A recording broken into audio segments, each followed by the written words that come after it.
Good morning and welcome to the November 18th, 2020 meeting of the Transit Commission. I've received no regrets for today's meeting, with the exception of, I believe, Commissioner Williams, you're only able to join us for the first hour. Is that correct? Okay, thank you. We appreciate you being here. Could the Commission coordinator please call the roll call?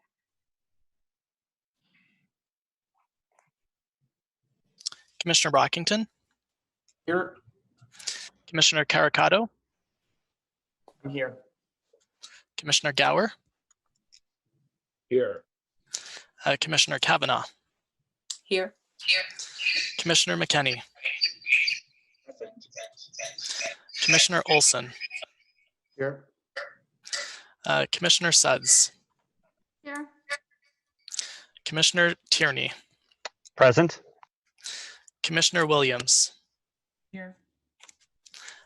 Commissioner Wright Gilbert. Good morning. Here. Vice Chair Cloutier. Present. Chair Hubley. Here. You have quorum, Chair. Thank you very much. Okay, Commission, as we're all aware, the Transit Commission received its portion of the 2021 city budget on November 4th and tabled and referred that budget to today's meeting for consideration. We will get to the budget in short order, but I would first like to explain the format for the meeting. In keeping with our format from previous meetings and last year's budget meetings, we will start with the Confederation Line and bus service update from our General Manager. We will then consider the urban transit area item as it has implications for the budget. And then after that, we will consider the draft 2021 budget. I've asked that commissioners provide any motions to the coordinator in advance of today's meeting. And if you have not yet done so, I would ask that you please email your motions to the coordinator at your earliest opportunity so we can deal with them today. I'll ask that these motions be moved at the outset of the budget discussion. So to start today's meeting, if there's no questions, are there any declarations of interest? Okay. Seeing none, are the minutes of the Transit Commission meeting of Wednesday, October 21st carried? Carried. Carried. Great, thank you. Are the minutes of the special Transit Commission meeting of Wednesday, November 4th also carried? Carried. Carried. Carried. Great. Okay, so we'll now receive the update on the Confederation Line and bus service from John Manconi, our General Manager, and Troy Charter and Pat Scrimger. Go ahead when you're ready, Mr. Manconi.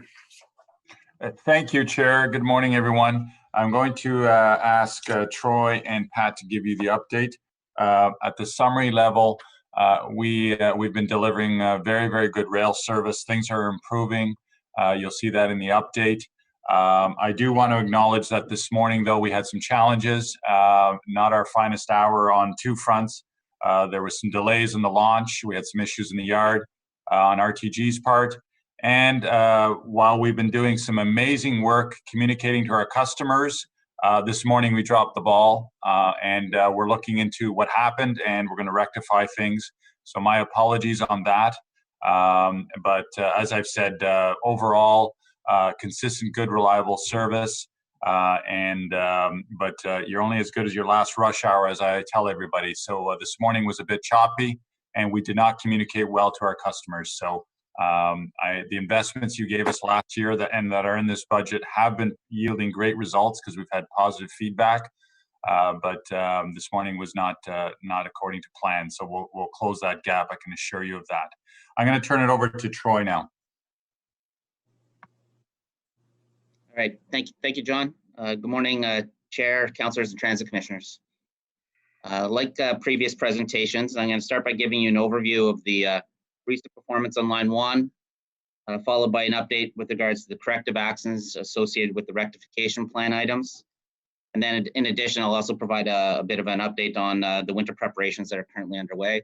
And then I'll turn things over to my colleague, Pat Scrimger, who will provide an update with regards to the bus and customer service updates, the Keeping You Safer campaign, Operation Mask Up and COVID-19. Next slide, please. So with respect to the performance on line 1, as you can see for the month of October, we did achieve 98% of scheduled service delivered. And so far for the month of November, up to and including November 15th, we're currently right around that 99% of planned service delivered. Overall, a real positive trend that we're seeing since the beginning of August. But obviously, this is our expectation year round, and obviously we want to see this trend continue. Next slide, please. Again, on this graph, we continue to see for the month of October and so far into November that there's a high overall monthly reliability. Service reliability is very consistent, and we continue to see less and less variability from a day-to-day basis, translating to fewer and fewer service days falling below 97%. Correspondingly, and it makes sense, obviously, that this means that there are fewer issues impacting customers, which is very encouraging. Overall, if we were to apply a trend line to this, you'd continue to see that our service reliability is continuing to trend in that upwards direction, and it's approaching that 99-100% mark, which is very encouraging. Good to see. The next slide, please. Lastly, and again on this graph, which is a combination of the previous two, we can see that the reliability continues to increase, and service disruptions or service variability is decreasing, and that's that green box that you see at the top right hand. That you want to see that above that the dotted line, which is 97%. You want to see it sort of narrow, as narrow as possible. That indicates that from day to day to day, the service is very reliable and less variable.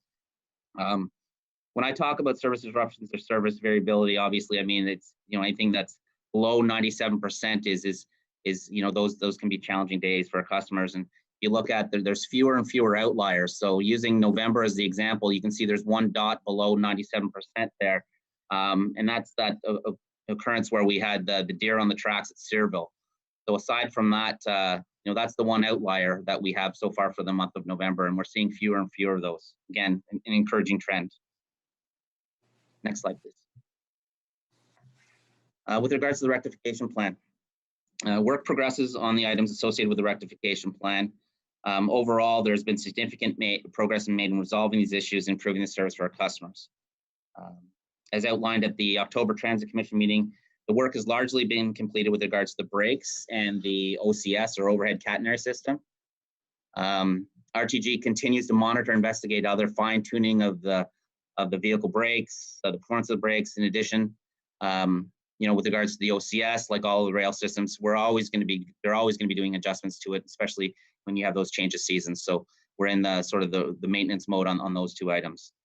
With respect to the switch heaters, the work continues, and RTG is on track to have all the switch heater upgrades completed for the beginning of December. And I'll provide a little more detail on this on the next slide. With regards to the vehicle traction power, the replacement of the inductors also continues to progress at this time.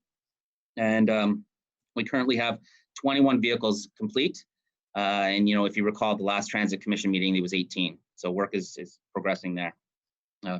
RTD does anticipate that this work will continue into the early next year. That's not new. But overall, once again, we've been seeing positive impacts here, and we haven't seen a recurrence. With respect to the vehicle doors, again, we see the ongoing benefits of the updated software with very few door-related issues, and RTG has started to implement the additional improvements on the mechanical adjustments as well, just will further improve it. So real positive stuff on the vehicle doors, which in all rail systems is one of your number one cause of delays, and we've seen some real positive results there. The CVS units, there's nothing really new to report on that one. The upgraded software continues to yield positive results, but again, we need to monitor, and we need to monitor for a long period of time to make sure that the desired results continue to be achieved. And then similarly, given the positive results over the summer regarding the HVAC system, we continue to be encouraged in that regard as well. Ongoing monitoring of the HVAC system will continue throughout the winter season and into next summer. And again, once again, we need to make sure that the changes made and the improvements made continue through all 4 seasons and continue for an extended period of time. Overall, staff are continuing to monitor the performance on all these items. As I said, we need to see the reliability and the improvements last. So we continue to provide oversight and monitor the performance of these things. As well, as mentioned at the last Transit Commission meeting as well, is that, our oversight and the work that's been done so far is going to be validated by the independent assessments that are currently being undertaken. And once again, I can't stress it enough. We know that the winter season is the most challenging. So, we're spending a lot of effort making sure that the reliability continues during this time. That's something, our customers expect and deserve. Next slide, please. So I know I said I was going to talk a little bit more about switch heaters. So put together a little graph here to outline where the locations of the switch heaters and our current status. So as described at the October Transit Commission meeting, the switch heater locations are all being upgraded, which will help increase the functionality of switches during the winter season.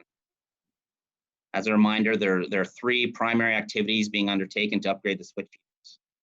The first, across the entire line, so all switch heaters, RTG has upgraded those switch heaters across the entire line to provide enhanced notifications and alerts the TOCC when a potential issue with the switch heater is experienced. And so the point here is we're going to get more advanced notification of a potential issue, and we can deploy staff to it to rectify the issue before it becomes a service impacting issue. So that's now in place across all the switch heater locations across the entire line. And maybe as a bit of a reminder, our TOCC is staffed 24 hours a day, 7 days a week, 365 days a year. So that's how we want those advanced notifications, because then we can take some timely action. In the west end, and that's what you see denoted by the green check marks.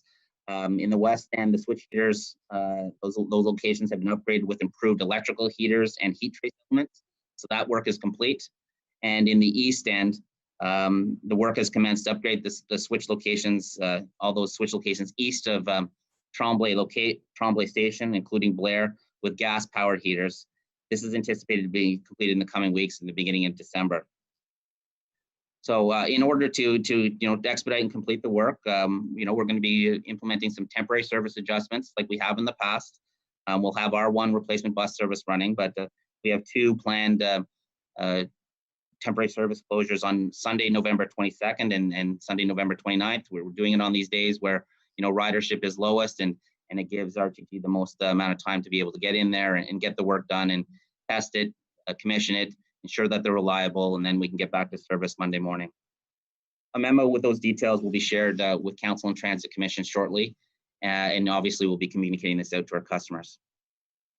In the interim, while this work is ongoing, RTG has implemented, we mentioned it last time, additional mitigation measures, including glycol, that pre-treatment liquid that helps prevent ice from forming, as well as having some additional field resources to be monitoring and checking. Next slide, please. With respect to the wheel cracks, RTG and Alstom have continued with their daily inspection regime of the wheels. These inspections are being undertaken concurrently to the, and I know we said it before, but the independent TSB investigation. The TSB investigation does continue, and it may continue for quite some time or for some additional time. And we have regular ongoing meetings, and we're continuing to cooperate with and provide whatever information they need in their investigation. While that is ongoing, Alstom continues to replace wheels of the vehicles across the fleet. To date, the work to replace the train wheels has been completed on non-vehicles, and the 10th is currently underway to be complete within the next day or two. Again, I believe I mentioned last Transit Commission meeting that the RTG anticipates that this work will continue into 2021. And our goal is obviously to have it completed as soon as possible. But on the positive note, as evidenced by the current positive trend in the service reliability, RTG has been able to provide 15 trains consistently during the morning peak period, and are generally meeting our daily service requirements while continuing the wheel inspections. So that's a positive. This is the wheel crack inspections is the next piece of work they need to conduct, but largely we're meeting our service expectations every single day. Had some challenges this morning, but it's generally hasn't impacted our service, which is encouraging. And then last slide, please, or next slide. With regards to winter operations, the winter season is upon us, and I just want to take some time to highlight some of the work that has been completed so far to prepare for the winter season. We've completed all our winter preparatory workshops with our partners. We have developed our operating plans for different types of weather events. And that includes what actions we're going to take, what the staffing levels are going to be. Things like will trains run overnight, that sort of stuff. So all our winter operating plans have been reviewed, and they've all been updated based on the lessons learned and operational experiences over the last two winters. We've also initiated a weekly look ahead process where we, all the necessary parties meet, look at what's forecast for the upcoming week, try to anticipate what the impacts could be, and redeploy staff, take additional actions, those types of things, just all to try to be proactive and anticipate what those weather events can bring to us. So it's all about maintaining service reliability during a winter weather event or a storm. The vehicles are also undergoing their final winterization and preparations. The fleet is well underway, and with a few remaining vehicles to complete. At stations, salt bins, de-icers, snow melt products, and in addition to the winter equipment such as snow blowers and shovels, they're all ready for use. Radiant heating in the passenger areas and platform heat trace elements are being checked and are continuing to be monitored by RTG. Outside the station, some customers may have noticed that snow fencing is in the progress of being installed along the line. Just a few locations that RTG wants to get to install. That's well underway as well. And as I mentioned, one of the big pieces of work here is the switch heater upgrades and getting that done and getting it done for the beginning of December. RTG has secured additional resources for the winter season, and they have all their snow contractors are ready and on standby. And lastly, all the snow removal equipment that needs to go out on the line to clear out clear the tracks, that has all been commissioned, tested, staff retrained and refreshed on what they need to know. That's all been done, and it's all ready for use. So just in closing on my piece here, we know what the Ottawa winter brings, and we know the challenges associated with those weather events. So we're working closely with RTG to make sure that the plans and activities, they're able to respond and be prepared for those things. So that's all the work that we're undergoing right now. I'll now turn things over to my colleague, Pat Scrimger, and he'll continue on with the presentation. Thank you. Thanks, Troy. The next slide, please. So I'll give you an update on where we are with ridership during this COVID period. Through September and October, we're now at 28% of the usual level of where we would be. That's a little bit lower than we were in September, likely as a result of the additional public health restrictions that were in place for 4 weeks. We're continuing to monitor that ridership. We'll see whether it changes during November, and we'll make any adjustments to our service that's needed to make sure that all customers have sufficient capacity. Next slide, please. This graph shows ridership from the day it started to decline at the beginning of March right up today. You can see that it hit a low point in April. It rose through June, July, August, and has been steady with a very short decline from September to October. The ups and downs you see there are mostly related to weekends and statutory holidays. Next slide, please. Coming up at the end of December, we have our winter schedule change. We'll have a new bus loop, a new temporary bus loop coming into place, coming into use at Lincoln Field Station to allow for stage 2 construction of the permanent station. We are still working with the constructor, EWC, to see if we can move that up a couple of weeks and get that done before the winter gets quite so deep. We've got some bus stop changes that are coming up, some improvements that we worked on with the community, with customers, and with the councillor through Blackburn Hamlet. We're expecting the major construction on Rideau Street between Sussex and Dalhousie to be complete.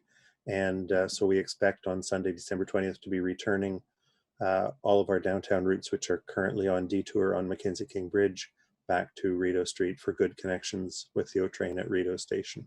There will still be some more of infrastructure services work to clean up in 2021, some of the top level landscaping and things like that. Next slide, please. Some smaller changes coming with the December service change. The right turn from eastbound on Scott to south on Parkdale has been rebuilt, and this will allow buses to return to their regular route. They'd been on detour temporarily through Tunney's Pasture campus. Before that, we were operating on a residential street that was not proving satisfactory. So that's a change following up from some of the bus route changes that came in with O-Train Line 1 opening. Also, as development continues in the Greystone Village area, just off Main Street in Old Ottawa East, routes 16 and 56 are being extended and adjusted to operate on the new streets in that community. A very small change in the south part of Kanata, as the morning trips on Route 64 will start on Acceptance Place, a new bus stop there, rather than on Meadow Breeze where they have been starting. And we've got our regular holiday service adjustments coming up through the 2-week period from before Christmas to New Year's. The next slide, please. As you know, as the chair mentioned at our last meeting, we've been rolling with our campaign to advise people that OC Transpo has signed on, and as you know, we were the first Canadian transit system to sign on to the American Public Transportation Association Health and Safety Commitments Program. So the sticker you see on the bottom right is now on all buses and trains to remind customers that we're following industry best practices for customer health and safety. The next slide, please. The stickers you see here are also being applied to, or I believe are all applied now to, buses and trains. Again, reminding customers of the different safety measures that are in place, whether it's circulating fresh air, continuously cleaning touch points, and reminding people to wear their masks. And the sign on the right is the sign that we have on the fare gates at all O-Train stations, both reminding people on the way in that they should wear a mask and thanking people on their way out of the station for having worn their mask. Next slide, please. You'll remember that we ran Operation Mask Up for a 2-week period in mid-October. The final results of that were that there were 48 customers who were turned away and denied access to the system for refusing to wear a mask. There were 10 customers who were fined for not wearing a mask. There were 602 customers who our special constables helped to adjust their masks so that they would understand how to wear them properly. Our special constables encountered 33 customers who were not wearing masks because of medical reasons. And there had been, before fines began to be issued on October 13th, and the days before that, there had been 25 written warnings issued. The next slide, please.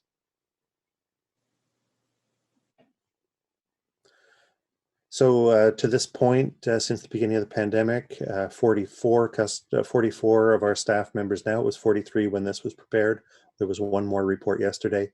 Out of 3,000 staff have reported a positive test for COVID-19. 40 of those staff members are recovered and back to work, and the others are continuing to self-isolate and recover, and we wish them the best. The next slide, please. Oh, and that is it. That's the end of the presentation. So we'll be happy to answer any questions you might have. Thank you, Mr. Chair. Great. Thank you all for this presentation. First up is Councillor Brockington. Good morning, Chair and colleagues, and thank you, staff. Very good update. I just have a few questions. Mr. Charter, you briefly touched upon an independent assessment or analysis of the various fixes that are in place. Can you just elaborate who's doing the independent analysis? What's the depth and scope of this testing? How long does it take? Can you just provide us more details, please? Yes, Mr. Chair. So it's an independent organization that we contracted to conduct the assessment. And, essentially we provided them with, all the information, all the data with regards to what's been impacting the service reliability in the line. And they've been given sort of carte blanche to look at everything and anything. So they have initially focused on the items that we've highlighted, the rectification plan items and RTG's action plan to address those. But they've asked for a lot of information, logs and work orders and those types of things. Because we've asked them, we want a holistic review. So take a look at, is RTG, are they doing the right things to rectify those issues? But if there's other things, let us know. So they're going through a lot of detailed analysis of plans, and they're looking at the actions that have been taken. And then they've also been here as well. They've gone out and done some field exercises. They've brought equipment in. We've talked about that, where they've gone out and measured track, and so they're looking at everything. So it's a very, very broad scope. And I don't have a timeline for you. We've said to them, we want to get this completed as soon as possible, obviously, but we want it to be thorough and we want it to be fulsome. So it's still ongoing at this time. Fair enough. Okay, thank you. The switch heater matter, let's just assume for a second, like snow is delayed. We've had a pretty good November so far, and I have no idea what December looks like. But let's assume the heaters, the switch matter is deemed fixed in December. Can this be tested overnight? We have cold temperatures overnight. Is there any way you can, spray it with water, develop ice, take snow from hockey arenas, dump it on these switches, like really test it, try and get as close to winter conditions as possible to test these switches? It's one thing to test it and say it's done, but we really need to make sure it's effective in true winter conditions. So can you talk to me about how the fixed switches will be tested? Okay, good question. So thank you for that. So yeah, I mean, there's a few things that we do to test the switches. One of the things that our control center do is every night, they are, over the night hours when trains aren't moving, they are moving the switches back and forth to make sure that they function the way they're intended. So that's not the switch heater per se, that's the switch. So we are moving those, and if they encounter anything, we can dispatch staff over those overnight hours to take a look and rectify it. So that's something that we're doing as well. With the alarming in the TOCC, we now know if the heaters are functioning, if they're blowing sufficient heat, so the TOCC gets that alarm as well. But yeah, during the commissioning process, in which they're putting in these improved switch heaters, RTG is going through a variety of tests, and we will be following up with, to your point, what else can we do during the overnight hours? We will be doing some extra work there as well to we got to make sure they're robust and it functions as intended. So things like putting some snow on there, those are things that we'd be looking at doing, and we will be doing over the overnight engineering hours. Excellent, thank you. My final question, I'm not sure if Mr. Manconi has this or Mr. Scrimger, but that is if we're tracking the volume of cars back on the road, if Mr. Manconi, I think you have these stats because you've referenced car volumes in the past at a number of meetings, but if you're plotting monthly car volumes from March to October and you're following trends, and then we're looking at public transit ridership volumes as well, and you're trying to see whether or not there's a correlation between the two, or are people continuing to drive more and public transit less?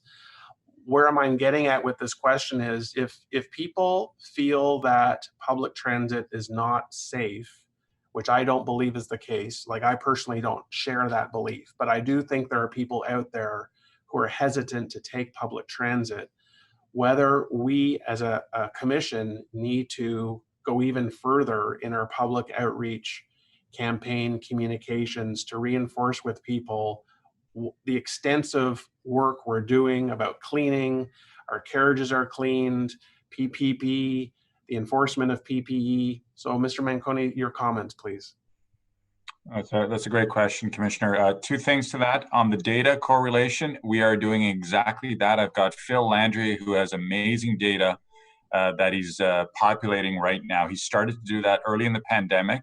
Too early to correlate trends, but Pat, Vivi, and Phil have exactly that mission that you've talked about.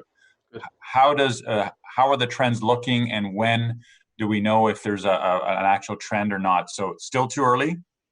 We know, for example, on car trips, the trends are, I'll take the East as an example, more people are doing localized car trips rather than driving into town, which made total sense at the peak of the COVID pandemic because they were going to their grocery stores and so forth. So, but we're all over that exactly as you've described, but it's too early to do a direct correlation. On the informing the public, absolutely. That's why we've invested on the millions that you see in the budget on cleaning and disinfecting. The North American committees that I sat on at the CEO level, backed with data, said one thing that the customers are looking for: show us that it is safe to ride public transit. And I'll be very candid, tons of communication is needed. That's why we're doing the stickers, the airflow communication, the cleaning, the videos. But it is, you can't force someone to believe that it's safe. It's their own personal decision. And so we need to consistently stay on top of that in terms of our marketing and our advertising and deliver on the cleanliness. And so yes, absolutely to all that, which is why we're doing what we're doing, and why the very significant costs that you're seeing on cleaning, not just the vehicles, but also filtration systems, the stations, handrails, elevators, escalators, all that stuff. And I think all commissioners have a responsibility to help communicate this through our various channels. Is there anything that you can provide me in addition to what you've already done to reinforce this message? Is there stuff you can share with me? Yep, we will put together for all members of council the APTA program that we've got certification on. We'll also give you all of the tweets, the messaging, and we'll get that out to every council member. All right, thanks very much. Thanks, Chair. Thank you, Councillor Brockington. Okay, next up is Commissioner Sarah Wright Gilbert, please. Good morning. Just a few questions this morning. Can you give us some more details about what the specific issue was with the launch this morning? You said that it was RTG had some difficulties, but what are the specifics with respect to that? So I'll let Troy elaborate.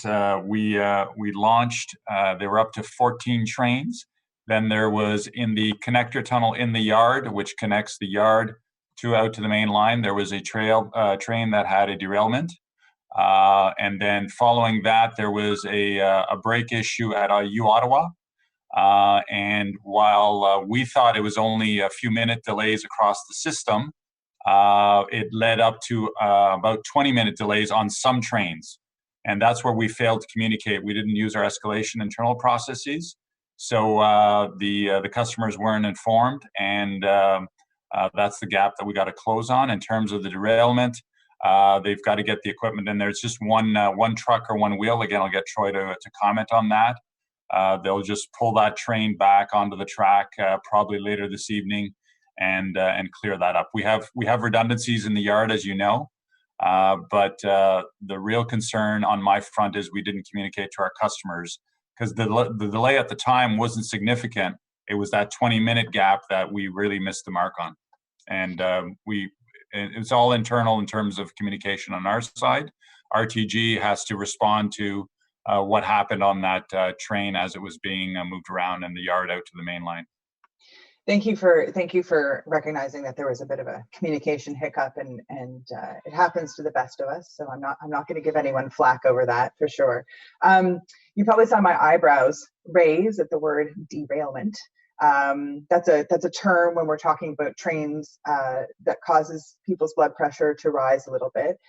So just so I understand, when we're talking about the connector tunnel, we're talking about, I personally call it the Thomas the Tank Engine tunnel, the one that goes from the yard and it comes out between Saint Laurent and Tremblay, correct? That's the sort of the little secret tunnel?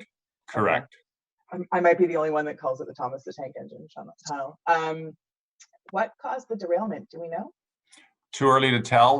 That's what the safety team looks at. And derailments in yards are, I use this term I'm not trying to diminish it at all, are common across North America. We take the position that we treat them very seriously. We report them to TSB, so it's all on record. And TSB, I know that our chief safety officer has a very good relationship with them. Some agencies take the position that if it's in the yard, it's just normal maintenance. It's like getting a vehicle stuck on, a plow getting stuck in your yard and so forth. We take it as report every one of those and look at them, because we look for trends. And we've had a number of these in the yard. And I know when we had the first one, there was a lot of press coverage on it and so forth. One of the rectifications that RTG has is we want those derailments in the yards to be virtually zero. And generally why they happen sometimes is there's a lot of curves there. There's different ballast that's used in the track and everything. Those are reasons, but what you want to strive for is zero derailments across the entire system, whether it's in the yard or out on the main line. And yeah, no, a derailment on the main line would be very problematic. We have not had any of those on the LRT line, and so it's all being investigated. It gets documented, and there is an action plan that RTG needs to minimize the ones in the yard. I don't know exactly how many we've had, but we've had it's less than 10, but there's been a number of them. And just to clarify, you keep saying that the derailment happened in the yard. The Belfast yard, I think, is what it's called. I could be wrong, but this actually happened in the connector tunnel. So it was on the line, not the main line, but the connector line. No, Commissioner, there is a delineation, very strict protocols from a safety perspective and a definition on the line where the rail line and the yard operations are delineated. Okay. That is very, very specific. Okay. Because there's what's called rail book rules that need to be followed in the yard that are different than the main line. So there's an actual physical delineation of where the yard ends and where the main line begins. That's all prescribed in our safety protocols. That's important. Thank you. I'm glad that you clarified that, because to me, it just was all line. So thank you. With respect to the wheel replacements, what's the expected completion date for the wheel replacements? Troy. Good question. Right now, we are anticipating, towards the end of Q1 of next year. But we've been talking to RTG about the fact that we need to expedite that, and they are looking at ways to, have a secondary location where they can get to these wheels and do them more quicker. So right now, it's that towards the end of Q1 timeframe, but we're expecting that they can expedite that, and we're expecting that they will. And just for the lay people who may be possibly watching this, end of Q1 means March 31st. Yeah, of by the end, 2021? yeah, correct. Okay. By the end of by March timeframe. But as I said, we're seeking to expedite that, and we expect that it will be. Okay, perfect. I just wanted to clarify that, because in the government, the end of Q1 is in the summer, so the federal government. So I just wanted to, I get confused between the two levels of government. So the stickers that we've installed on buses and trains about the airflow and the air exchange and safety measures, how much did those cost to procure and install? Pat? Those were produced in-house, and they cost about $4,000. Excellent. Excellent. That is both surprising and pleasing. So thank you for that answer. And my last question is, so you mentioned off the top that there are now 44 staff members of the over 3,000, I believe, that have contracted COVID-19. I'm glad to hear that the vast majority of them have recovered and have returned to work. And I send my best wishes to the 3 who are still recovering. How many of those, I assume that contact tracing has been done, how many of those can contact trace their contraction of the virus back to the workplace? So I'm going to be cautious about that. I don't know the rules. I know Dr. Etches has been very prescriptive on what we can share and cannot share. That's fair. Commissioner. That's fair. If you like, I can go back and ask. I don't want to get into the specifics. What I will say is this, that we're not seeing any active transmission on the system itself. Okay. And that's fair. I don't want you to violate any. It was more of interest, but no, I don't want you to violate any privacy rules or make Dr. Etches mad. So feel free to shoot me an email or call me at some point, but it's not a high priority. So please don't spend too much of your day on it. Thank you. Those are my questions, Mr. Chair. Thank you all. Thank you, Commissioner. Next up is Vice Chair Cloutier, please. Thank you very much, Chair. Merci beaucoup, Monsieur Manconi, Monsieur Charter, Monsieur Grimger. Just a note on, just following up on what Commissioner Wright-Gilbert said, $4,000, is that to produce, or is that to produce and install for those information stickers for our customers? Mr. Chair, that was the cost to produce the stickers. The installation on OC Transpo maintained equipment was done by people on their normal work hours, so no additional cost was incurred. There may have been some additional time that we will have to pay RTG for the installation on the trains. Okay. And has the entire fleet, buses and trains, everything has been done?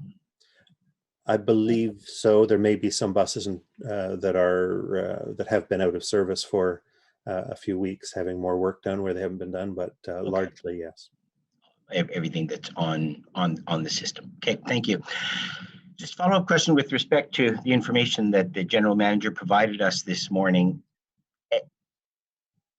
As far as you know, with respect to the disruption this morning, how would today rate? Would it rate 98%? Would it rate lower? How would that, just trying to relate that to the impact on our customers? Troy, rough math, or over to you. Yeah, thank you. Right now, just sort of thinking about it. So, you know, 2 less trains during our morning peak period for a couple hours.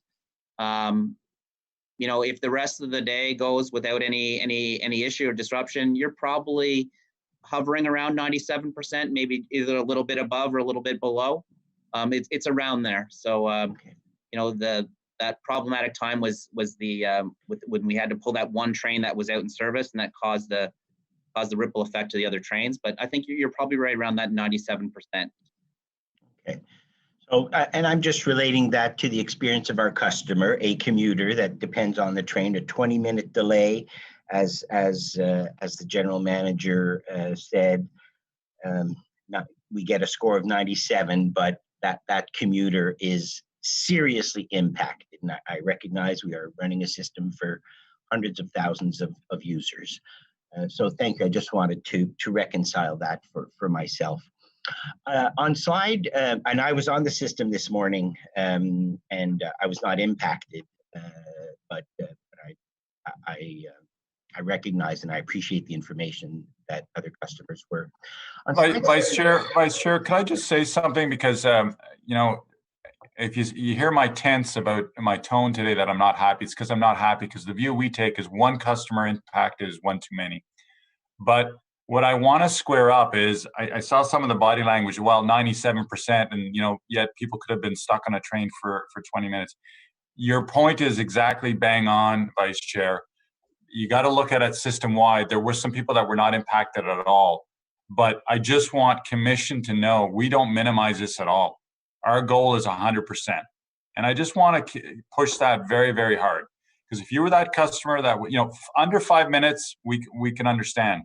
Anything over 5 minutes delay, we take very, very seriously. So I don't want to minimize that at all. That 97 is good. We're going for 100.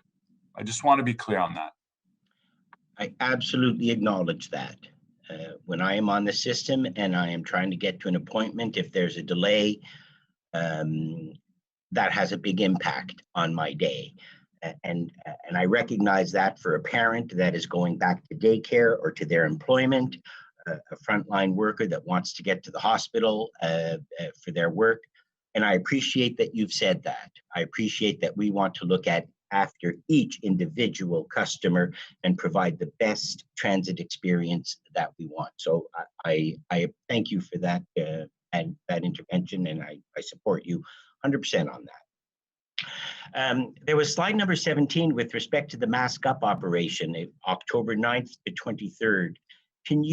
What are the current efforts? This morning, I saw 100% compliance on the LRT, and I appreciate that. And I did see those signs up, those stickers. What are the current efforts? Is Operation Mask Up continuing with respect to providing information, enforcement when required, so that we continue our efforts to keep our staff and our customers safe? What is the current status of Operation Mask Up? So the efforts are exactly what you just outlined. Lots of information there. We've got more signage going up. We are going to do additional blitzes. I think it's going to be a mix of random and also public announceable blitzes. The team's been tasked with coming back with a plan. We're in the mask business for foreseeable future. We're doing very, very well. We have data we've been collecting by routes. We're over 99% compliance is what we're seeing on some routes. We're at 100 in other areas, and we just want to keep that up. So we're not, the message is we are going to be back out there again in different shapes and different forms doing blitzes. Okay, Thank you. It's very important that we continue to emphasize that it continues to be important for OC Transpo, for other riders, that everyone participate, that everyone recognize the necessity of personal protection equipment and keeping everyone safe. Just one more question, and it goes back to the switch heaters. Thank you for the graphic, the slide. I didn't note the number where the electrical switch heaters are and the gas switch heaters. The electrical ones, and you referred to it, I think it was Mr. Charter, in the West End, that is not a change from the from last winter, is it? It was electrical, it continues to be electrical? Good question, Mr. Chair. That is correct. They were electrical last year. They continue to be electrical, but we've improved the electrical heater elements there, as well as added heat trace and the alarming. And if you recall, I think it was 2 Transit Commission meetings ago, I mentioned that all but one service disruption that was related to switches and switch heaters occurred in the East End, not the West End. Indeed, and that's in the East End. What you're referring to is the East End between Herdman and Saint Laurent. There is a lot of switches there at Tremblay Station, as Commissioner Wright-Gilbert referred to, the entrance, the tunnel to Belfast Yard that goes under the Via track. In my ward adjacent to Belfast, there is an awful lot of switch heaters there. And so the fact that they are gas now, that is a change from operations last winter. Is that correct? That is correct. Yeah. So the ones east of Tremblay, there is one says switch heaters east of Herdman, but west of that would still be electrical. But east of Tremblay, those 3 locations are now gas. Are being converted to gas. Okay, and customers can expect an improvement on performance there, in the fact that you are enhancing monitoring, and you referred to it as alarming. Is that correct? Yeah, and that is correct. And I should have mentioned, because I think in my head it goes without saying, but I should say it. This is in addition to whenever we have the weather event. You're never going to get away from having field staff, boots on the ground. Mr. Manconi refers to boots on the ground. You're never going to get away from having field staff out there. So when we have weather events, there will also be enhanced staffing. That's part of our winter operating plans, is we will have extra staff out there to attend to whatever issue that may occur, and just to keep the system moving. Thank you very much. Thank you for the presentation, Chair. Those were all the questions I had. Thank you, Vice Chair Cloutier. Next up, Commissioner Caricato, please. Thanks, Chair. How is everyone today? Following up on your, actually, Councillor Brockington's final point about all of us encouraging our networks to consider getting back on the bus and the train and highlight the safety aspects of it. I hope conversations are happening with Dr. Etchus and Ottawa Public Health as well, since everybody's listening to them these days and less us. But anyways, that would be a kind suggestion. Another comment concerning the memo we got in some areas concerning the seven, I guess, reoccurring issues on Confed Line 1. On some of them you have dates of completion and others you don't. And that just kind of leads to more questions. I think Sarah brought up a few of them. So if in future reports it is possible to put a date of completion or even an expected or a hopeful date, that would provide clarity. And then finally, I only have one question.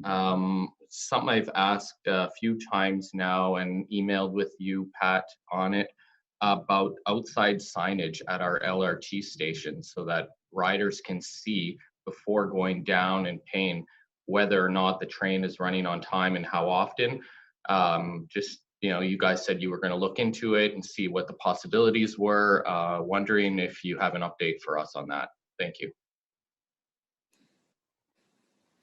Thank you, Mr. Chair. It's something we continue to work on. They're not in place yet, but we're working on exactly how to do that, and I'll be able to provide more information when we have a a firm project with some dates. So it is going to happen? We're working that direction. I don't want to confirm it before we can confirm it technically, but that's what we're working towards. Okay, thanks. That's all my questions. I think Commissioner Caricato, that was a really good example of how come it's hard to put dates to every item, because sometimes we don't know if something's going to be possible yet. There's all kinds of issues about, in this case, putting a sign up, in certain areas and so on. So your point's well taken that if we know a date or we have a hopeful date, we should probably put that out there and as a guideline, but it's not always possible. And I think that needs to be recognized. Next up is Commissioner Olson. Thank you, Mr. Chairman. Mr. Manconi, I have just a couple of questions for you. It's with respect to Operation Mask Up, and it's following on the questions of the Vice Chair, Mr. Cloutier. And did you say that the enforcement would continue, i.e. that ticketing of people would continue? That's correct. Okay. You also said that you had found like 99% compliance, mask compliance. That is correct? Yes, we've been doing checks across the system on buses and rail, and we've had high 90s compliance on masks. This is actually looking at the passengers on the buses and extracting those that weren't. Okay. And what is the cost of Operation Mask Up?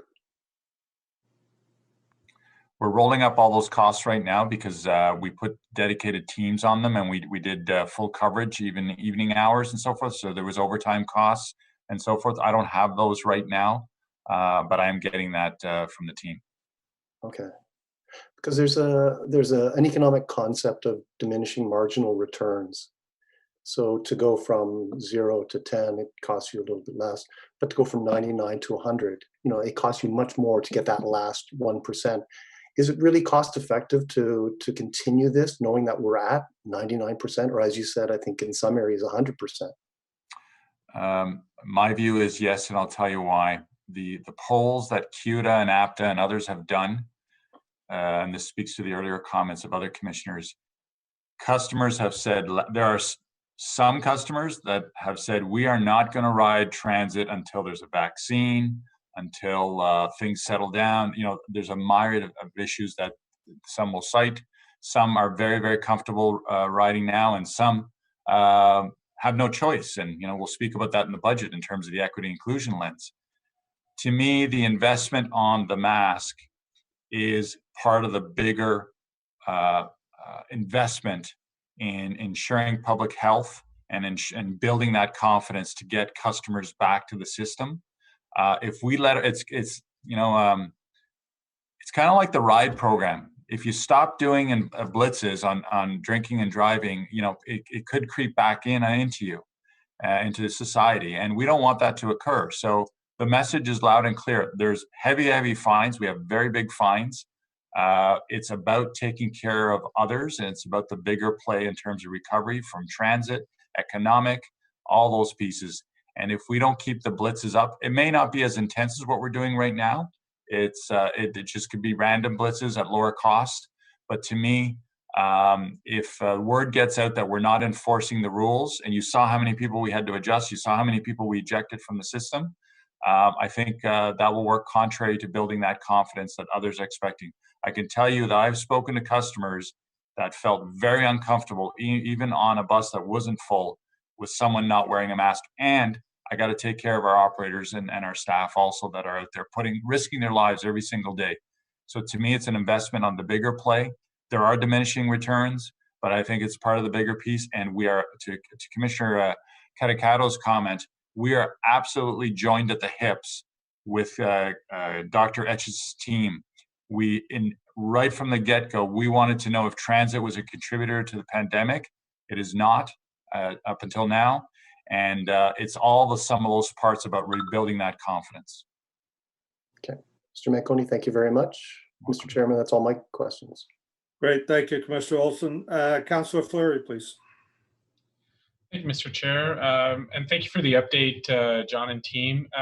my question relates back to we had an email exchange early in the back to school period relating to the UPass, and I appreciate at the time you weren't able to provide the data. Would you be able to share with us ultimately how many UPasses from our college and university were I guess selected, are in play? Pat? Yeah, yes, we'll be able to do that. We'll have numbers now for the summer term, and we will have numbers for the current fall term by mid to late January. So we'd be able to share them at that time. We have each of the 4 institutions has slightly different arrangements between the institution and the students for how they're administering UPass changes. Okay, I appreciate that. And yeah, if you could send my way just from curiosity. In terms of the ridership that you've described in your presentation, could you give us a deeper snapshot of pass usage? Like, have we seen particular groups that have dropped off? For example, the adult pass versus the seniors pass. Like, when you look at the overall trend of ridership and the drop due to COVID, have you seen a particular uptake for certain pass users and complete drop off for others? I would say we're seeing the greatest decrease in ridership among those people who would normally be traveling to work in offices or to school at universities and colleges. We're seeing less of a reduction in ridership among those people who are going to work in services such as retail and hospitals. I don't have the numbers at hand on how the pass sales or individual ride fares have varied, but I think generally speaking, we are seeing that the people who are still working and are still working at work, and the people who still need to use transit to get there are still riding transit in greater number than those people who have the option of working from home. So would that be fair to extrapolate adult pass and community pass remain relatively high within the drop of COVID usage? I would say that the different groups that we see are not distinguished so much by the type of fare they pay as the nature of their own personal situation, where they where they work, what their type of work is, and what their own situation is. Okay, thank you. Okay, thank you, Councillor Fleury. Mr. Manconi, I just want to come back to this morning's derailment just to get some clarification here. Did you say it was 1 or 2 wheels that came off the track? Troy, do you know the number? Yeah, it was good question, Mr. Chair. It was 1 axle, so 2 wheels, but 1 axle. And just refresh my memory, how many wheels and axles do we have on this train? I believe it's 7 per train, so 14 in total. I just double check. I'll double check that, but it's something like that. Okay, so it's a term, a technical term, I guess, to call this a derailment because 1 wheel came off.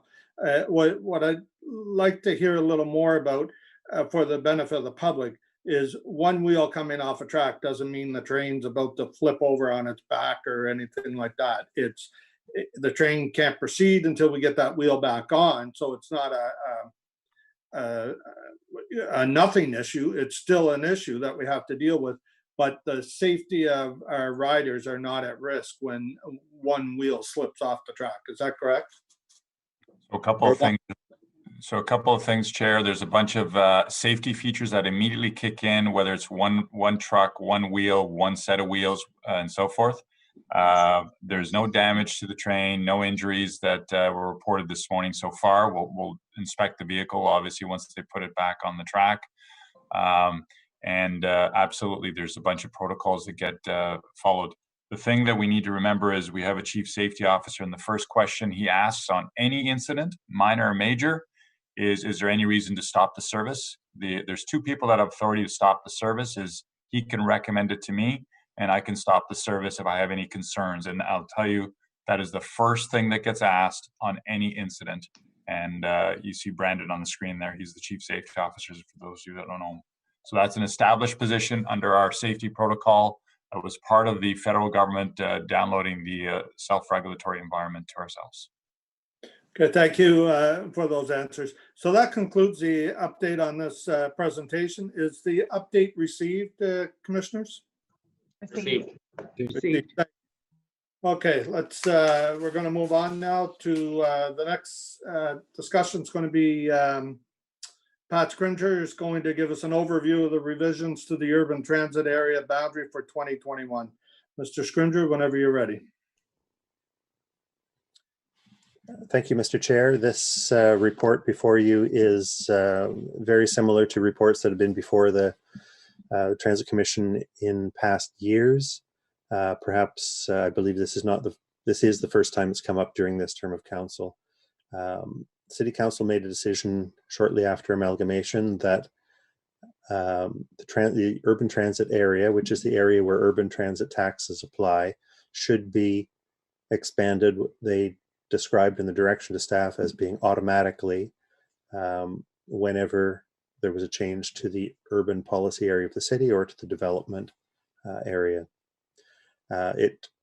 It remains a technically required overt action for the Commission and Council to take to change the bylaw under which these the different tax rates are applied. And so depending on how urban development and how urban policy planning is changing, these reports come to the Transit Commission every 2 to 5 years. This one follows about 5 years after the last report recommended expansion of the urban transit area. The recommended expansion this year would simplify that relationship by expanding the urban transit area to be exactly collinear with and to match exactly with the urban policy area that is set out in the official plan. So in the map that's attached to the report, you can see there are some areas shaded in purple. Those are the areas which we are recommending be added to the urban transit area, and where urban transit taxes would now apply, where urban transit service would be provided as development requires, and where the urban paratranspo fare would apply, bringing a lower fare to those paratranspo customers who are traveling to or from those points, rather than the rural flat fare applying in those locations. Most of the land that you see in those purple areas is owned by the federal government. Some of it is greenbelt, some of it is greenbelt which is rented or leased to tenants on that land. What that would do is bring all of that federal land, which is and has been for many years inside the urban transit area, inside the urban policy area, bring it into the urban transit area, so there'd be consistent treatment of all of that greenbelt land. As I say, there are some residential and agricultural properties there which are leased from the federal government. There's also some residential locations which would be brought into the urban transit area, which have transit service nearby, or where people from those locations have access to, very convenient access to rapid transit or to park and ride lots. Some of the small slivers of land or bigger chunks of land are on that map because of a general cleanup required to make the two areas, the urban transit area and the urban policy area, match each other. And I'll be happy to answer any further questions that there might be on this report. Thank you, Mr. Scrimger. I see Commissioner Wright Gilbert has a question. Yes, thank you. I'm probably the only one with questions. I want to thank Mr. Scrimger for speaking with me last week to sort of walk me through the urban transit area, given that this is the first time that I myself as a commissioner has had to look at it. So I did have some questions, and actually Mr. Scrimger did a great job in his presentation answering those questions that I had last week. So thank you, Mr. Scrimger. Just so that we're clear for anyone in the public who is looking at these documents, I know there are some folks who look at them who may have had sort of similar questions to what I had last week. I just want to make sure that we're very clear. So in the report, it states that transit service would be introduced into new areas as development on these lands, meaning the lands in the shaded purple, proceeds, and as the population grows and as more of the street network is developed. Now, you mentioned in your presentation, I'm glad that you did, that a lot of these shaded areas, when I looked at them and then did a Google Map satellite overview and then pulled up NCC land, a map of NCC land. A lot of the areas, as you said, NCC Greenbelt specifically contained within it is the Maribela Conservation Area, including the Maribela Bog, as well as Chaudière Island, Victoria Island, Lemieux Island, and Bates Island. We're not necessarily expecting development of, say, the Maribela Bog anytime soon, correct? This is literally just to bring it in line with a policy that Council has already approved. Mr. Chair, that's correct.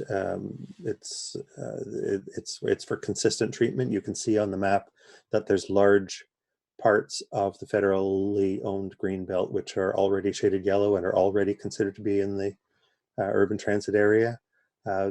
By including some of that purple area, that makes that consistent. You know, it's a federal decision, of course, as to what they're doing with those lands. But no, we're not saying that we're imminently expecting any development or any need to provide transit service on some of the more remote parts of this. Thank you, Mr. Scrimger. I just wanted to sort of reconcile the stated purpose that was in the memo with the land that was being proposed to be in this urban transit boundary, specifically the Maribela Bog, where I think we can all agree development probably isn't a good idea. But thank you. Mr. Chair, if I could interject, one thing that would be possible with this change is that Transpo customers who would like to travel to Maribela Bog or to any other places like that would, under this recommendation, now be able to do so at a regular urban transit fare and would no longer have to pay the rural transit fare to do so. So in that way, it would introduce more parity between what people with disabilities who need Transpo can do compared to able-bodied people who can do it with their own cars. Agreed, 100%. And I was glad to hear you mention that in your presentation. So thank you again for taking the time to explain this to me last week. I'm sure it was probably painful for you. And those are my questions. Thank you, Commissioner. I overlooked, we have one delegation. I think we'll go to delegations before we go back to questions of staff. Mr. Reddens, John Reddens, are you there? Would you like to provide your presentation? Yes, thank you, Mr. Chair. I just wanted to say that sounds like good news for us.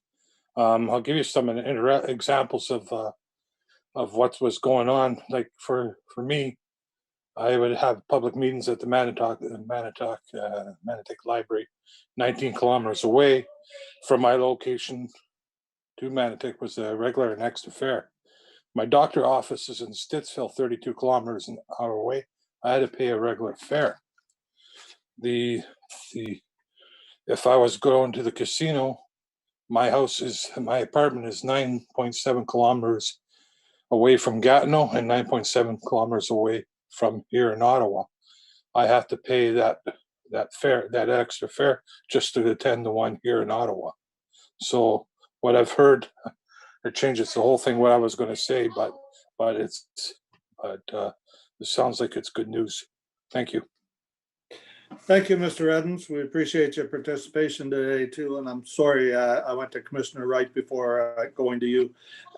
Next up is is there any questions of the delegation? Okay, Councillor Teresa Kavanagh. Thank you. No, thank you for this update. Very simple question. I just want to know how the notification goes for those very few people that live in those areas. I do know them up in, for example, in Bay Ward. How are they going to be notified of this change? Mr. Chair, we will work with the revenue service within finance to get the right information out through the tax billing process after council makes its decision. To make sure people get adequate notice, because it's obviously going to be a bit of a jump. So yeah, it's a standard process. We've done this before when council has made adjustments to the tax boundaries. Okay, thank you. Okay, thank you, Councillor Kavanagh. So seeing no other questions, the report recommendation reads as follows. That at its meeting of November 18, 2020, the Transit Commission recommends that Council approve the revisions to the boundary of the urban transit area as detailed in this report to be effective January 1st, 2021, and to provide for the provision of funding for the transit service in expanding areas of the city, and that Council enact an implementing bylaw. Is that report carried, Commissioners? Carried. Thank you. So next up, we're going to receive the presentation of the 2021 draft operating and capital budget for the Transit Commission. The Vice Chair will first read the budget roadmap motion for the Commission, and I will ask Commissioners to introduce any motions they have for the benefit of public speakers. So go ahead, Vice Chair, when you're ready. Thank you, Chair. Merci beaucoup, Monsieur le Président. That the Transit Commission recommend that Council sitting as Committee of the Whole approve the Transit Commission 2021 draft operating and capital budget as follows. Number 1, the transit services as follows: user fees on page 4 to 6, and operating resource requirements on page 3. And number 2, the Transit Commission capital budget, pages 7, with individual projects as listed on pages 15 to 33. Is that motion carried? I think we'll... Chair, if I may, there may be some amending motions to be considered. Okay, all right, we'll park that. So I need to also remind members that if they propose to introduce any motions that contain financial implications, we would should ask staff for comment on the financial implications and the implementability of such a motion. Members have also been advised that if they are asking for anything with an associated cost or revenue reduction, that they need to find offsetting revenues or expenditure reductions. That's a policy of council. After the motions are introduced, we will then hear public delegations, and after the submissions are closed, we will then deliberate on the budget and vote on the amendments. At the conclusion of our deliberations today, we will recommend that the budget, including any amendments to council for consideration. So we'll now receive the staff presentation from the General Manager, Mr. Manconi, and the Treasurer, Wendy Stevenson. So whenever you're ready, Mr. Manconi. Thank you, Chair. Chair, I'm going to go through the presentation. I'll do it in summary because I know that you've seen it before, and certainly address all your questions today. The budget, as I stated before, very, very challenging one this year for us. And that's because of the many variables and the unknowns. I know I've spoken to some of you in terms of things such as ridership and forecasts and so forth. So it is not an exact science. And I can tell you that we are trending all riderships around the world. We get a weekly report, and that curve that you saw in the presentation earlier on, just about every major metropolitan city in the world looks exactly like that. And you can see the ups and downs as the spikes occur with COVID. The 4 principles, just a reminder before we start the deck, is financially responsible. That needs to be what we're focused on. The equity and inclusion lens, I can't say that enough. Now more than ever, we've applied that consistently across the budget that's before you, the draft budget for your consideration. Alignment with all your policies and directions. And then lastly, the COVID recovery strategy. We need to be part of that, and we need to build on many of the great things that we've done here in Ottawa that have set the bar very high for properties across Canada and North America. 3 themes. The overarching one is make sure nobody is stranded. We got to take care of everyone here. Take the long view. I can't say that enough. There is no exact science on what's going to happen within weeks or months. And our position has been to take the long view, and we've been successful in that. Everything from the first to introduce rear door boarding, the first jurisdiction to do mandatory masks, and on it goes. And others that have cut service are now struggling with crowded buses and logistics and so forth, recovery phases. And then lastly, we want to, the treasurer, myself, the city manager, we wanted to make sure we did not box you in and didn't give you off ramps to adjust in the future if things don't go as some predict, because there's a lot of variables before us. So those are the overarching themes on that. So I'll start with slide number 2. Slide 2 is a reminder that the budget has been based on the ridership of 2020 budgeted. It's about 99.4 million, and you'll recall we start and then we adjust at the tail end of the presentation. Fare increase of 2.5% in 2021 is proposed, or as you've heard earlier, that translates, by the way, to 5 cents a trip for an adult, or $3 for a monthly adult pass. That's what that 2.5% increase is about. And that excludes increasing fares for community pass holders of ODSP, Equipass, and so forth. We're going to hold those at the 2019 levels. So we're investing in that again. No service expansion across all modes. So as you're going to hear later on, we're not proposing cuts, but we're also not expanding service. Simply the volume is not there. That does not preclude, I know some councillors have asked for, what if there are spikes at the local level? We do adjustments 4 times a year. We will continue to do that, and we will continue to work with councillors on whether routes need to be tweaked, bus types need to be swapped out in terms of volumes and so forth. We will absolutely do that, and we have room to do that within the allocation. Slide 3. Starts to put together the building blocks. You recall we had the capacity to absorb costs is $19 million. That's your transit levy, that's your offset of the gas tax doubling, and that's also assessment growth. So that's the $19 million that you see at the top of that slide. Then we go back to 2020, where there was a fare increase of 2.5%, but because of the challenges on the LRT line, you moved a motion to freeze that until the city manager and I could write to you to clearly say the system is stable and consistent. We've said in our updates, we need to get through some winter months before we can do that. So we need to talk about how we make up that gap. So slide 4 speaks about that. First off, we are including the recovery of those costs in our claims to RTG. Whether or not we're successful, time will tell. But we needed to focus on how we would close that gap. So thanks to Wendy and Isabel, they've come up with a base budget adjustment of $5 million. That keeps your base intact. And if you start to erode that base, it turns into hundreds of millions of dollars over the life of your transit affordability plan. And it's not just for trains, it's for everything. All capital acquisitions, expansions, BRT, buses, bus shelters, accessibility entrances, all those things. So your affordability plan is for all those things.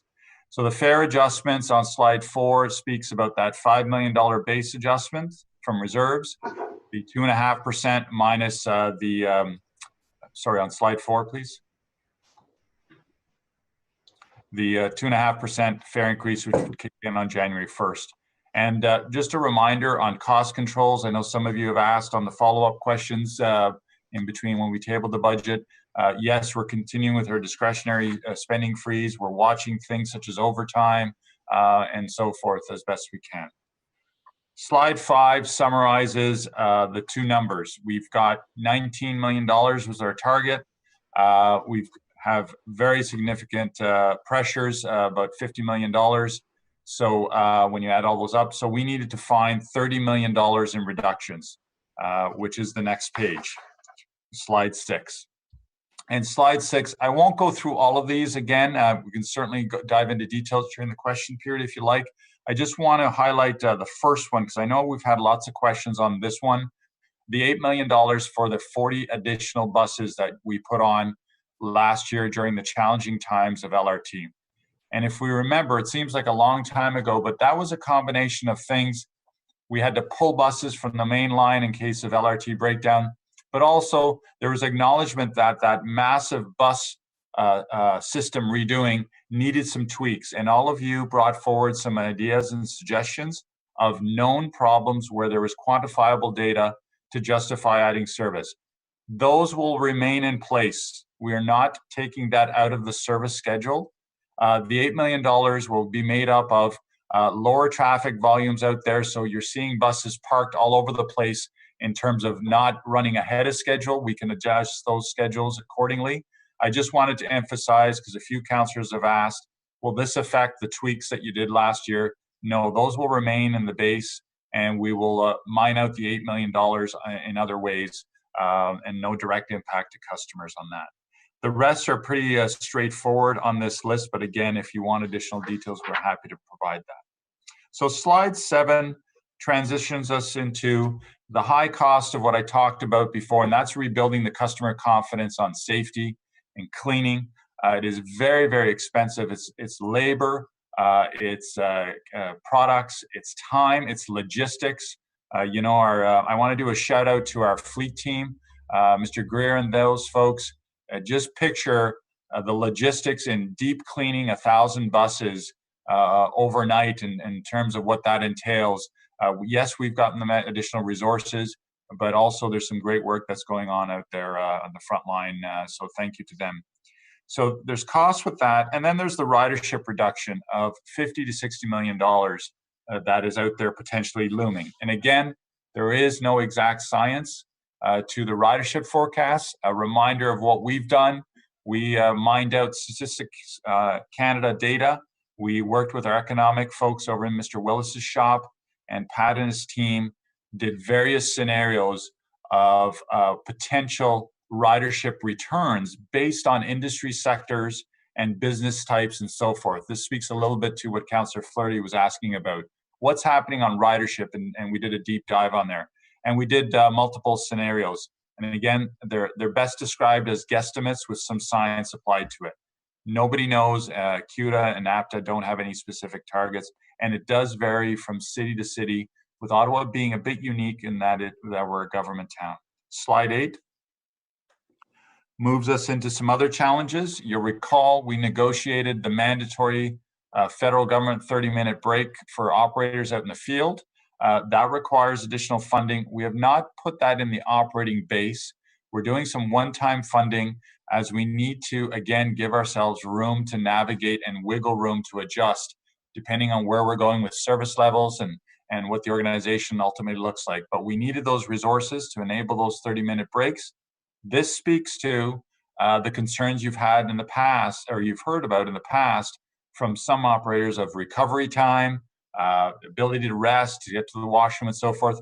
This resolves all that, and there is a price tag to it. It's about $6 million because you need to cover the service during those break periods. But we've got that covered off, and it doesn't cause us any significant challenges at this time. The funding from the federal government could end at the end of March, and depending on what happens with ridership, we could be faced with a challenge.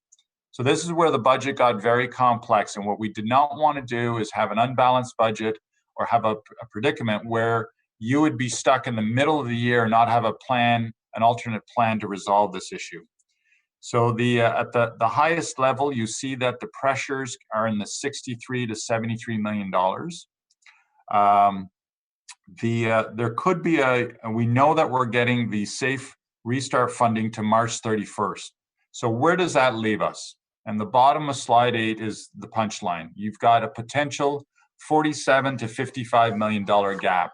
And there was no way we were going to leave you that gap and then have to open up the budget mid-year. That just would not be a prudent thing to do.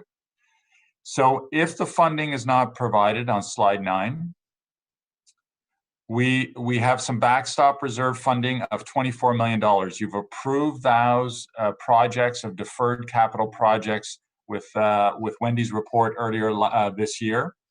And what that would mean is we would need to find up to $31 million in additional backstop.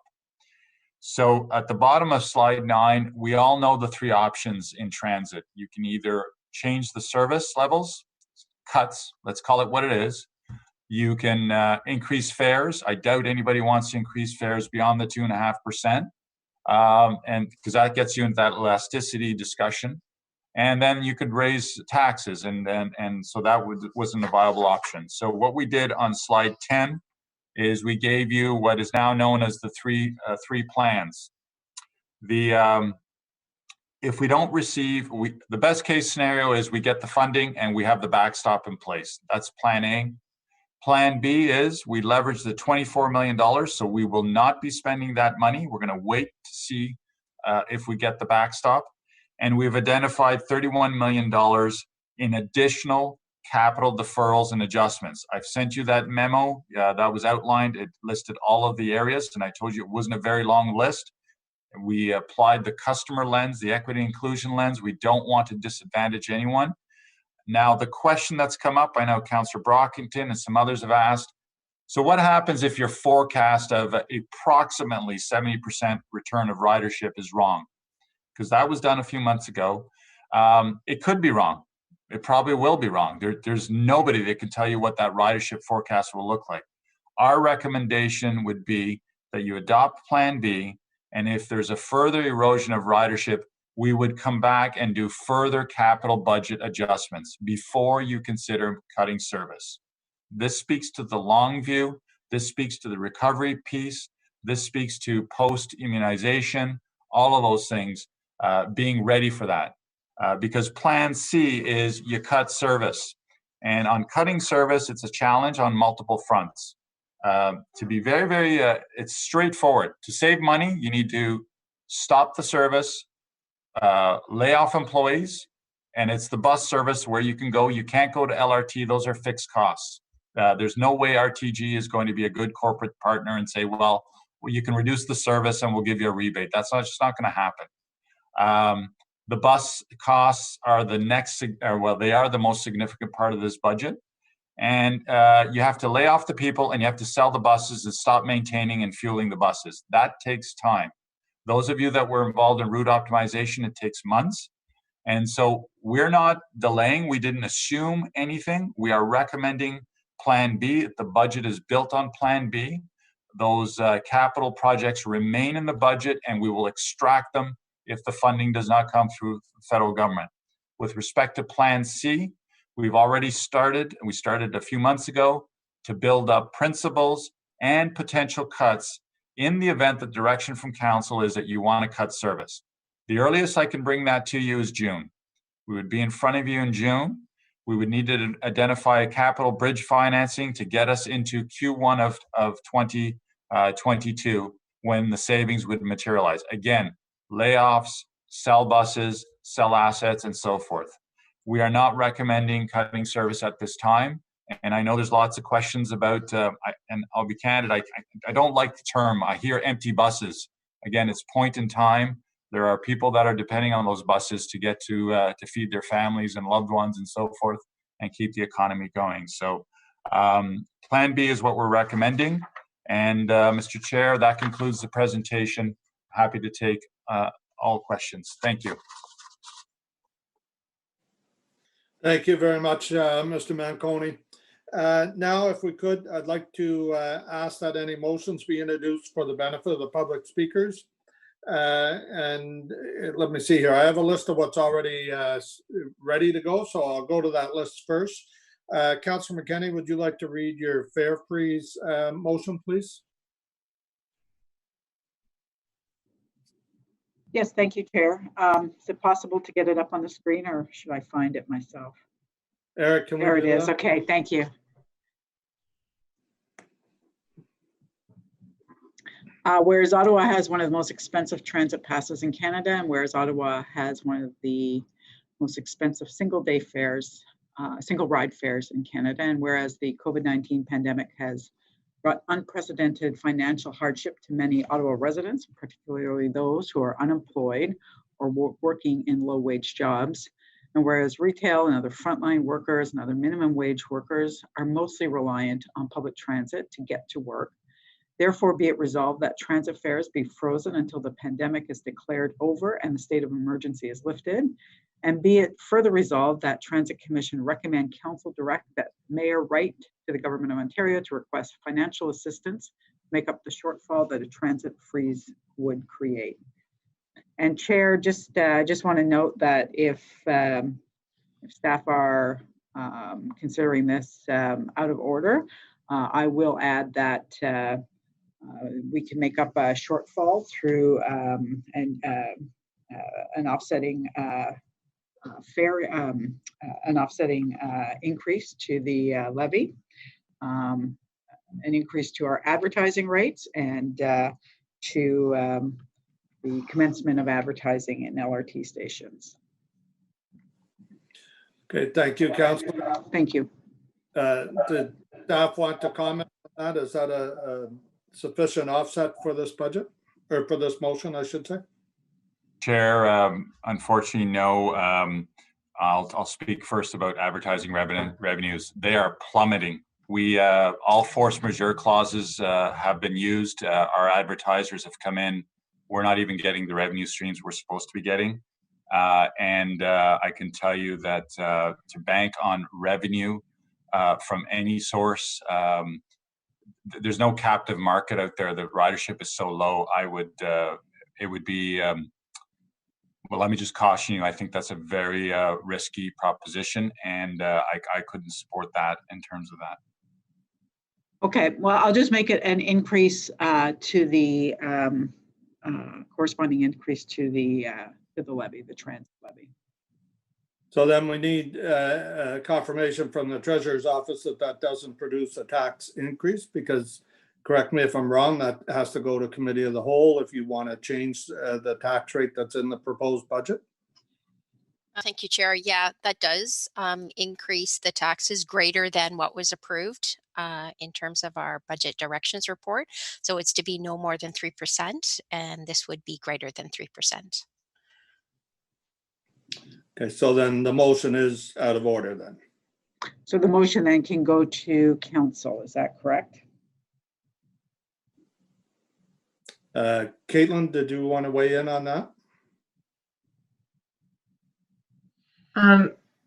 Mr. Chair, while the wording of whatever motion is brought forward at Council and whether it's in order will be up to the ruling of the Mayor at Committee of the Whole, my understanding is yes, this would be more appropriate to bring forward at Council and is not in order here today.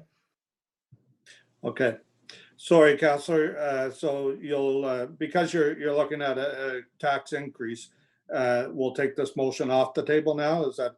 Yeah, and I will bring it to Council then. Thank you. Okay, thank you, Councillor McKenney.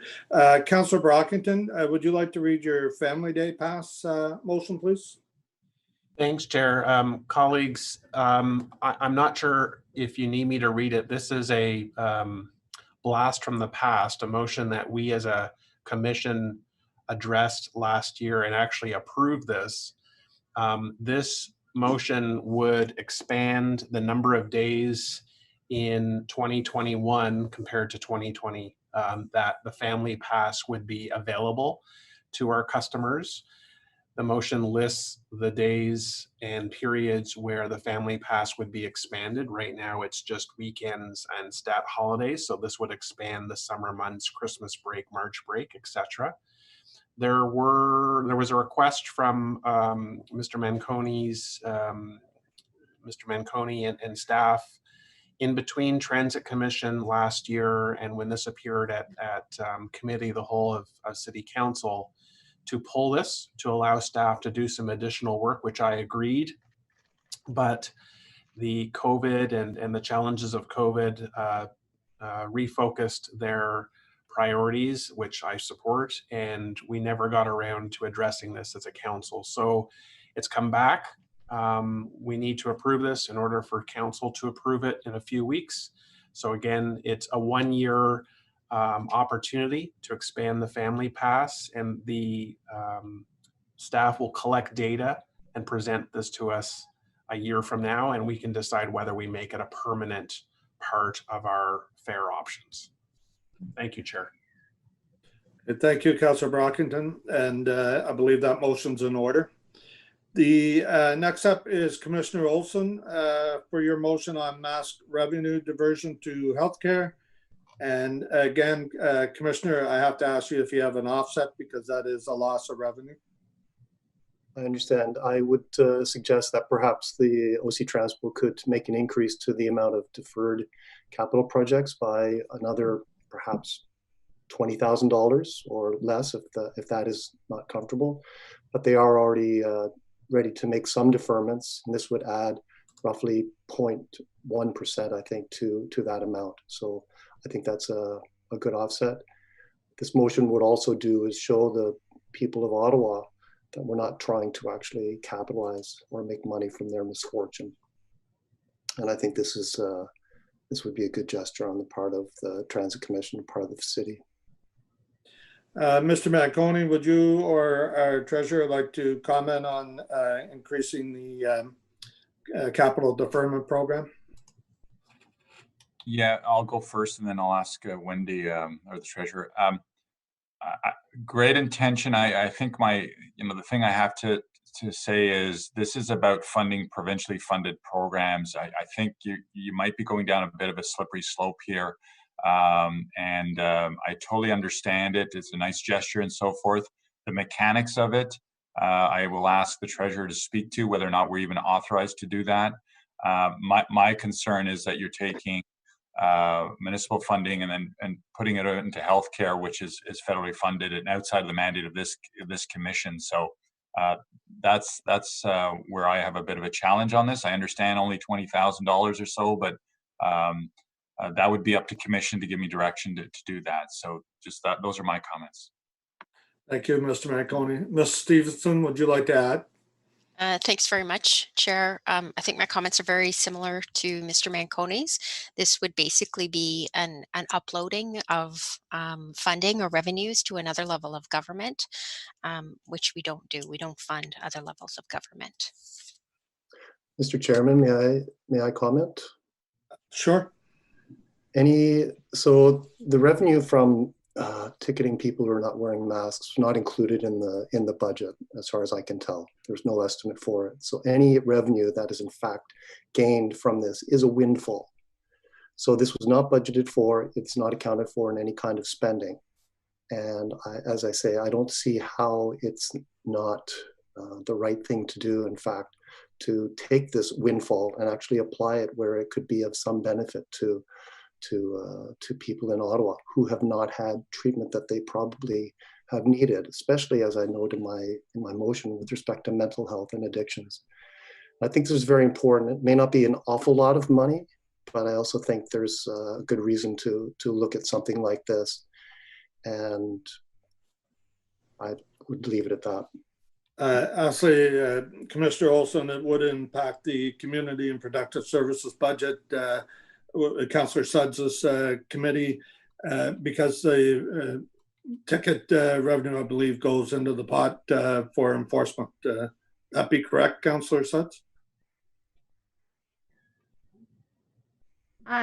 Yeah, as I'm thinking this through, I'm thinking, and correct me if I'm wrong, and perhaps Mr. Manconi can comment, but the resources as far as bylaw services and ticketing, it depends, I guess, where we're going with this and who's doing the ticketing. If this is OC Transpo constables, if this is bylaw, I'm not sure where we're going with it.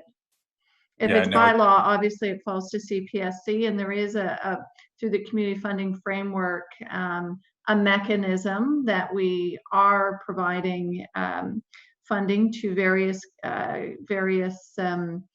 service providers in the city, including some that touch on mental health. So that piece of the budget certainly does fall within CPSC. Yeah, I think you need the treasurer to comment on where the funding goes, because it is special constables. But Wendy, could you just explain that, please? Yeah, if I may, actually, you know, I think to the commissioner's point in terms of this being a windfall, it's actually not. When we look at what's happening with our enforcement revenues across the city with respect to COVID, they have diminished and fallen significantly throughout this year. So in fact, we're not meeting budget as it stands today. So there's really no extra funds. We actually have a shortfall. One of the other things too that I'm struggling with a little bit here and would be very helpful is that when I look at the motion, there's no dollar amount associated with it. I know you spoke to the fact that you think this could be $20,000, but it's really not clear to me what this could potentially be, and we really need to understand that overall impact while we're considering these things. Thank you, Mrs. Stevenson. I think what we're going to do here on this one is let's put it aside. We'll continue on with the delegations, and we'll discuss this further when we review the motions, if that's okay with everybody. It'll give the clerk's office and the treasurer a chance to look further into what's being said here and possibly work with Commissioner Olson on any changes. Agreed. Okay. Agreed. Thank you. So next up is Councillor Kavanagh on your motion to send a letter from the mayor for federal funding. Would you like to go ahead and read your motion? Yes, thank you. Thank you very much, Eric. Yes, so this motion is basically falls on what's been happening. We've lost revenue from fares, yet we still have to have a full service, and relying on fares is obviously problematic, as we've just seen with the budget. When we're doing predictions of 70%, we have no idea. We need a steady stream, and we appreciate very much what the federal government has done in terms of a quick fix, but this needs to be made more permanent. So I'll just read the therefore, if that's okay. Therefore, be it resolved that the Transit Commission recommend that Council, the Council request the Mayor to write to the Prime Minister as well as the Federal Finance Minister, Minister of Infrastructure, to request that federal funding for transit includes operation costs along with capital investments to ensure a healthy city and a healthy economy. As we know, the federal government is making a lot about transit because it's important as we reach our targets for to fight back against climate change as well. And if we do any cuts, it's going to hurt on that score. Understood. Thank you, Councillor Kavanagh, for providing that motion. And finally, Councillor McKenney on low-income fares and means test, please. Thank you, Chair. If I could get it back on the screen, that'd be great.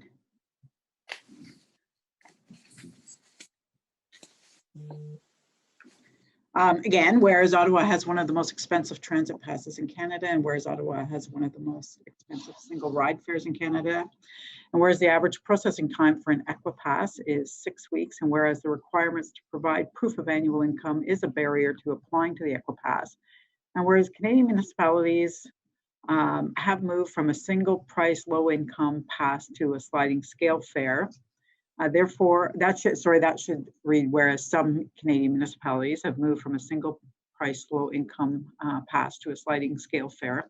Therefore, be it resolved that staff examine options for sliding scale fares and passes, and be it further resolved that staff examine options for eliminating the means test when applying for any low income or special pass, and be it further resolved that staff report to Transit Commission on their findings, including how other cities are managing these issues. Thank you. And I expect that this will, the information we get back will inform our discussion at the working group that's been established by Chair Hubley. Great. Okay, thank you, Councillor McKenney. Staff, can you respond? Is that in order? I don't believe it has impacts for the budget, so I'm assuming that we're okay with it. Yes, it's being referred to the working group, so I think we're fine with that, Chair. Great. Okay, thank you. Okay, so that's all our motions. I want to thank everybody for moving them and introducing them. Now we're going to go to public delegations. And first up is Mr. Clint Crabtree, who's the ATU Local 279 president. I would just like to say, if I could, while Mr. Crabtree is getting ready, that I'd like to, he represents our drivers and operators. And I'd like to actually thank your members, Mr. Crabtree, for your efforts to work with us on improvements to our system all year. But I also want to recognize that during the early days of the pandemic, when most of us were staying home to be safe, your members came to work every day and kept the system running for the essential workers and the people that needed that system. And I think we owe you a debt of gratitude, your drivers and members, debt of gratitude for doing that. So thank you. Are you ready to go, Mr. Crabtree? I'm ready to go. And thank you for those comments, Chair Hubley. We appreciate that. It means a lot to my members. Good morning, members of the Transit Commission and Transit Chair Hubley. My name is Clint Crabtree. I'm the president of ATU Local 279. I represent maintenance workers and all the transportation members at OC Transpo.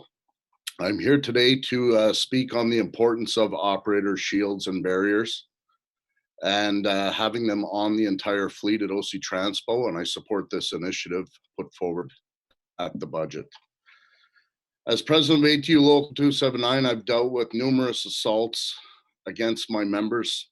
One assault on my members is too many. These assaults that occur are physical, verbal, spitting, for example, punching, grabbing. My members interact directly on a daily basis with the public. They work alone, they work late shifts, they work at night, and they provide services to the public that may be experiencing frustration, for example, these members of the public. And with fare increases, service reductions, late bus routes, and scheduling issues, that's the frustration that my members face. When a bus operator is seated in a bus, they are in a vulnerable position with no escape route.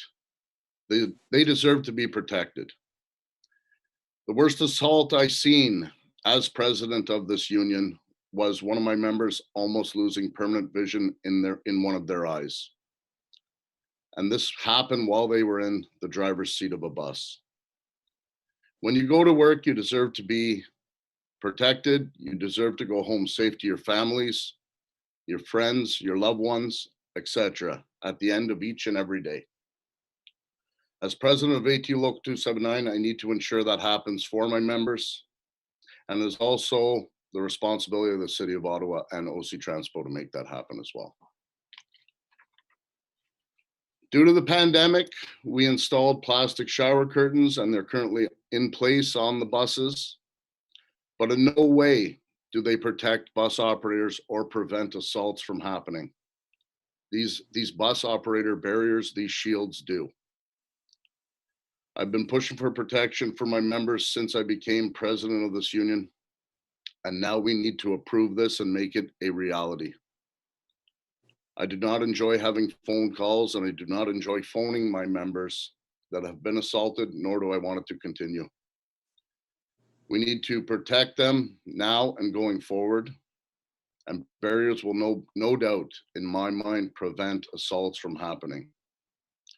I do realize there is a cost to these barriers, but you can't put a price on keeping your employees safe at work. There should be no price on that. I'd like to thank OC Transpo and all of our Health and Safety Committee members, General Manager John Manconi, for working with my local ATU Local 279 on this initiative to help keep my members safe. I think together we've done a great job since this pandemic began, and working together, we've been the first in North America on many safety initiatives and we've been leaders to keep our employees and members safe during this pandemic. So I'd like to thank them. Thank you. Thank you, Mr. Crabtree. Is there any questions for the delegations? Councillor Kavanaugh? Thank you very much, and thank you, Mr. Crabtree, for this presentation. I think all of us, our heart goes out to the drivers. I see them. I actually think it must be tougher right now when there's not so many passengers, and you're keeping on, and the schedules are being kept. So kudos to the drivers during these difficult times. I saw a very special moment recently when I was going over the pedestrian bridge over the transitway, and there was a little girl in a baby carriage waving at the drivers as they went by, and they were honking their horns at her. And I was thinking, oh good, somebody is giving them some credit. It just made me feel great. This was a wonderful moment because I know that they don't get enough credit given to them. So thank you very, very much for coming out today. Thank you. Okay, thank you, Councillor.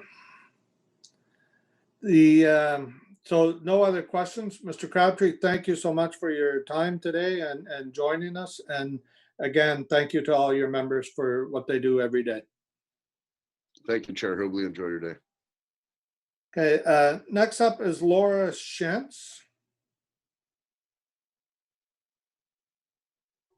Hi there, can you hear me? Yes, go ahead. Okay, thank you. So my name's Laura Shantz. I've been taking public transit here in Ottawa for almost 20 years. My first apartment was in Hintonburg, close to the transitway. Before all my boxes were unpacked, I made the trip to Lincoln Fields and bought an annual student transit pass. I remember that it cost me just under $500, or about 40 bucks a month. That would be about $55 a month in today's dollars. I loved how easy and affordable it was to travel. I come from a rural area where we don't actually have public transit. So for me, this was huge. I didn't need to beg for rides. I could go wherever I wanted. Unfortunately, I feel like things were better then than they are now. I've taken transit long enough to remember many major service cuts that gutted evening and weekend service. I was even part of a delegation asking City Council to maintain this service for shift workers like me. Spoiler alert, they didn't. My confidence was further shaken a few years later with a move to Vanier. Housing became more affordable, but the fast, efficient, and convenient transit service I was accustomed to was now anything but. At rush hour, I could walk the 5.5 kilometers home from my job on Bronson Avenue faster than I could go by bus. Then the transit strike of 2008 happened, and I just started walking. Everywhere. I didn't have a choice. In the following years, I started to reevaluate my transit choices, and O-Speed Transpo wasn't always my first choice anymore. I'm someone who should be an ideal transit customer. I have small kids, I don't have a car, and I'm out and about in my neighborhood every day. I care about the environment, and I want to make the right choices for the environment. I want to walk, bike, or take the bus. I don't want to drive. But our transit system is geared to 9 to 5 downtown commuters, which I'm not. The fare structure is geared to people traveling alone, which I'm not. The rates seem to be geared to those with full-time salaried work, which I don't have. Yes, there's the Equipass, but we know the uptake is poor and many people don't want the humiliation of having to prove their poverty over and over, or the circumstances just don't fit. If I lose my job in May, showing last year's tax return won't help me get a lower transit rate to help me get back on my feet. It's not going to help until the next year when I can prove a more recent tax return with lower income. An Equipass doesn't help a lot of us, especially lower income or gig economy workers like me, who make enough to not qualify, but not enough to make transit seem affordable. So on that, let's talk a bit about fares. I've learned to pay the $3.60 cash fare instead of using my Presto, as it's cheaper if even a few operators cut me slack when a previous bus was a no-show or a train gets delayed, and I needed that extra 10 or 15 minutes to get the last leg of my ride home. I travel with 2 young children, age 7 and 4.5. Today, a round trip on the bus costs us $10.90. And as I've mentioned, transit to Vanier, where I live, isn't what most would consider fast or efficient. We know about transit issues in our neighborhood. I know Councillor Fleury has been very active on this file. and I appreciate that. Transit alternatives like biking and Uber are very appealing even at the price of $10.90. Add 2.5%, and knowing that in about a year and a half, I need to be adding another child fare to my trip to get my youngest, a round trip would now cost us at least $14.96, maybe even more. And at that point, I'll be priced into public transit altogether. If my partner comes with us today, we pay $18.10 when we get on the bus for our round trip. Fast forward 18 months, and that'll be at least $22.35 for my family to take a trip by bus in the city. How can we get people out of cars and onto buses, doing what is right for the environment with those kinds of prices? 2.5% might not seem much to people on this call today, but to people like me, it adds up, and it adds up fast. It'll push people into cars. It will make 1 minute people remaining. Thank you. It will make people call an Uber instead of waiting at a bus stop. It'll make them pocket their money and walk or bike. We need to think of beyond the worries of cost recovery, especially during a pandemic when people are hurting and we don't know what the future holds. And think of the transportation system we want to have in the future. We want a city where public transit is the best choice, where it's fast, easy, convenient, and affordable way to get around. That choice starts here. I urge you to say no to any fare increase. I urge you to look for solutions that don't require essential workers and people with no other options to shoulder an even heavier burden. Thank you. Thank you very much for your presentation today. And in case you weren't aware, at the last meeting and we're going to deal with it today as a motion, we're putting together a working group to look into exactly those kinds of issues that you just raised. And Councillor McKenney and myself and Commissioner Caricato will make up that working group, at least initially. And so I think we're going to be able to help you with this. Our challenge here is there has to be offsets to the revenue. So if we don't have revenue from increased fare, for example, we either have to raise taxes on everybody else or we have to cut service. And I, for one, and I think most commissioners agree, and your comments, I think, reflect the same. We don't want to cut service. We want to actually make it better so that it is the preferred choice for transit and not your last choice. So thank you. We have a couple of questions for you, if you don't mind hanging on there. Sure thing. First up is Commissioner Caricato. Hi, Laura. Thanks so much for your presentation and speaking to us today. On your last point about searching for solutions, I wonder if you've thought about any that you want to share with us. And maybe I'll have another question after that.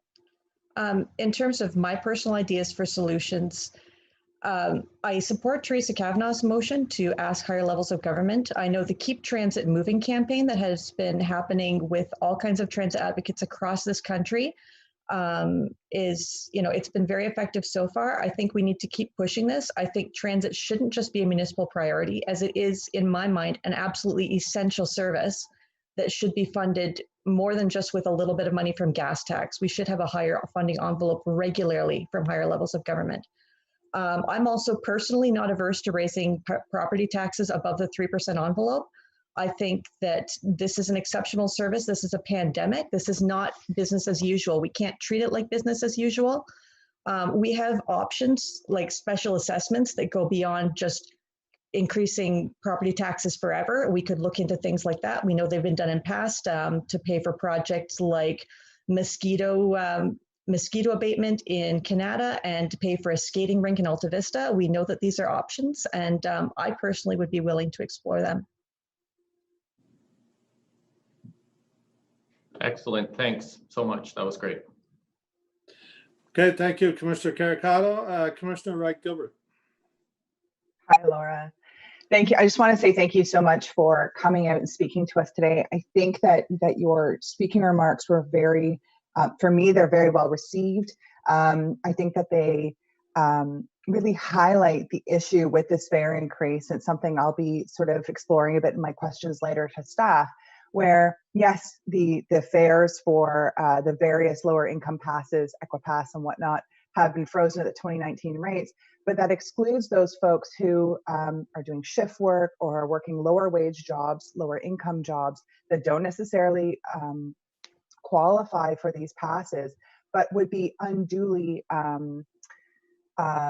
punished isn't the right word, but that the cost of this transit increase would be downloaded onto them. And I think that you really put in perspective as a real human how these costs would be downloaded onto you, and really provided a lot of context with respect to your two wonderful children and if your partner joins you. So I wanted to thank you sincerely for bringing that context into this discussion. I think that context sometimes gets lost.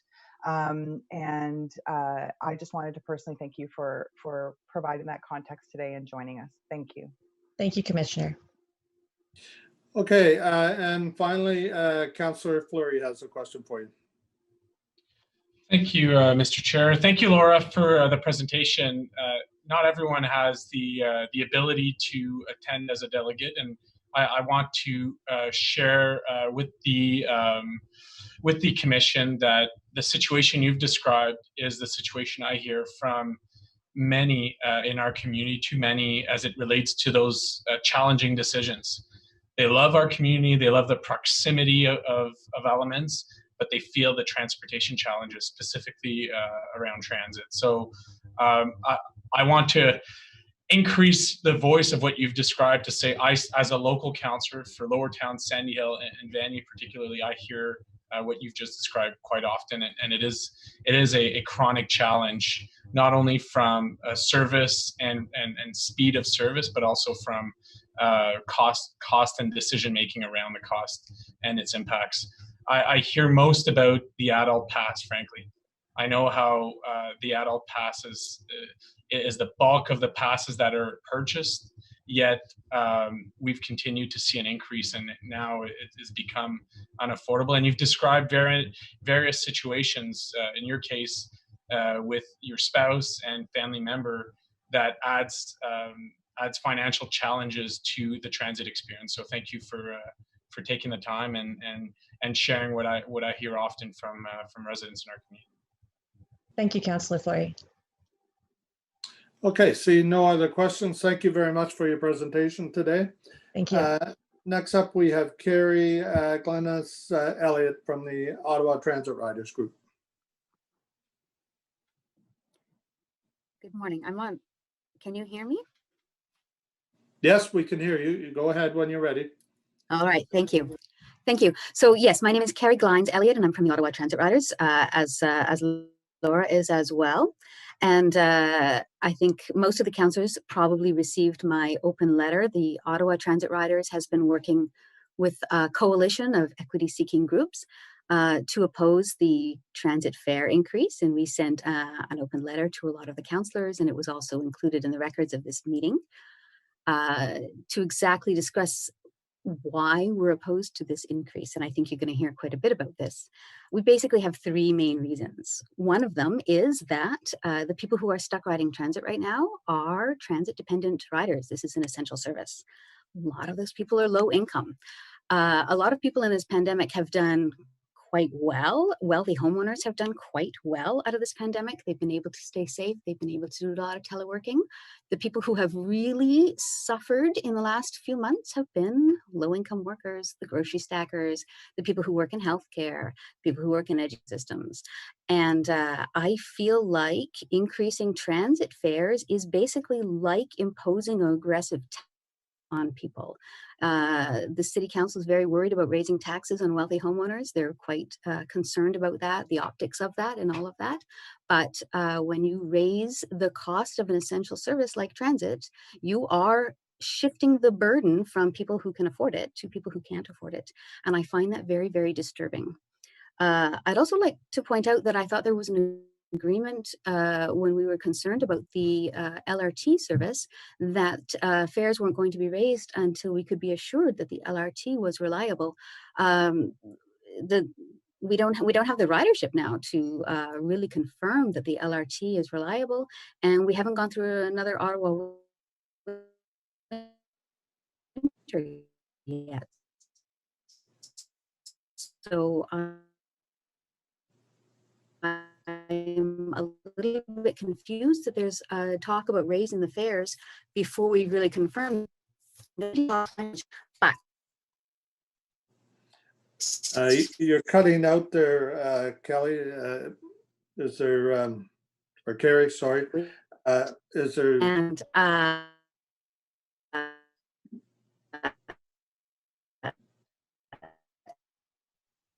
there are transit and things like that. Just like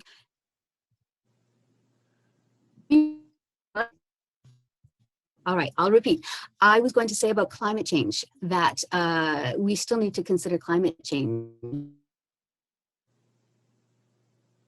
That Okay, we're having a lot of issues with, we're not getting your presentation. Can you hear me? You're still frozen.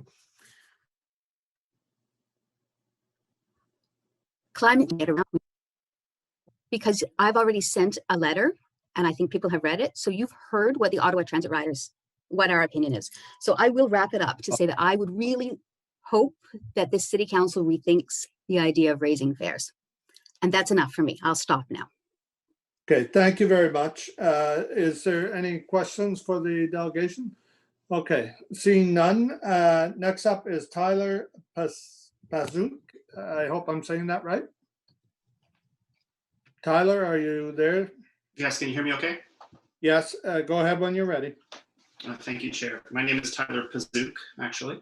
I am a public servant. Since March, I have been working from home, like many people, and I myself have only used OC Transpo once. But this isn't to say that I haven't been going places. I have. My doctor is down by South Keys. The vet is at Billings Bridge. Some of my favorite places to get takeout are in Vanier and Hintonburg. My favorite parks are in Rockcliffe, of course, Gatineau Park. I have been biking to these places. Others in my position might choose to drive instead. But everywhere I go, no matter how I personally get there, there are other people there, and often it's the people who are working there. Those people who can't work from home, they need public transit that is very good, very reliable, and very affordable. Raising their transit fares is wrong. OC Transpo seems to be tied to a funding structure that hinges on people like me paying fares and commuting to our offices downtown. And the cat is out of the bag on teleworking. There's a very real possibility that many of us will never go back to the way things were before. I know I don't really want to. The fare revenue that you say you need may never return. But again, we're all still going places, appointments, shopping, parks, activities, get takeout, socially distance, visit with friends and family when that's permitted, to COVID testing centers. It's just that OC Transpo often doesn't go where we're going these days, and certainly not reliably. Instead, it's still kind of fixated on the weekday 9 to 5 commute. Many of the officials on this very Zoom call will comprehend this if they think back to the excuses they themselves gave for not participating in the Transit Week Challenge back at the beginning of this endless year. You told us you couldn't participate because you needed to be places at specific times, as though the rest of us, well, you know what I mean.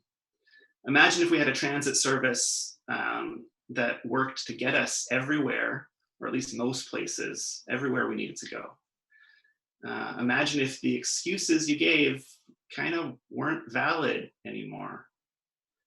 Instead of using the downtime of the past several months to reconfigure the system, to give it a good rethink, to better serve transit-dependent, shift, essential, frontline, and low-income workers in areas of the city that have long been woefully underserved, OC Transpo hasn't really adapted to our new reality. You're acting kind of like the old normal is coming back any day now. Those who can't work from home need transit to be there for them. They need it to be better than it has been, and they need it to be cheap, or I'm going to say it, free.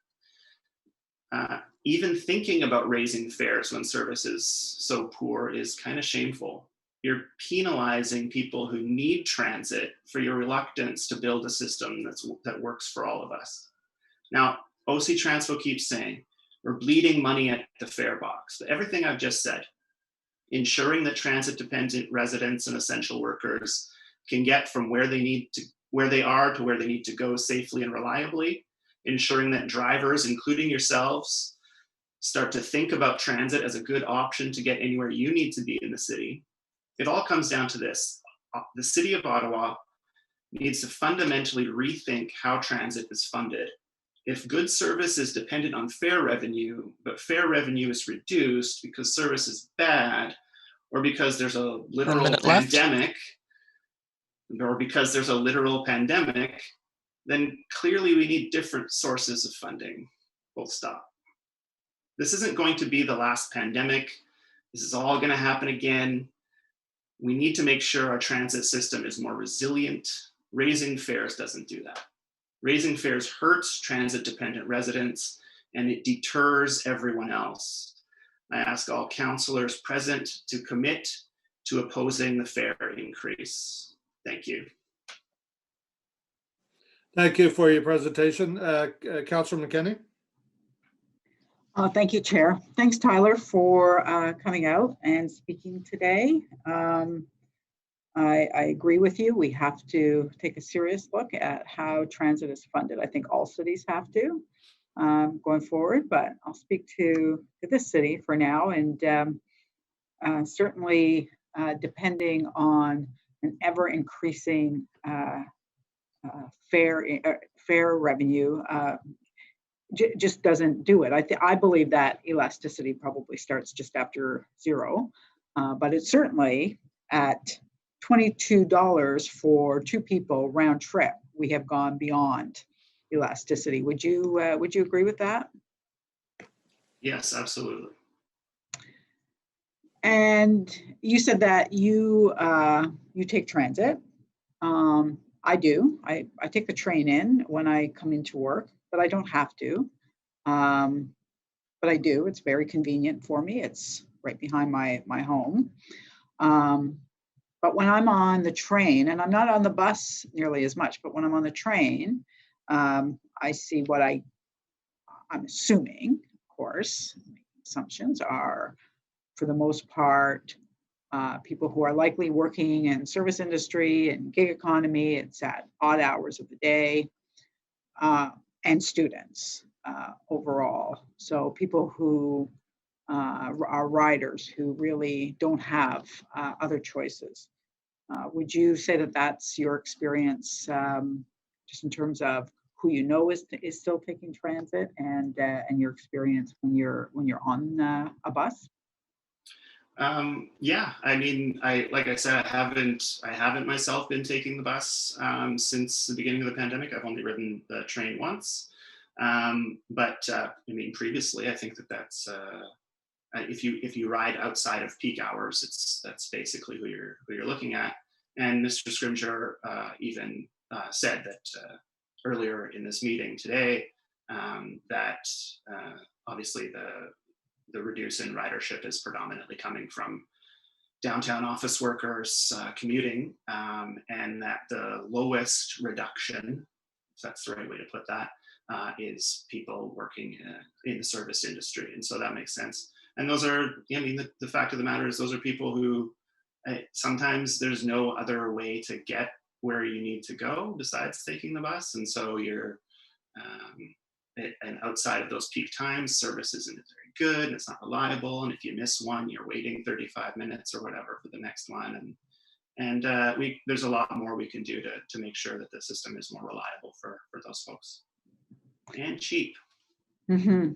We know that after route optimization, transit ridership began to decline, and it continued to decline. I was actually one of those people who chose not to take transit after route optimization, simply because before it, I had the choice of 2 or 3 routes really to get myself home. So I never waited more than 5 to 10 minutes, and that changed to it could have been up to 20. And there was, for a 35-minute walk home, I chose to walk rather than purchase a bus pass. So Again, I agree with you. I think that, increase in fares is unfair, and it causes us to lose more riders. But certainly we do have to have a very serious discussion in this country about how transit is funded, and in the city about how transit is funded.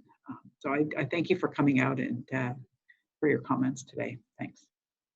Thank you. Thank you, Councillor McKenney. Next up is Councillor Kavanagh, please. Yep, thank you very much, Tyler. It's interesting contrast to listen to your experience versus Laura. I'm sort of seeing a theme here about the fact that transit's going to be used very differently, in terms of not 9 to 5 so much. That was the bulk of what we heard about when we're dealing with OC Transpo issues in our office.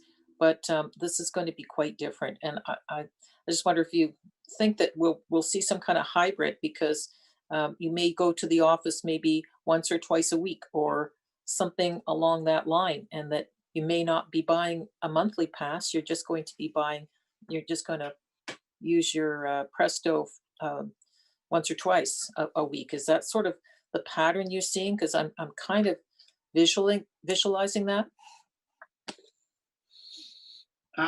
Yeah, I mean, it's something like that. I mean, it's just it's unfortunate, like an accident of history, that we went all in with the LRT and getting people downtown, and then immediately there's a pandemic. Whoops, and all of a sudden we can't.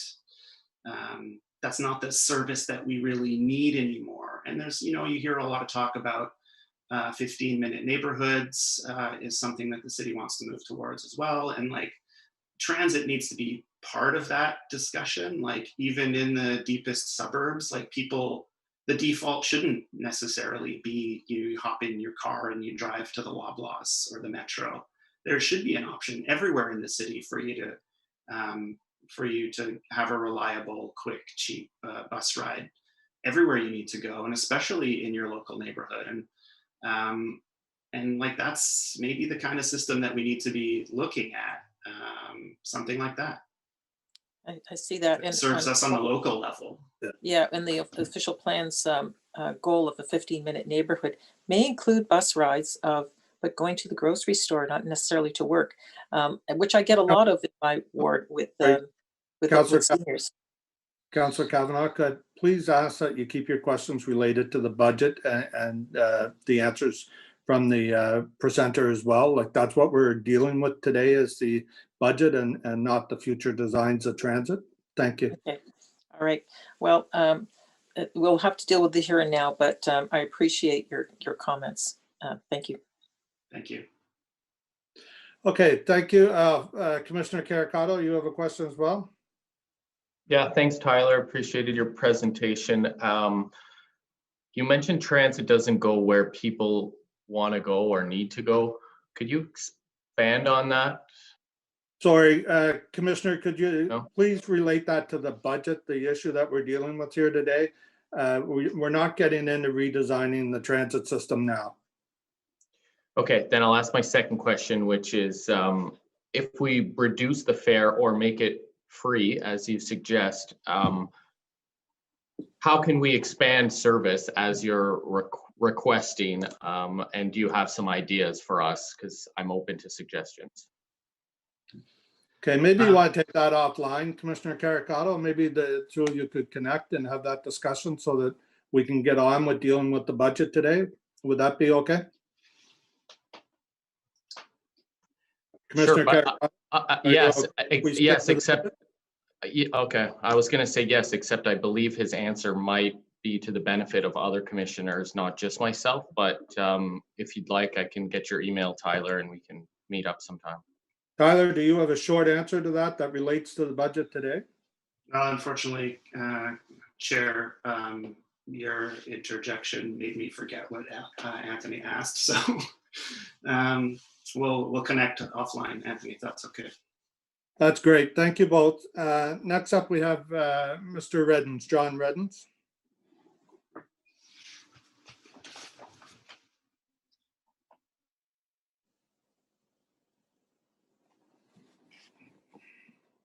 You're on mute, John.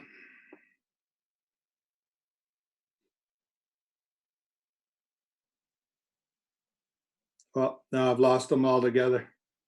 Eric, do you see John there somewhere? There, I'm back on. Okay, great. Go ahead when you're You ready. hear me John. now?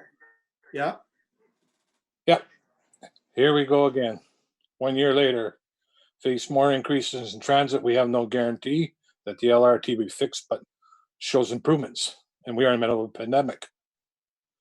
Last year, commissioners tried to move, mentions to freeze, but bus fares, but kept saying commissioners can't make such motions and go to Fedco. With all the presenters today, is this a waste of our time presenting this? If not, I have an option. 2 years ago, I mentioned at an Ottawa South budget deliberation meeting, and I was shot down with this idea of paid parking downtown would be transferred over to the cost of transit. Now that was a budget deliberation. I suggested an idea, and I got shot down. We shouldn't be shot down with our ideas. It should be brought to the table. The comment at the time was, "We'll never get this passed for government." But pandemic happened. The city declared an environmental emergency, and all 3 levels of government need revenue to pay for the services. So that's one idea we have to look at it. My also question is paratransport. We want same-day service. I repeat, we want same-day service. It's inhumane that we have to plan our day 24 hours ahead of time.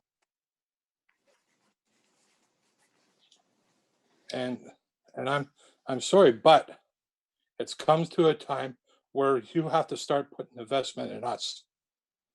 Thank you. You put the investment into the South Ottawa problem, but you have to start investing more in us. You have to start making things right. We have to be treated as equals, and we're still not being treated like equals. That's all I have to say. Thank you, John, for your presentation. We don't have any questions for you today, so thank you. Appreciate you coming out. Next up is Sam Boswell. Good morning, everybody. I'm going to be slightly rude and leave my video off just so I don't run into connection issues because the internet has been unstable here today.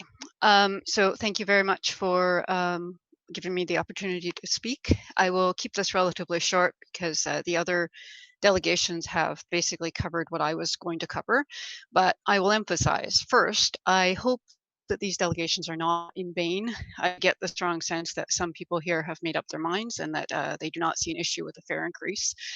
I strongly disagree. I'll use myself as an example. I love public transit. I haven't taken it since March. I used to take it multiple times a week. I am extremely privileged. I know the word privilege gets some backs up, but I am privileged. I have not had to take transit. I have only left the neighborhood a handful of times. I've been able to take a taxi. I can afford to do that. And it's sad coming from me because I love public transit, but I do not feel safe right now. I'm vulnerable. COVID could kill me. I've had to lock down. Not everybody has that choice. How many people here have no choice but to take transit? I can answer that. None of you none of the commission has the choice, has to take transit. You can all drive. You can all take a taxi. You can all take Uber. You are not being forced out on transit and having to pay more for it right now. I know a few people are making faces, but that's a fact. You are all as privileged as me. By putting up the transit fares, you are penalizing the people that have no choice. You are penalizing the marginalized people. You are penalizing gig workers. You're penalizing people like Laura. You're penalizing people like John. You are going after the essential workers. And it's sad because a few months ago, essential workers were heroes and they were all getting hero pay and we were all worshiping them. Thank you for stocking toilet paper in the grocery store. Thank you for keeping the hospitals running. But now we have decided that essential workers, gig workers, low-income people are the ones that should pay the cost of a pandemic. They're the ones that should pay the increased money. And I actually honestly resent the minimizing of the cost, because as Laura pointed out, sure, you can say it's only 2.5%, but we have been steadily going up every year. This is not small change for a lot of people. I know people, and we hear people through the Ottawa Transit Rider membership who are walking hours a day because they can't afford the transit fares. So you're asking essential workers, hospital workers, people like that to walk because they can't afford the fares. This is just unacceptable. And I realize that there is a implication that the choices are raise the fares or cut the service. And honestly, I disagree with that.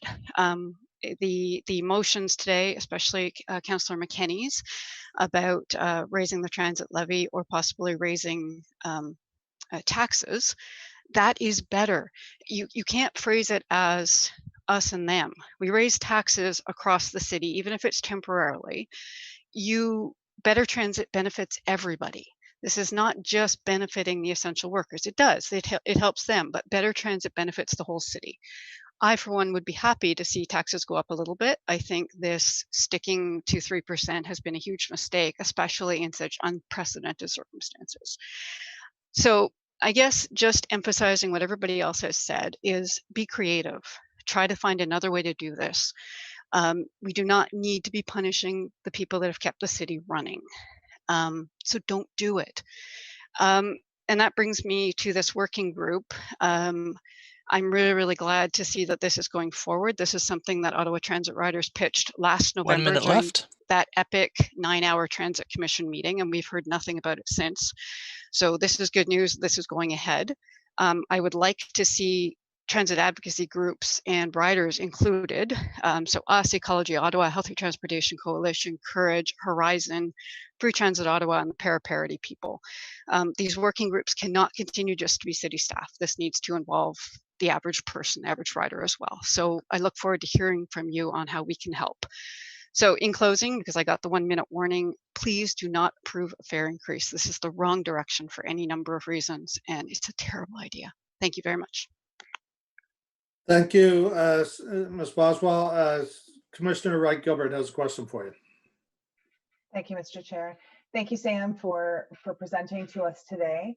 I would just like to go back to one of your earlier points where you posited that most of us on this commission are in a privileged position to have the choice whether we use transit or not. I would like to confirm that I am one of those privileged individuals who has the choice whether to use transit or to use my own personal vehicle. So I just wanted to confirm that. Thank you, Sam. Thank you. Okay, thank you, Commissioner Wright Gilbert. Next up is Christine Santelli. Yes, sir. Good morning, Mr. Chair Hubley and all the Transit Commissioner. My name is Christine Santelli. I'm a resident of Vanier and a member and a volunteer with Kawi City for All Women Initiative and the Healthy Transportation Coalition. I'm here today to talk to my experience with OC Transpo and advocate for transit equity in Ottawa. As a woman, a senior, and a low-income person experiencing disability who relies heavily on transit for any mobility across the city, I'm deeply impacted by the raise in transit fare for seniors. Before I speak to my experience, I would like to thank the Council for the freeze this year on the transit fare in the City of Ottawa draft budget 2021 for people who use the Community Pass and the Equipass.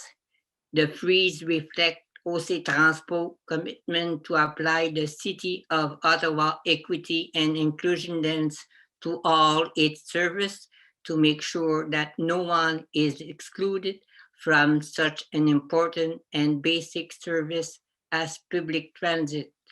Also, I wanted to thank you for the motion put forward to establish a working group to further reduce financial barriers, which reduce the ability to travel for those who need it the most and can afford it the least.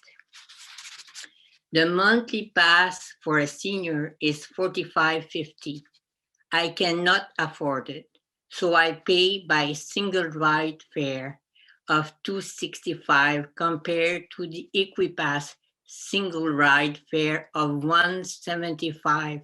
It's a difference of 90 cents per single ride fare. From January 1st, 2021, senior will pay $270 a single ride fare, and the Equipass single ride fare will be $175, a difference of 95 cents per single ride fare. Even if I have the Wednesday and the Sunday free as a senior, I cannot always use it for, and I'll give you some example, to go to the main library to pick up or return item. The same goes for my medical appointment with the doctors, specialists, and for medical tests. If you look at the eligibility for the Equipass, senior cannot apply because the senior pass is less than the Equipass. Because of that, senior like me cannot benefit from the Equipass single ride fare of $175 compared to the single ride fare of $265 for senior. I would like to ask the Transit Commission to implement a sliding scale for transit fare with different price band based on people's income. For example, in Calgary, if an individual earns less than $12,000 a year, their monthly public transit pass costs them less than $6 a month. If that cannot be implemented this year, I would like the Commission to give direction to the staff to build a report and recommendation around how sliding scale can be implemented. 1 minute left. Implementing a sliding scale for the Equipass would facilitate greater social and economic participation for low-income individuals, particularly women, senior, and family in our city. This in turn can only help us achieve our goal of a healthy and prosperous city overall. Thank you for listening, and I'm waiting for your decision in response to my comments. Okay, thank you, Christine. A question from Councillor McKenney. Thank you, Chair. Thank you, Christine, for presenting to us today. And I especially appreciate your outlining the inequity around the single ride fare for you as a senior. Although the Equipass, the seniors pass, if you're able to afford it, is less than Equipass. Again, if you can't afford it, you're actually unable to benefit from any type of reduction in fare, even if you are low income. So I appreciate your coming out and outlining that for us. My question was going to be, but you answered it, Christine, around a sliding scale. I put forward a motion. We are going to form a working group to look at fares and how we can make them equitable for everyone in our city. And I can assure you that a sliding scale fee structure is something that I am very interested in, as well as eliminating means testing so that people, I think somebody had put it earlier, don't have to prove their poverty over and over. So I do thank you for coming out. You did answer my question after all, but I already had my hand up, so I thought I would take the opportunity to just say thanks for coming out. Thank you. Okay, thank you for your presentation today. Next up, we have Sam Hirsch. Hello, can folks hear me? Yeah, great. Hello, bonjour, je m'appelle Sam Hirsch et je suis ici aujourd'hui au nom d'Horizon Ottawa. Je voulais We're here for Horizons Ottawa.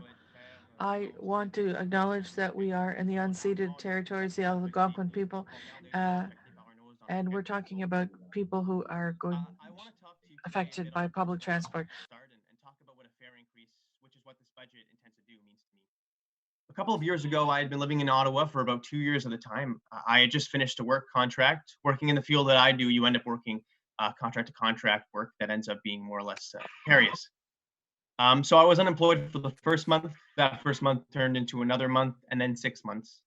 Eventually, I ended up living off social assistance and could barely afford food. The monthly fare was way too much for me to pay. Even $3.50 for a single fare could go towards a meal or groceries. On top of that, I didn't have a bike and I couldn't walk for extended periods of time because of injuries that I had and still to a certain extent have. I tried to register for the EquiPass, but it was too complicated to have to report my income. And even if I had gotten approved, I had heard it had taken some folks over 3 weeks to actually get something in the mail. So I had no other option. I did at one point or another evade fares. At one point, I was caught and shamed for it in front of a bus full of people. Not being able to afford it is not a good enough reason, someone yelled at me and called me a thief, basically a thief. I'm not condoning skipping or evading fares, but I'm telling the story because it's not unique. This is a story I've seen and heard so many times before. There are many reasons someone might evade paying their fares, and quite frankly, there's a simple solution. Free transit, or at the very least, a cheaper fare. That's the real way to stop fare evasion. Now, I know what some members of this committee might say to me at the end of this. Why didn't you just get the EquiPass? Well, it's not that simple. In 2017, the CBC reported that out of 8,800 people who were eligible for the EquiPass, only 2,600 actually bought them. That's less than 30%. On top of this, we're not even counting the tens of thousands in our city who live off minimum wage who aren't even eligible for the EquiPass. I'm not saying this to belittle the program, but ultimately means testing any program or public service will always lead to many people being left out. I was an example of that, and so are tens of thousands of residents across this city who would simply be better served by an overall cheaper transit share. And I'm happy to see a motion from Councillor McKenney today around ending means testing. As Councillor Kavanagh wrote in a recent Ottawa Citizen op-ed yesterday, dependency on fares is at the heart of our city's cash flow dilemma. We have to stop treating the transit system as a pay-for-use service when we have proven that it must be in place regardless of the fluctuations of the customer base. And I think that this line really hits the nail on the head. As long as we keep treating public transit as a business, not a public service as it is, we will continue to face the same old problems. Instead, we have a general manager of transportation in John Manconi who continues to invest in risky V3s, calls transit users customers, and thinks the only way to continue to pay for transit is to keep shifting the cost onto those who actually use the service. And to circle back to what Manconi said earlier in this meeting, he thinks taking public transit during COVID-19 is a personal choice. I'm not sure what the general manager was trying to say here, but for a lot of people like the frontline workers that he's lauded so loudly, it isn't a choice. And it's a responsibility of OC Transpo and himself to make sure those folks remain safe. In terms of the cost to the user, for example, we are spending 50 times more on enforcing fares, or what the budget calls fare control, than we are improving accessibility at stations and other facilities, around $25 million and $500,000 respectively. $25 million on enforcing transit fares. That's 25 millions that could be used to subsidize transit fares or pay for over 200,000 adult bus passes. Why is fare enforcement seen as more essential during the pandemic than affordable and accessible transit? Transit is more than just commuting. For some of Ottawa's most vulnerable population, it's about surviving. We know that the City of Ottawa has the budget to provide stable funding to transit. We know it's not a choice between cuts to service and higher fares, like some on this committee are framing it, but you're choosing to spend it on other things. By doing so, you're letting countless of those who have stories like mine fall through the cracks. Prioritizing public transit means seeing transit users as more than just customers. It means seeing them as people. Thank you. Okay, thank you, Mr. Hirsch. There's no questions for you, so thank you for coming out today. That ends our public portion of the meeting. So we're now going to public submissions are over. Chair, if I may, there's a few more speakers on the list. Oh, I don't have that list, Eric. Okay, do you want to call them out then? The next speaker would be Hanadi Al-Hamawa, apologies, Al-Hamawi. Yes, I'm here.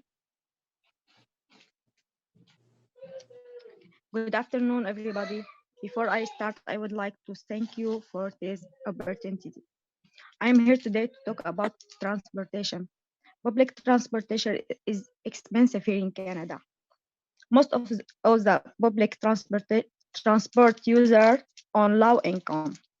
I'm as a person with low income cannot cover this cost for me and for my daughter who takes public transportation every day to go to school. I hope you will make it free for everybody, or at least reduce the price for tickets. And I would like to support CAWI, ask for sliding scale. Thank you very much to listen to me. Thank you. Seeing no questions, do you want to call the next delegate as well, Eric, please? The next speaker is Tammy Davis. Good afternoon, everybody. I would like to speak here today on public transportation and how it is expensive. I'd like to say my story. This issue is important to me because have a large family. We have one pass that we share between our family. That is to go to work, to go to school. If not, we bike or walk, but it's getting colder. My children have asthma. I would like to support Cowie on their ask for the sliding scale. Thank you again for letting me speak today. Thank you for coming out. We appreciate it. Councillor McKenney wants to ask you a question.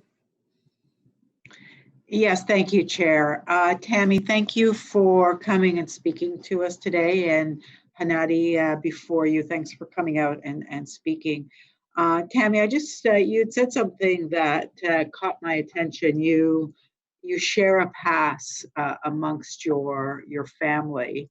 I take it then that you buy one pass and then you decide how you're going to travel to get around. Can you just explain to us, Tammy, what the transit needs of your family are, like what your kids need the pass for, what you need the pass for, what is it that you need that one pass in your family for all of you to move around?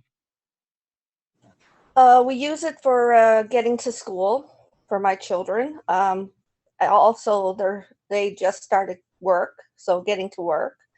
Me, it's for looking for work, getting to appointments, getting prescriptions, everything basic like that we need to do.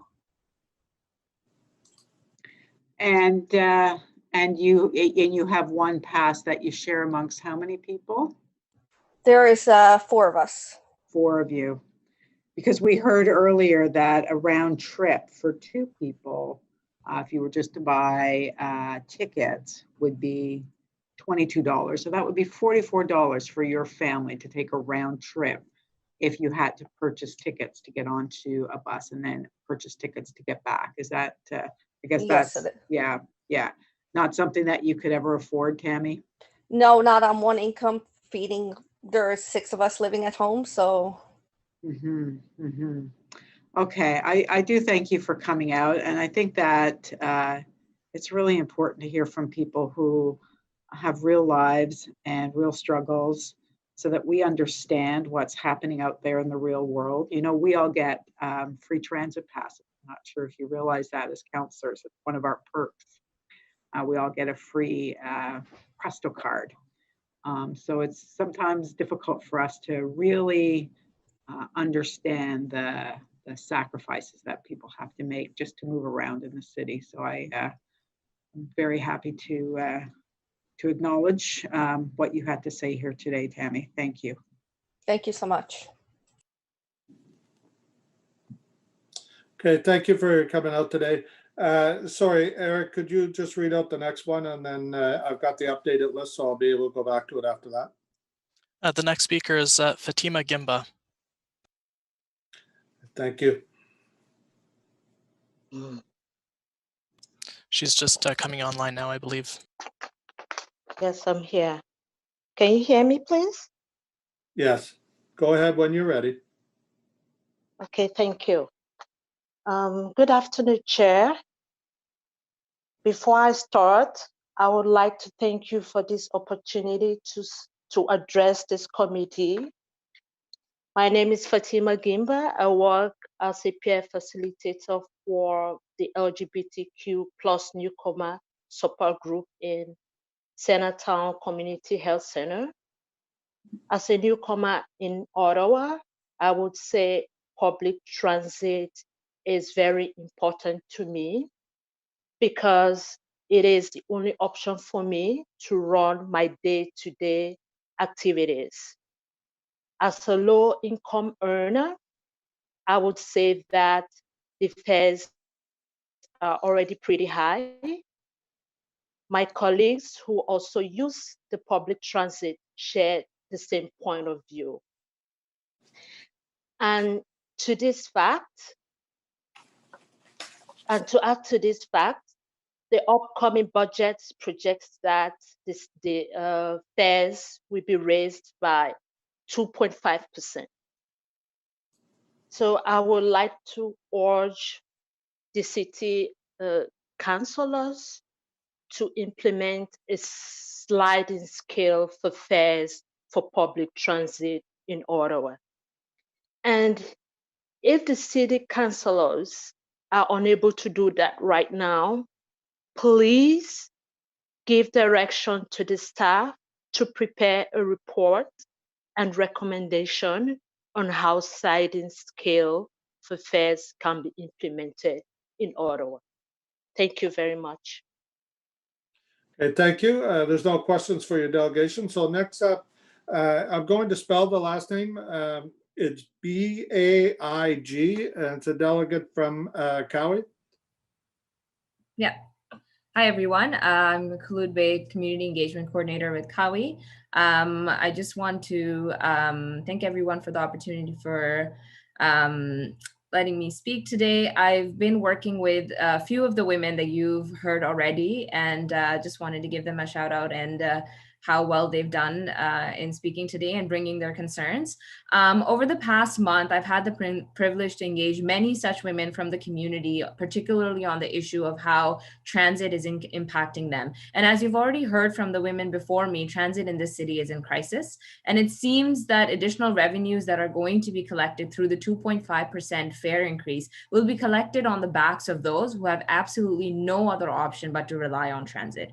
I have heard from many women over the past month or so that not only are they reliant on transit themselves, but their children are reliant on transit for their school needs, through access recreation to access programs in the city. Their families are reliant on transit for appointments and foods and recreation. And even if they're using single ride passes or equi passes, for a family of 4, that amounts to a very significant cost, then many of them just can't afford. And bear in mind that these families are already being crunched by extremely high rents in Ottawa. So while we talk about issues in silos, people are not living issues in silos. People are paying increasingly high rents while also paying for transit that keeps increasing per year. And in a time when the pandemic has already hit many families really hard. So we know that the ridership in Ottawa is down by 70%, and COVID has caused OC Transpo a significant loss of ridership. Yet many for whom transit is the only way to get around continue to be dependent on transit. This budget remains very status quo in terms of transit routes. There has been no additional routes that have been offered to underserved areas, yet obviously we're increasing the fare and asking people to pay more. And most importantly, for youth and seniors, this is really reprehensible. And we really need to start thinking about transit in a transformatively different way, ideally really working towards free forms of transit for people to access as a service that they're deeply reliant on. And just a point that Sam Hirsch has already made in his presentation, but really in this budget, in the 2021 budget, we're proposing around 23.9 million in fare control equipment for phase 2 and another 2 million upgrade to OC Transpo fare system. So around $25 million being invested in fare control, a significant amount that can go go towards providing a free or deeply affordable transit service to people in Ottawa. We need, like I said, we need to think about transit in a transformative way. Even Equipasses in Ottawa, including all the bureaucratic loopholes that people have to jump around to get them, are not affordable for people. They're not affordable for families. It's really disappointing that families are having to live on one pass and having to coordinate their trips and ways to get around the city on that one pass. I think it's important that transit in Ottawa serve people that depend on it the most, serve people that are vulnerable. It's important that we stop looking at fare increases and start looking at other fare measures such as sliding scales. I want to reiterate the point around sliding scales.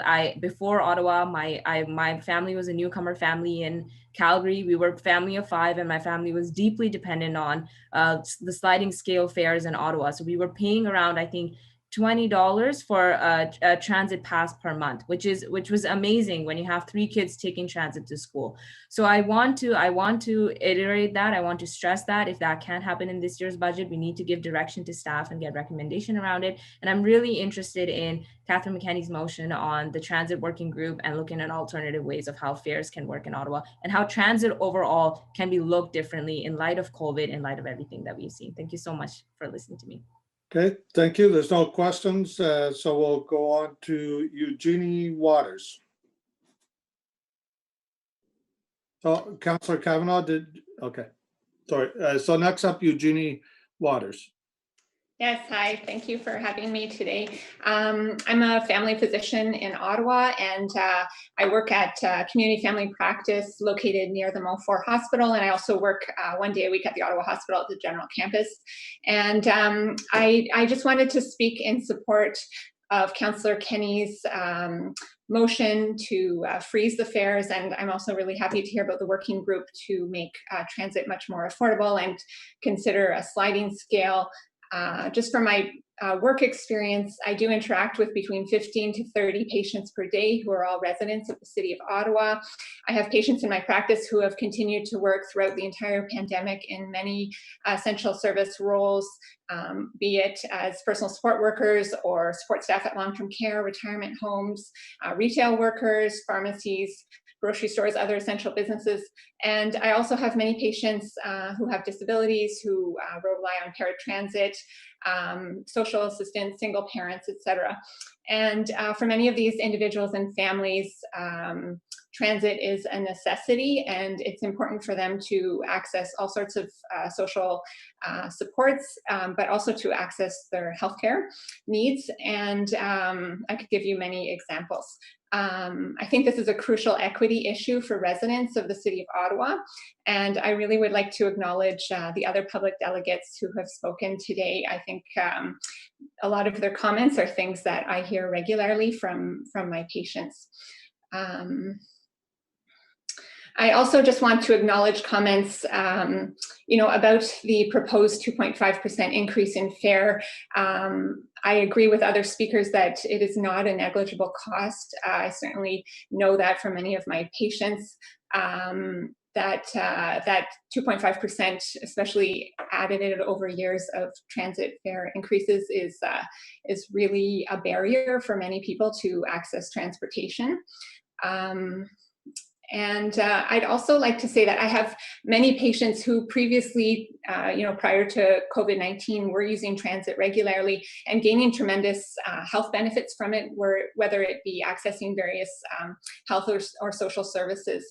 And they're avoiding transit because of their concerns for COVID. So, I certainly appreciate all the efforts that OC Transpo has done in terms of the Mask Up campaign and, all the efforts they're making to convey to the public to have confidence in using transit. But at the same time, I think any increase in fares at this time is going to completely send the wrong signal to people who are considering getting back on transit. And this is the time when we really need to, obviously maintain transit ridership so as not to have to cut service, and actually ideally to increase transit ridership. we're from a health point of view, we're actually in a twin crisis right now. It is not just the COVID-19 crisis, or probably a triple crisis. You know, in Ottawa, we have a homelessness crisis, but also we're in a planetary health crisis. You know, climate change is not going away just because of COVID-19, and the City of Ottawa has, you know, declared a climate emergency. And I know there is a lot in the works in terms of, you know, the transportation master plan and the official plan in terms of promoting 15-minute neighborhoods. All of these changes are not just good for the environment, but they're actually really good for people's health. And as a family doctor, seeing people throughout the lifespan and all demographics of society, being able to incorporate public transit and active transportation in people's daily lives and decrease car dependency has significant health benefits. And those health benefits translate into 1 minute economic left. benefits. Thank you. And so I think I will, I'll stop my comments there. The last thing I would just say is that transportation, you know, public transit has a tremendous opportunity in terms of tackling the climate crisis, because air pollution in Canada is linked to, you know, between 14,000 and 20,000 premature deaths per year in Canada. And the transportation sector is a major contributor. And, you know, actually we know that people who contract COVID-19, you know, experiencing air pollution is a risk factor for having worse outcomes from COVID-19. And so the city's promotion of public transit, or adoption of a much better, more equitable, more affordable, and more reliable public transit system is going to be important in the short and the long term. So thank you for the opportunity to speak to you today. Great. Thank you very much for your presentation. Next up is Angela Keller-Herzog. There we go. Good morning, or no, it's afternoon. Good afternoon, councillors and commissioners. My name is Angela Keller-Herzog, and I'm here speaking to you at this commission for the first time as a member of Free Transit Ottawa. I'm an economist by training, and I'm here to make a few analytical points to explain why your proposed fare increase of 2.5% in draft budget 2021 is ill-advised, mean-spirited, financially and environmentally unsustainable. I've organized my remarks to address short, medium, and long-term considerations. So in the short term, the budget 2021 timeframe, it's evident that public transit is in a short-term crisis across the nation and indeed across the world due to COVID. The federal and provincial governments have been bailing out municipalities to cope with this with specific transit earmarked funds.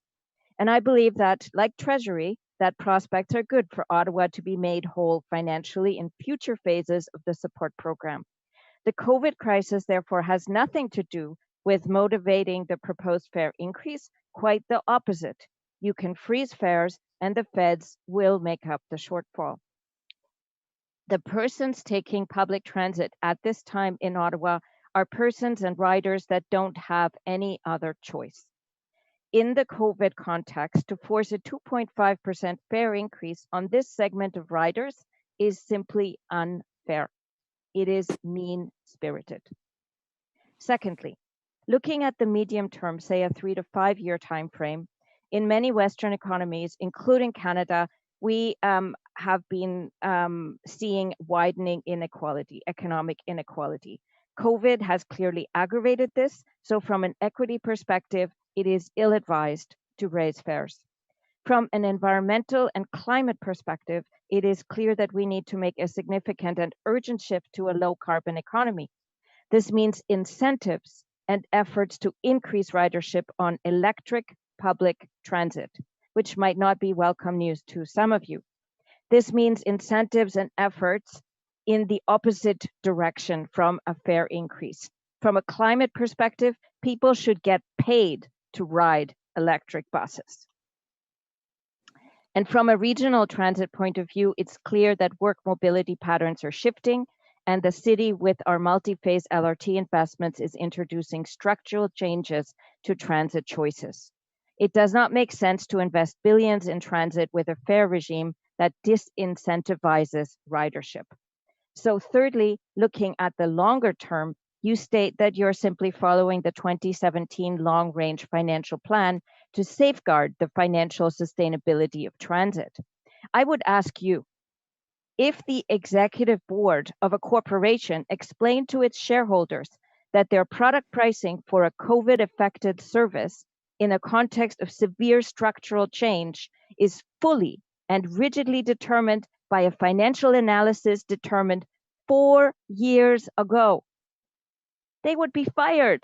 The whole point of even having management is to respond to current situations and shift resources to optimize outcomes. That's the point of management.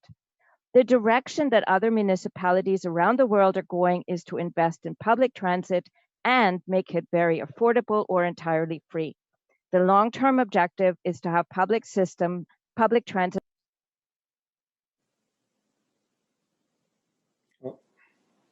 We lose her? She's just muted. Oh, there we go.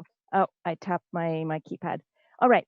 So I think those are medium, long, and short-term outcomes.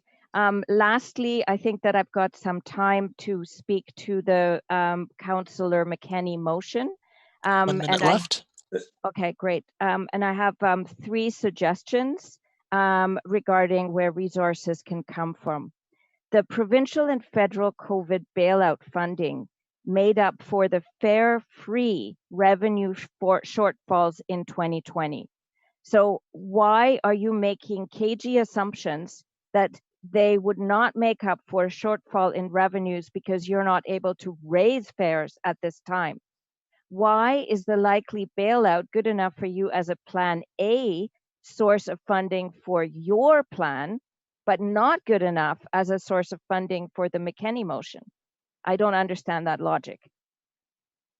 Plan B, my second option, if under your plan B, there are capital project deferral options, then why can't we use those capital project deferral options to fund a frozen plan A? Time. I don't know if that was too complicated.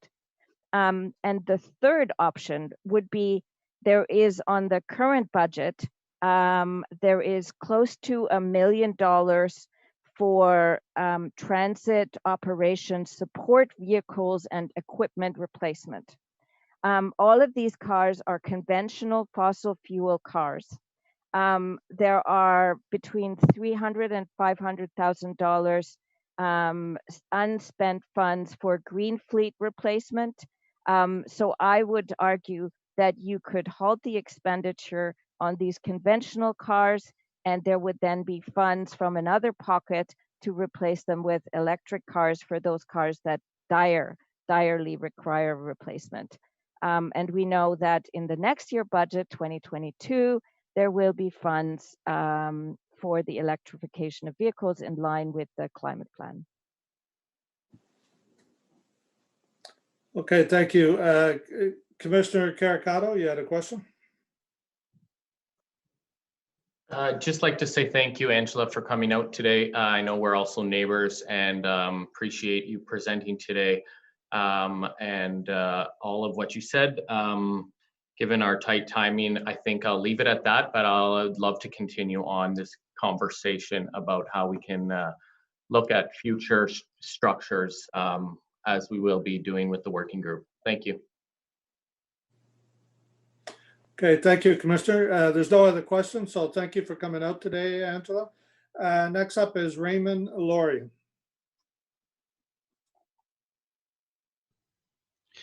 Thank you, Chair. My name is Raymond Lurie. I'm the president of the Electric Vehicle Council of Ottawa, and I've spoken to you before about my favorite topic, which is electric buses. So why do I want to talk about this in the context of the budget? Well, first of all, electric buses, as we've explained before, would save on the order of $50,000 or more per bus per year in operational costs. So I've heard lots of delegations talking about what can we do? Where can we get funding for reducing or freezing fares?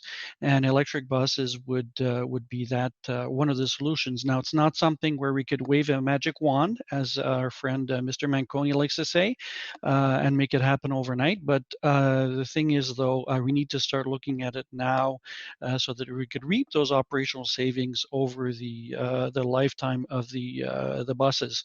So just a few reminders for you. So EVCO, the Electric Vehicle Council of Ottawa, is a fully nonprofit, fully volunteer-based organization. We have no ties whatsoever with any commercial interest that are looking at promoting electric buses or any other technologies. So we are completely independent. The City of Ottawa has declared a climate emergency, as Angela was good to remind us. The OC Transpo fleet accounts for over 50% of the corporate GHG gases that are emitted by the City of Ottawa. So there's no way out. The city needs to do something about the diesel buses to get out of that, to achieve any of the targets that the city has in terms of reduction of greenhouse gases. And back to Dr. Waters' comments earlier, diesel buses provide or create lots of smog and fumes and particulates, which affect the health of the community, particularly those who have breathing problems already. Other reminders for you. So there was a question that came up out of the last meeting that I was at about CNG buses. Why are they not a solution? Even though OC Transpo was still looking at compressed natural gas buses, those are not a solution because if you look at the basic science behind it, the buses burn essentially methane. So natural gas is methane mostly. Sorry, Mr. Laurie, we're here to discuss the budget. It's we've given you time on previous meetings.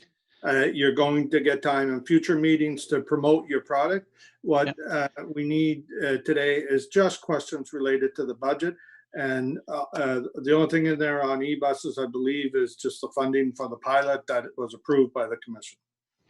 Okay, so I'm going to get to the financial implications. So anyways, if there's further questions about compressed natural gas bus, I'd be happy to talk about it. Other options that are out there, there's only really two other options. Hydrogen is twice the cost, so the operating cost is twice that of diesel, and the buses are more expensive. Okay, could you please tie this to the budget? That's what you're here to present on. You're not here to present on the difference in the buses, as I just related to you.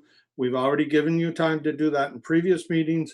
We're going to have this discussion in future meetings. If you don't have any budget questions, I think we'll just end your presentation. So I do have budget questions, and I'm not promoting any products. As I said, I'm completely independent. I do not receive any funding from anybody to promote this. We do this on a volunteer basis, and we represent our members who are a significant portion of the community. So operational costs are a big portion of the OC Transpo's budget. Like I said, electric buses will reduce operational costs by Okay, thank you, Mr. Laurie. I think we're going to end your presentation there. We don't have any questions for you. We're trying to get to our budget today, so the question. Eric, turn off his mic, please. We're done with the presentation, Mr. Laurie. I've given you 3 chances to come back to the subject. So, Councillor McKenney, do you have a question, a budget question for the presentation? Sure do. Been asking budget questions all morning. I know you. Right now. Thanks for coming out, Mr. Laurie. Could you just give us in short order your concerns with the budget today as it relates to electric buses? So my concern related to the budget is I don't see anything in the budget that looks at any projects that are looking at the implementation of electric buses. So Mr. Manconi has said rightly so that ordering buses there's a long lead time. So we're talking 12 to 18 months or perhaps more to order buses. And one of the other parallel activities that needs to happen is that there needs to be engineering studies and plans made for the electric infrastructure required to charge these buses. So I don't see anything in the budget looking at that. So I'm concerned that we are again pushing back the decision into the future, so much so that we will not have electric buses on our roads for many years to come.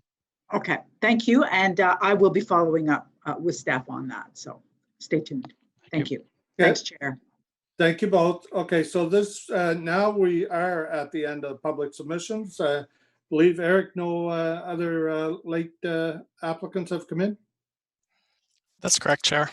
Okay, so we're officially done with the public submissions. I want to thank everybody for their comments. And now we will, well, just before we move to questions of staff, there's something that I want to share with the commission members if they're not aware already. And it relates to some of the comments today relating to a recent media story about us being one of the most expensive services in Canada. I actually asked staff to do a comparison of that, and it turns out that we're actually the 5th on the list for adult monthly passes, and we heard a lot today about the daily passes, and we're 7th on that list in Canada.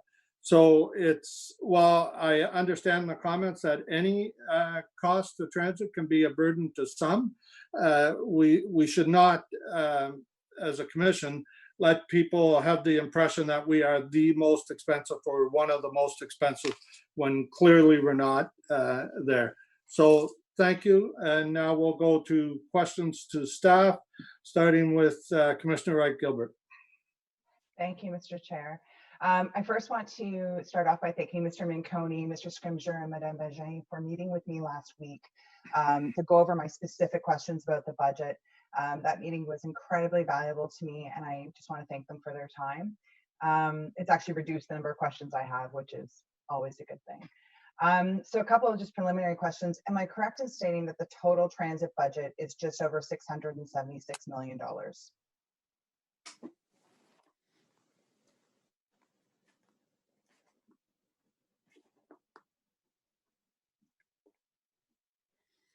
Mr. Manconi, did you want to answer that? Yes, net expenditures is 647 million once you back out the recoveries and allocations. Okay, but the total that's listed in the actual budget itself is $676 million, correct? Yeah, I believe so. Wendy, that's the correct amount, correct? I think just over 672 million, John. Okay, that's different from the documentation that we received. I did check it this morning. So the fare increase itself is going to net $4.495 million in revenue, which if we use the $676 million total that is listed in the budget, that actually works out to, just for everyone's knowledge, 0.66% of the total budget, 4.495 million in revenue. So I applaud your efforts to freeze the community access and Equipass fares at the 2019 rates. But in my view, these efforts don't go far enough. One of the stated purposes of this commission is to increase transit ridership in the city, yet the fare increase will do the exact opposite of that. A fare increase may have been accepted by the public if our past service had banked us some goodwill amongst our customers, but after a disastrous winter in public transit in the city, our goodwill bank with the public is not only empty, we're in the red. Raising fares in this context is bad enough with respect to service, but added to it the fact that we're in the worst pandemic the world has seen since the Spanish flu in 1918, it is morally wrong to increase fares. We've heard from the delegations that this fare increase affects two distinct groups of people in two very different ways. There are folks who, like me, are privileged and can afford to choose another option, such as driving solo or carpooling. And then there are the folks who work at minimum wage jobs or low salary jobs. Many of them are frontline workers like grocery clerks and pharmacy technicians. While they may not qualify for one of the lower fare passes, let's not kid ourselves, friends, they are still in the lower income bracket, and a fare increase disproportionately affects them. They can't afford the luxury of choosing to use their vehicle because they cannot afford a vehicle. We are downloading the cost of this increase onto people who use transit every day because they do not have the means to have any other choice. These are people who are on the front lines in this pandemic, working in retail, pharmacies, grocery stores. In my view, these are the heroes of this pandemic, and they are reliant on our transit system to get there. This budget, however, proposes that we charge them more for it. And so my question is this: During the preparation of this budget, was there any discussion with respect to delaying the fare increase for the first 6 months of 2021, given that we are in a pandemic, and to ease the burden felt by those who can least afford it? Commissioner, like we talked about the other day, when we developed the budget, we put everything out there. And in my opening comments, I spoke to you about council policies and directions. And one of them is that you keep fares in line with inflationary costs, which is a standard application on the budget year after year. And the reason for that, as I said in my opening comments, is if you don't, you will erode the base of your transit affordability plan for hundreds of millions of dollars as you compound over the 30-year view. So we addressed the fare freeze from last year, which we have put in on the reserve piece, rather than adding that to the residents, which was the goodwill that you speak about last year. We froze fares for the entire year, and then we applied the council policy on top of that. So the answer to my question is no, there was no discussion with respect to delaying the fare increase for 6 months or any amount of time. We followed the council's direction to apply the 2.5% increase. Okay. I think we can all agree that that freezing the fares for Equipass and Access Pass and Community Pass is a good move, and I applaud everyone for that. My concern is that we are disproportionately affecting those people who do not have any other choice but to use public transit by raising their fares. And now the argument is that it's 5 cents on a single ride, it's $3 on a monthly pass, but there are, as we've heard, there are individuals who are using single fares to transport their family around the city because they simply don't have another option. Ms. Shantz gave us a really good example with respect to the costs that she incurs on a daily basis in order to transport her family to the various appointments, school, work, and whatnot. So I think we need to be careful when we're saying, well, it's only 5 cents or it's only $3 on the pass. I think that we need to recognize that there are individuals in the city who rely on public transit to get about in their daily lives, who are not privileged like myself and others who have the option to take their car. I think it also should be noted that while we continue to raise fares, our service largely remains the same. And the fare, the monthly pass cost is now rivaling the cost of parking at many organizations. For example, for myself, where I work, though I haven't been to the building yet, a parking pass is $105 a month, which is over $15 cheaper than a transit pass. So when someone is looking at the cost benefit analysis of, do I take transit, where there's some reliability issues, there's a trust issue there, or do I take my vehicle? That decision is going to be largely affected by how much it costs. And factored into that decision will also be the value of an individual's time. Not being able to get to pick up their kids on time, spending time with their family. And so I think that when we look at these decisions with respect to fare increases, we need to take a very holistic view. While I understand that we are in a bit of a hole when it comes to the budget, we are constrained by a 3% tax increase rule. We need to take a holistic view of this. And so, supporting a budget that includes a fare increase is not something that I can reconcile within my conscience. Thank you, Mr. Chair. Thank you, Commissioner Wright-Gilbert. Next up is Councillor Fleury. Merci, Monsieur le Président. Thank you. Thank you, Mr. Chair. And thank you, John, and your team for the presentation.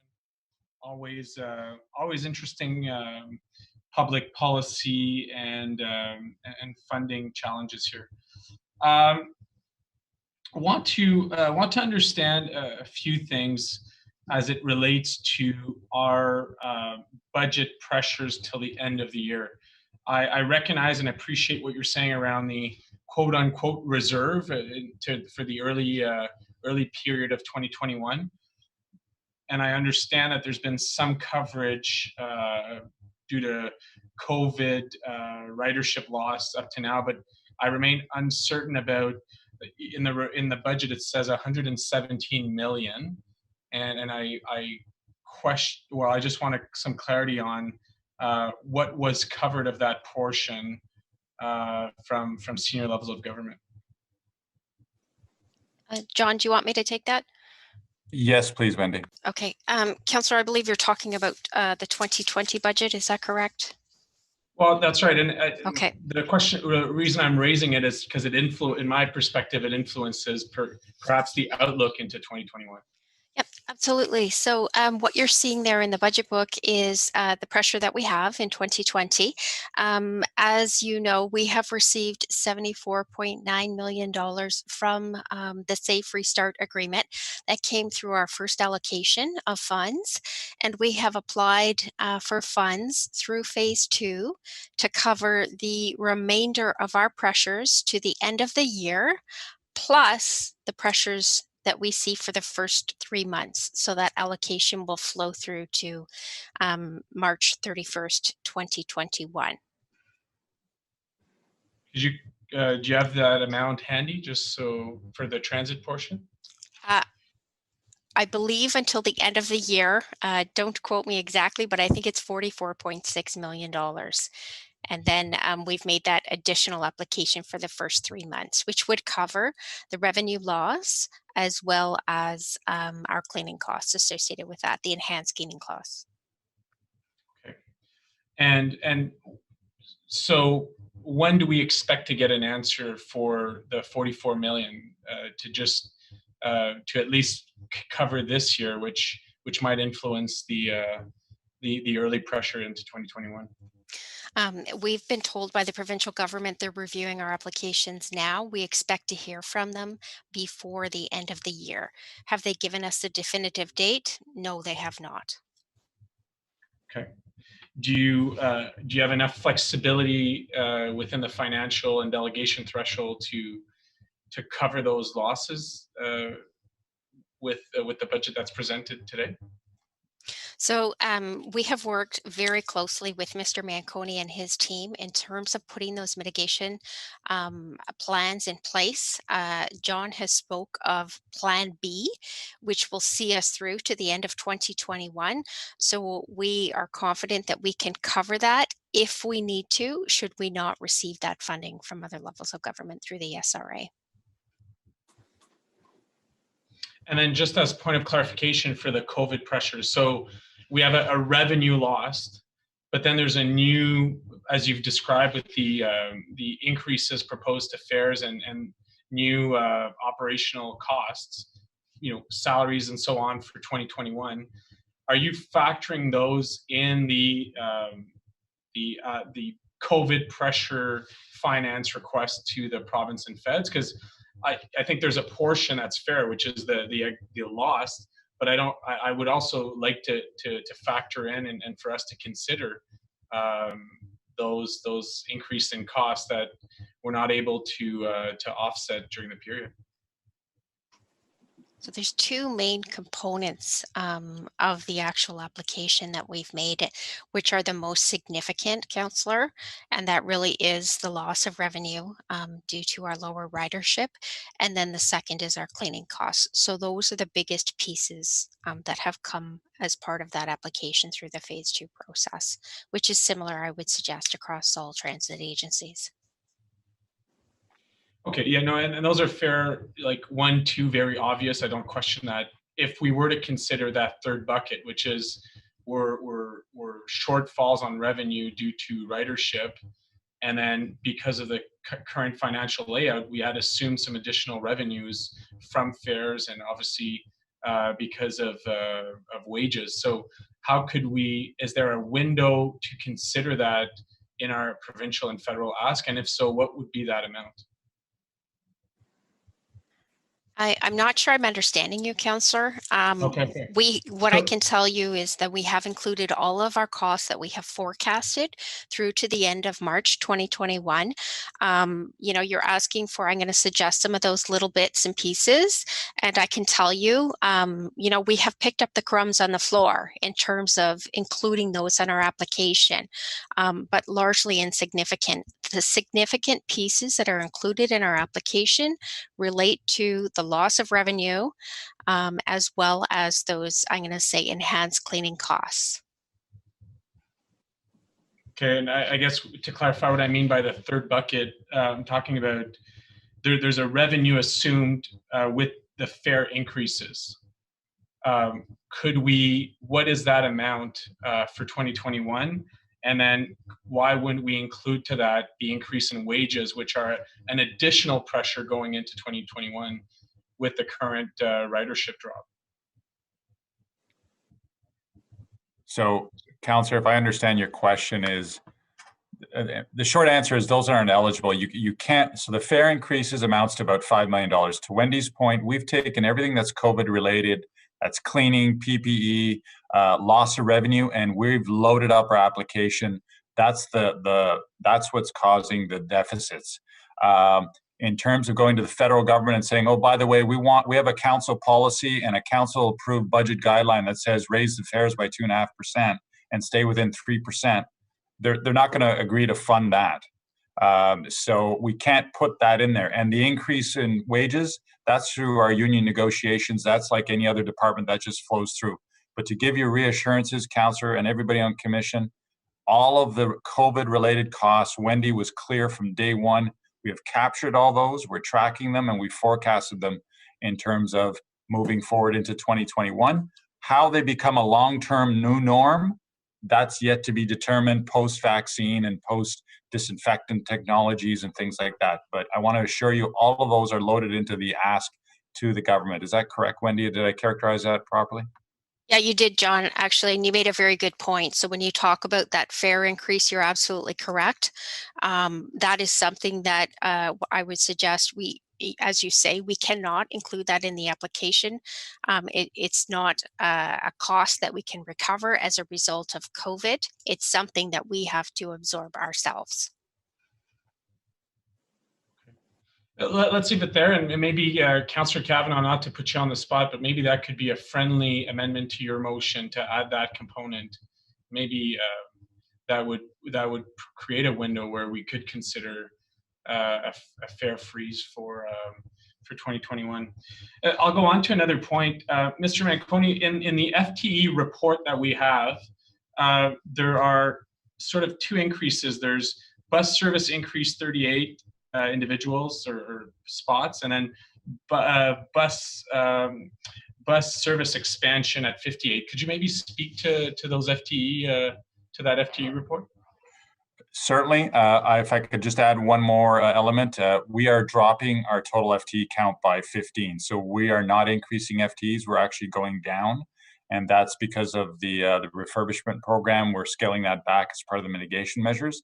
The ups on the operator side is to staff up for bus service and also for the 30-minute break rule. We have to staff those vehicles up. So we were very conscientious. We did not want to grow the overall FTE count. So hence, per my presentation, we've done some bridge financing for some of the costs. And then on the FTEs, we're down a total of minus 15. So I'm confused about those numbers. Those are like in the FTE. That's I respect what you're saying, but then what is that FTE report that the yearly budget when it speaks to buses? So, Councillor, if you go to page 11 of the budget, you will see the bottom line on the minus 15 FTEs in total. In terms of your numbers, are you referencing the budget book or the FTE report? The FTE report. Okay, if you give me a minute to come back to that, I'll have staff look at that right now. I've got to flip to that. I'm on the budget book, sorry. But just to give you sorry, just go ahead. Sorry. So you'll come back to, yeah. My final question is about, so we have the energy evolution. You've talked about technology, and that was one of the delegations around electrification, recognizing we're going into a year pilot, but there's a number of elements here in terms of bus refurb, page 7, page 26, 20 million, bus replacement on page 34, bus refurb, unspent amounts on page 36 and so on. There's a number of them, page 37, page 38. We're talking, some millions. Can you maybe speak to, so obviously we have to refurb our buses and we have to purchase some. At what point do you see the transfer to an electrification procurement and purchase beyond the pilot? Because the goals for the energy evolution is quite dramatic, that operating non-electric buses past, I think, 2025 would skew the objectives that council approved. Yes, Councillor, and other members. I know Councillor McKenney's been asking about that. Others have been asking it. The chair has, the mayor also. So a reference to the memo, I gave you an update on the electric bus pilot. I'm happy to report that we have another update coming to you very shortly. The Chief Procurement Officer needs to finalize the financial assessments of the bids that came in for the electric bus program. And in addition to that, we're also responding to many councillors have said if there's leftover PTIF funding and so forth, do we expand the original 2 that we were going to get? So we're mapping all that out. There should be a memo coming out very shortly. I will also reiterate in that memo that to speak to directly to your point, we're forgetting that we have a report coming to you at the end of 2021 to speak to exactly what you and others have been raising. What's the roadmap to getting to that full electrification? What are the bus procurement opportunities that come before us? And as I've said before, very, very clearly, you will have some very, very difficult financial decisions to make if the CIB funding does not come through. And that's the other update that we're working on, because there's 2 outstanding elements that I've spoken about. We have an upcoming meeting with CIB. So I hope to bring a holistic update to you in the memo about the tender results for the pilot, the timeline as to when you'll see those electric buses out in service, the roadmap to the study that we're doing. We're not waiting. I know the previous speaker was saying we're not doing anything. There's lots going on. I've got a team doing a detailed study with Hydro Ottawa, and we're going to come back to you with the zero emission bus strategy, the costs, and overlay on that, Ms. Stephenson and I have to do an update to the transit affordability plan and the corporate long range financial plan. That will all come to you. But because I know many of you have said, hey, when do you stop buying buses? I know Councillor Menard has asked us that. We have that in our horizon, and that is part of the plan, because you're absolutely right. At some point, you switch lanes, you go electrification, but there's a lot of things that need to be done, including changing out the garages, retooling the maintenance regime, charging stations, and so forth. So I'm emphasizing this point because I totally get the questions. They're very valid, and absolutely that is all coming to you. I'll have an interim memo update on the path and timelines, and then there's a big study coming your way at the end of 2021 with a lot of decisions on whether or not we can go to zero emission buses by those aggressive targets. And as I've said before, the CIB funding is critical to this coming forward. There's been a lot of articles in the last couple of weeks on it, and I think there's great dialogue going on. Could you maybe, for the purpose of delegation, just break down the acronym CIB? Oh, sorry, Canada Infrastructure Bank. You'll recall that the federal government announced that the Trudeau government is funding zero emission buses. We've been in very good conversations with the staff there. There are 2 things that Ms. Stephenson and myself, the city manager, and Bryce Conrad from Hydro have said. There's 2 outstanding things they need to come back with. Do stacking rules apply on funding? In other words, are we permitted to stack subsidies on top of subsidies?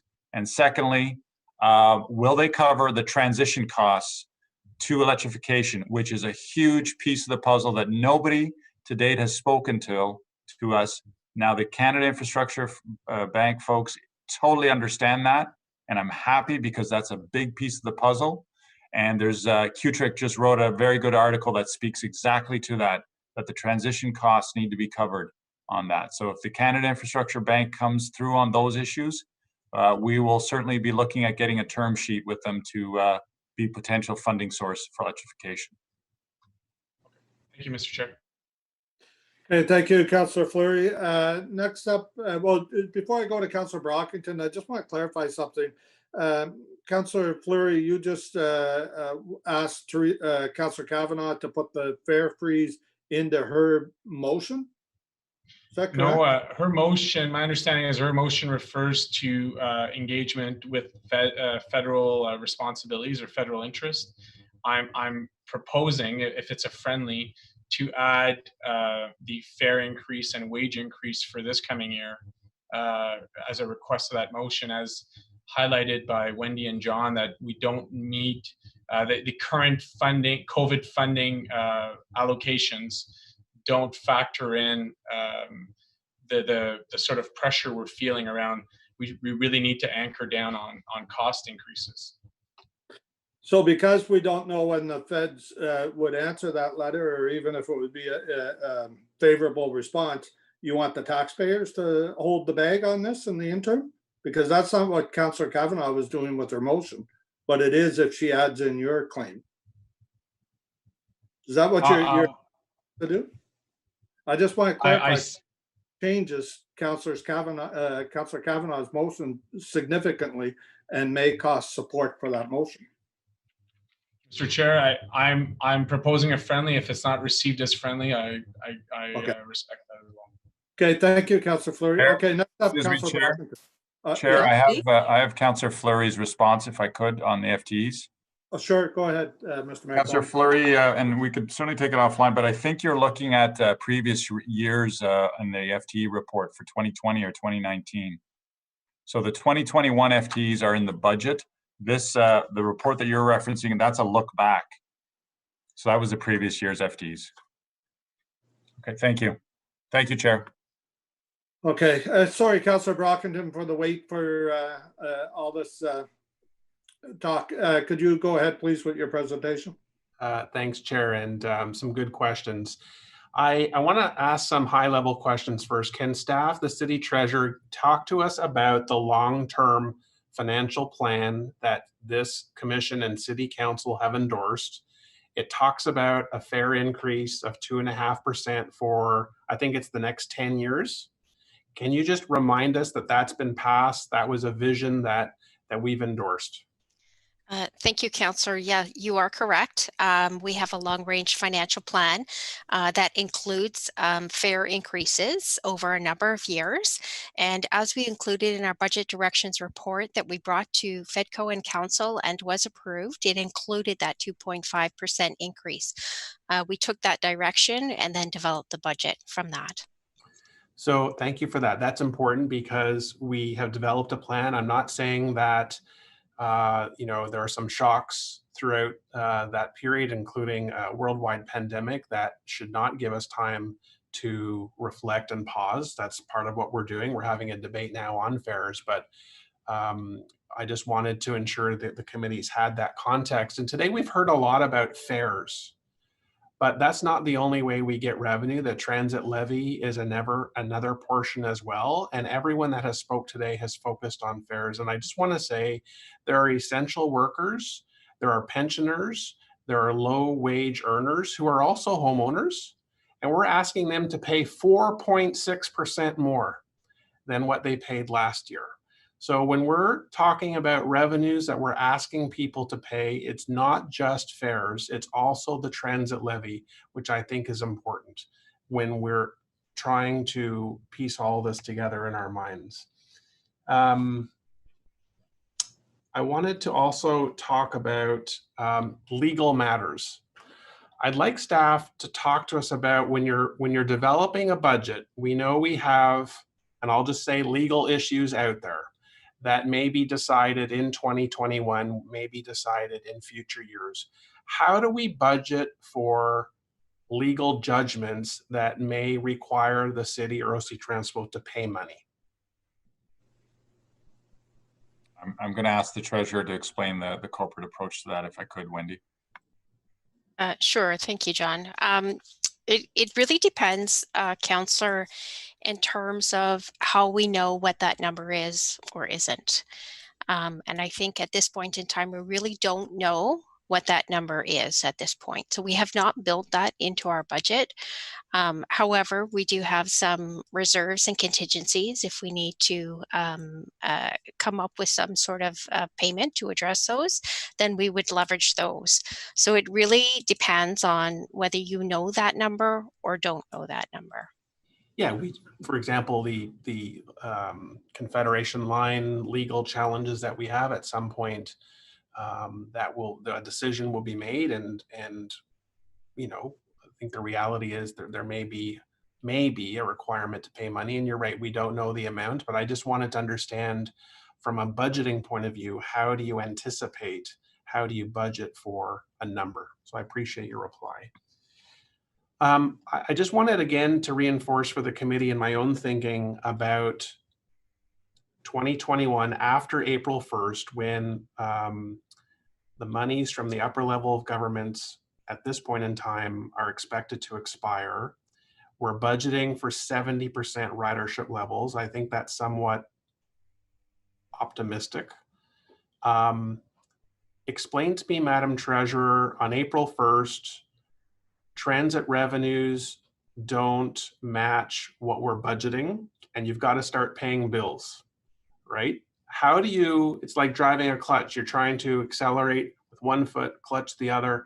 How do you, as the month goes on and months pass, those revenues that we budgeted aren't coming in, then decide, all right, we're going to start cutting from the list that's been developed, the Plan B list. How do you do that? Thank you, Councillor. That's a great question.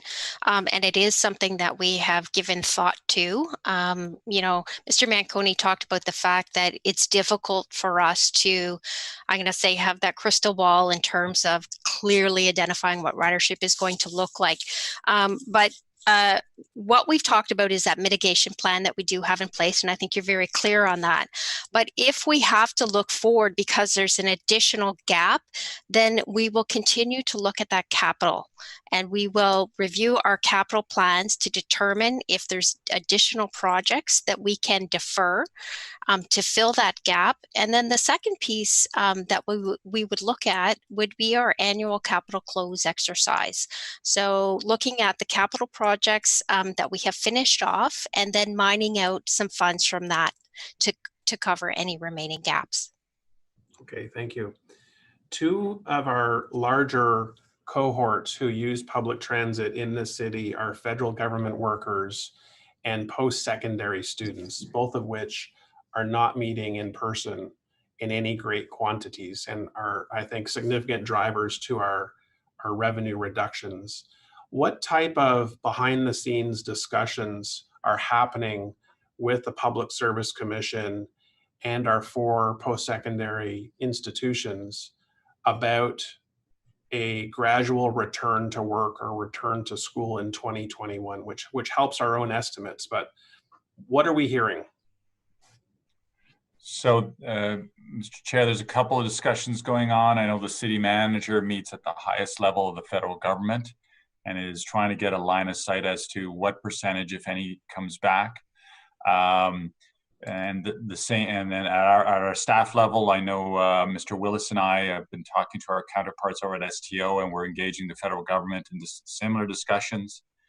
But ultimately where it's going is, you know, recently we read a really good article that talks about what the future looks like. And I think one speaker suggested that, you know, we're not looking to the future, quite the contrary. We are looking to the future. We're using all this time to think about that what could happen, there's lots of predictions out there post-vaccine, is your peaks may no longer be your peaks. It doesn't mean you don't move the same number of people.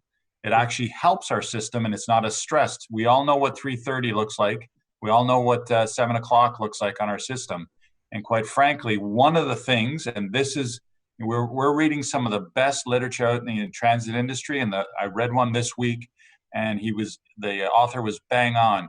Start having active conversations, like your suggestion, Councillor, with universities, major employers, to talk about alternate work arrangements, stop times, so that you capture your market and you seize it and you give them everything that every speaker has talked about. Great service, great rates, reliability. You don't have those crush loads at the peak. and so forth. So we don't have all those answers. I and others in the industry are leading the charge about how do we engage and start having those off-peak discussions. And I think what you're going to see is the novelty of working from home will shift to how do you get a flexible work arrangement that that starts to reload the system and reload our cities and reload the economy and so forth. And that's why I keep saying we got to take the long view. There's a lot of unknowns out there.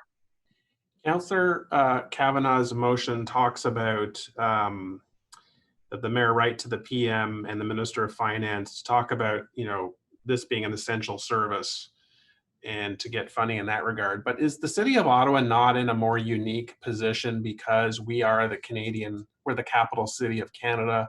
We have so many federal public servants. And so decisions made by the federal government to keep people at home adversely impact our transit system perhaps more or a greater percentage than others across Canada. Is that an argument that we can make? You could, but I think you need to be very careful because you can make multiple arguments both for and against. And just to be clear, I'm totally supportive of writing to the federal and provincial governments and talking about what does the funding model of the future for transit need to look like. That's the other part of the equation. But careful with picking specific lanes because you could make the counter argument, and this speaks to our fares. We have some of the best fare box recovery in North America. And that means that, it's either we're doing something right, people can afford it, or it's a hybrid of all those things.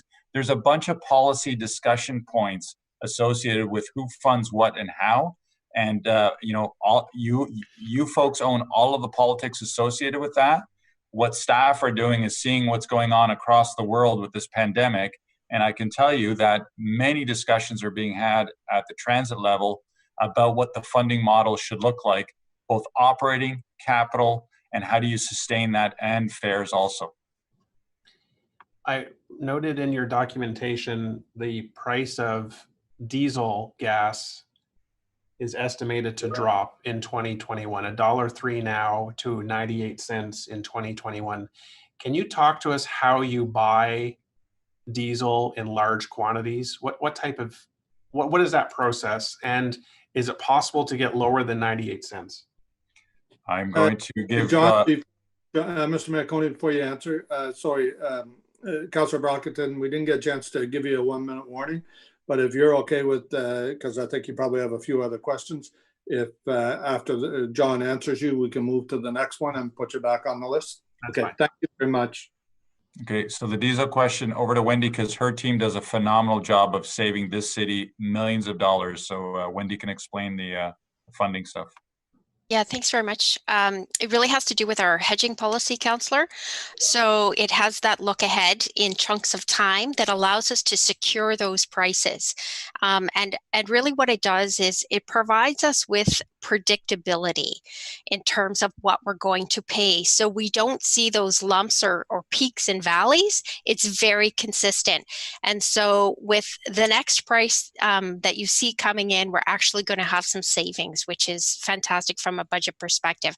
So it really keeps it, what I suggest is being very level, and it avoids those spikes that you see when you're actually filling up your car with gas. And that's good for the whole year? It's we lump it in over, yes, a year, and then we do rolling contracts, I believe, over every 6 months. Okay, thanks, Chair. Okay, thank you, Councillor Brockington. Now, Councillor Gower is up next, but before you start, for the benefit of the commission, what I'm going to propose, if everybody's in agreement, we're going through the questions and the members of the commission go first. So that I see there's some councillors on there that are not members of the commission. You're going to go after the commission members, but what I'm proposing is we're going to take probably a 20-minute break in between questions from councillors before we get into the councillors or questions from non-committee members. So if that's okay with everybody, Councillor Gower, go ahead and start your presentation. Okay, thank you, Chair. I do have a few questions. The first was the statement earlier in the opening presentation, no service expansion, all modes. And I just wanted staff to confirm Does that include service enhancements to new communities? I'm thinking in particular some of the new subdivisions in Stittsville, Canada, Barrhaven, Orleans that might be coming on board in 2021. Or is this tying our hands in terms of being able to add brand new service or minor service improvements for increasing population? No, Councillor, that's a great question. Pat did a good look ahead, and we have capacity in our quarterly changes to address the growth areas. Nothing significant, but we will make the necessary adjustments to ensure that we've got that in the growth areas. Okay, thank you, because that is important, especially in the strategy to attract and to retain riders going forward. So thank you for that. Next question I have is on IT. Just digging into the numbers. 2019, the overtime budget was 38.4 million, which I believe was largely due to some of the issues with the switchover from bus to train and so on. This year, the forecast is 19.4 million. And then 2021, the estimate is 16.4 million, which is about 5% of the total compensation. What drives the overtime in this budget? And are there any differences in COVID times in terms of what drives that overtime budget? In COVID times, as you've described it, the real kicker for overtime on the savings side was on the bus side. Okay. On the spend side was in fleet facilities, especially early days of COVID, where we had to go into a hurry up offense and start disinfecting buses at a higher standard. Now, to control the overtime, we've hired 65 new cleaners, both for facilities and for our bus countdown procedures, so the bus cleaning. That should lower the overtime costs and flatten that down a bit. Those are the major drivers. And you're right, last year was all about response on all fronts, whether it's customer service, frontline operations, mechanics, and so forth for the LRT disruptions last year. And in terms of, I mean, that number 5%, it is, I think, almost exactly 5% of overall compensation. Is that I mean, how do you benchmark that, or how do you know if that's a reasonable figure for overtime? How are you budgeting or tracking that kind of expense? The first principle is to do as little overtime as possible without compromising any of our standards. And the biggest driver of that in non-COVID times is vacancies. And so what happens is when we see high overtimes, generally we haven't been doing a good enough job of filling vacancies, particularly in fleet, because we have trouble attracting and retaining in that area. That's one of the things that we monitor. All directors are required to watch their overtime, sick leave, all those key metrics, and make sure that they're kept as low as possible on those things. And I know years ago there was a KPMG report that looked at overtime costs and straight time and so forth. There are some benefits of overtime where it is cheaper than straight time, believe it or not, with overheads and so forth. And certainly in some cases cheaper than contracting out or not. So those are all the factors that we look at. Okay. A question about fares. Maybe this would be better directed at Wendy. There is a lot. The fare increases, they are tied to the long-term financial plan, and Councillor Brockington went into that a little bit. But there is, as I understand it, a compounding effect. If we do not raise fares in a particular year, there is an increasing loss of fare revenue for the duration of the long-term financial plan. Is there a number available? Like if we go 10 years out and don't increase by 2.5% this year, what magnitude does that compounding effect have in future years? Just for consistency purposes, Councillor, if I might use the 30-year time frame, that's how we've always characterized this. We've always had that 30-year lookout. So basically what's happening is, you know, if you don't do your fare increase, right, this year, you're going to lose that base. And then the next year, you have a fare increase built in, which is 2.5%. And then you're losing that. And then it continues to compound over a period of 30 years. And that's about, I want to say, $300 million in terms of our overall affordability. So it's a significant impact in terms of what we're looking at to do no fare increase over a year, because it builds on your base every year and then compounds thereafter. So 300 million over a 30-year time period. Yeah, correct. Okay, so those nickels add up over the long term. I was gonna, I'll just state this. I don't actually want to question, but I think it's something to think about. We heard a lot from the delegations about fares being a barrier to transit use. And I think I'll just state, I'm not sure that's the only barrier to use or even the most significant barrier to use here in Ottawa.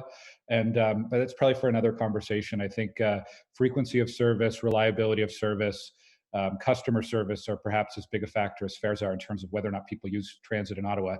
And I'll just wrap up, Chair. I think that the plan before us from staff is a pretty bold plan for transit in 2021.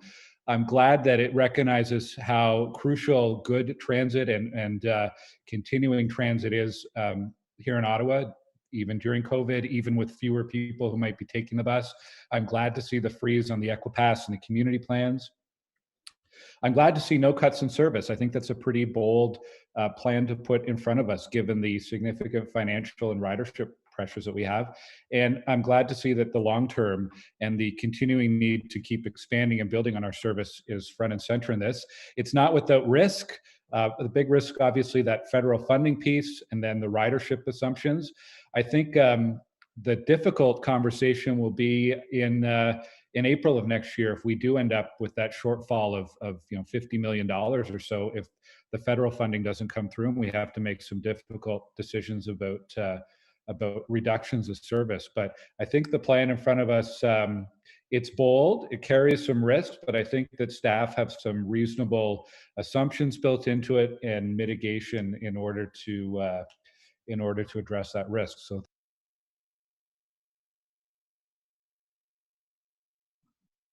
You just muted yourself, Councillor Gower, in the middle of a sentence. Oh, I think I've got a poor internet connection, but I was I was finished, and if you missed the last, well, you'll always be guessing as to what I said, but I do support staff recommendations. We'll fill in the blanks. Thank you, Councillor Gower. Merci beaucoup. The next commission member is Councillor Kavanagh, please. Thank you, Vice Chair. Thank you very much. This is a difficult time, there's no doubt about it, and it's a guessing game. That's part of the whole issue. And from our previous presentations that we received, the fact that we have to run an entire system and the ridership wasn't there shows how essential this is. And you get that this is essential. This is probably the heart of why I did the motion I did, because it's clear that we have to treat it as an essential service if we're going to be serious about our climate change goals, etc. So we need to look at these things differently. My questions are about the research we've done, and my first question won't be any surprise. What kind of gender lens did we put on this budget? The councillor, as I said in my opening comments, we applied the equity inclusion lens right across it, and we were fortunate. We got copied on a good article that occurred, I'm going to say mid-pandemic, kind of a couple of months in, that looked at agencies that cut in the U.S. Their transit service severely. And you recall, we didn't do a lot of cuts during the pandemic. We kept most of it intact. And what it concluded and got confirmed by many CEOs across North America is that once you start cutting service, you affect those that depend on it the most: visible minority, low-income people, people without other means, people without other sources of vehicles. And that was just an affirmation of if you start dissecting your transit system, you're going to really impact those that need it the most, and essential workers. And it was city after city, Boston, Chicago, Atlanta. There was metrics on how it disproportionately affected those that needed it the most. So it was just a confirmation that in terms of starting to do any cuts at this point in time would impact those that, well, many of the speakers have confirmed, those that need it the most. Thank you. So you followed the right gut instinct in terms of, hold on and keep steady. Going forward, have we allocated funds for research on the next steps? You've made an assumption about the 70%, so therefore a lot coming back. But what kind of research are we doing to do this in terms of the evidence of who's using the system and how they're using the system, getting away from the fact that we may not see people buy monthly passes anymore. We'll see people using it once or twice a week instead. What kind of research are we setting aside? How much money are we spending on that? Well, the good news is we don't need to set a lot of money aside because we are members of international and national associations, including UITP. There's an international benchmarking association, CUDA and APTA, and we have amazing networks in there. I was on the still am on the task force for recovery on COVID, and our planning department is connected up with all those things. The other important thing is we have a good relationship with Stats Canada. We have excellent data from Mr. Willis's shop in terms of projections on recovery by business streams and so forth. And so the research is there. We're taking it all in. We're participating. We're engaged. And we have to shape it to the Ottawa model because no city has the same circumstances, to your point. And so I think we've got everything we need. And if we need to do less of something else and more of this, I can assure you we will be doing that. But there's lots of committees. I just caution, there's a lot of consultants out there right now saying they've got all this figured out. They don't. What they have are modeling tools that some are accurate and some are not accurate. The fundamentals will stay the same in terms of the vision that council will want for our transit system as you look to the future. And then overlaying the data, which, by the way, public health has amazing data that we're getting also in terms of sources of that. So we're connected up everywhere across the board. Okay, thank you. I appreciate we're going to have a working group on that as well, in terms of what our transit riders look like. Right now, I just feel like I'm getting a lot of anecdotal evidence in terms of who's using the system right now during these times. And I think we have a pretty good guess, but how do we do that research? Do we look at where people get on bus stops in terms of areas that are low income versus high income, that kind of thing? Councillor, if I could, Mr. Manconi, Councillor Kavanagh, if you could relate this to the budget. Now, you do understand it is revenue and who is using the system, but I want to give you flexibility. It's an excellent question. If you could relate it to the budget, please. Absolutely. And this is in terms of our going forward, making a calculation of 70%. So we need to know who's the base of our system right now, because I'd say this is probably the base. Oh, okay. Sorry, if that was the question, Councillor, you recall when I tabled the budget, I walked you through the 5 scenarios that we mapped out. What we did on the data stream there is we went by sector, by industry. We forecasted who would be returning to work and at what percentages. So for example, in the grocery industry, we know it's close to 100%. We know that Pat knows the ridership composition. I'll get him to comment on that in a moment. And then we forecast it out. Was that perfect? No, because COVID is changing everything. But we are data rich in terms of both our past sales, our Presto data, and so forth, and we'll be mining all that. Pat, could you just comment on that, please?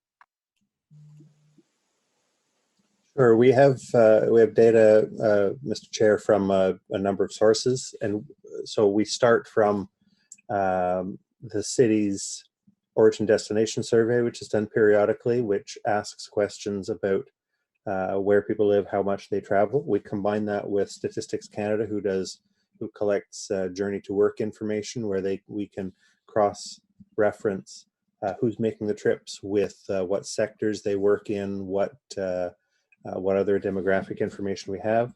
We combine that with information that our colleagues in planning, infrastructure, and economic development are collecting about different sectors of the economy in Ottawa, or how many of them are working from home, how many of them are working on site, how many people are without work in those sectors.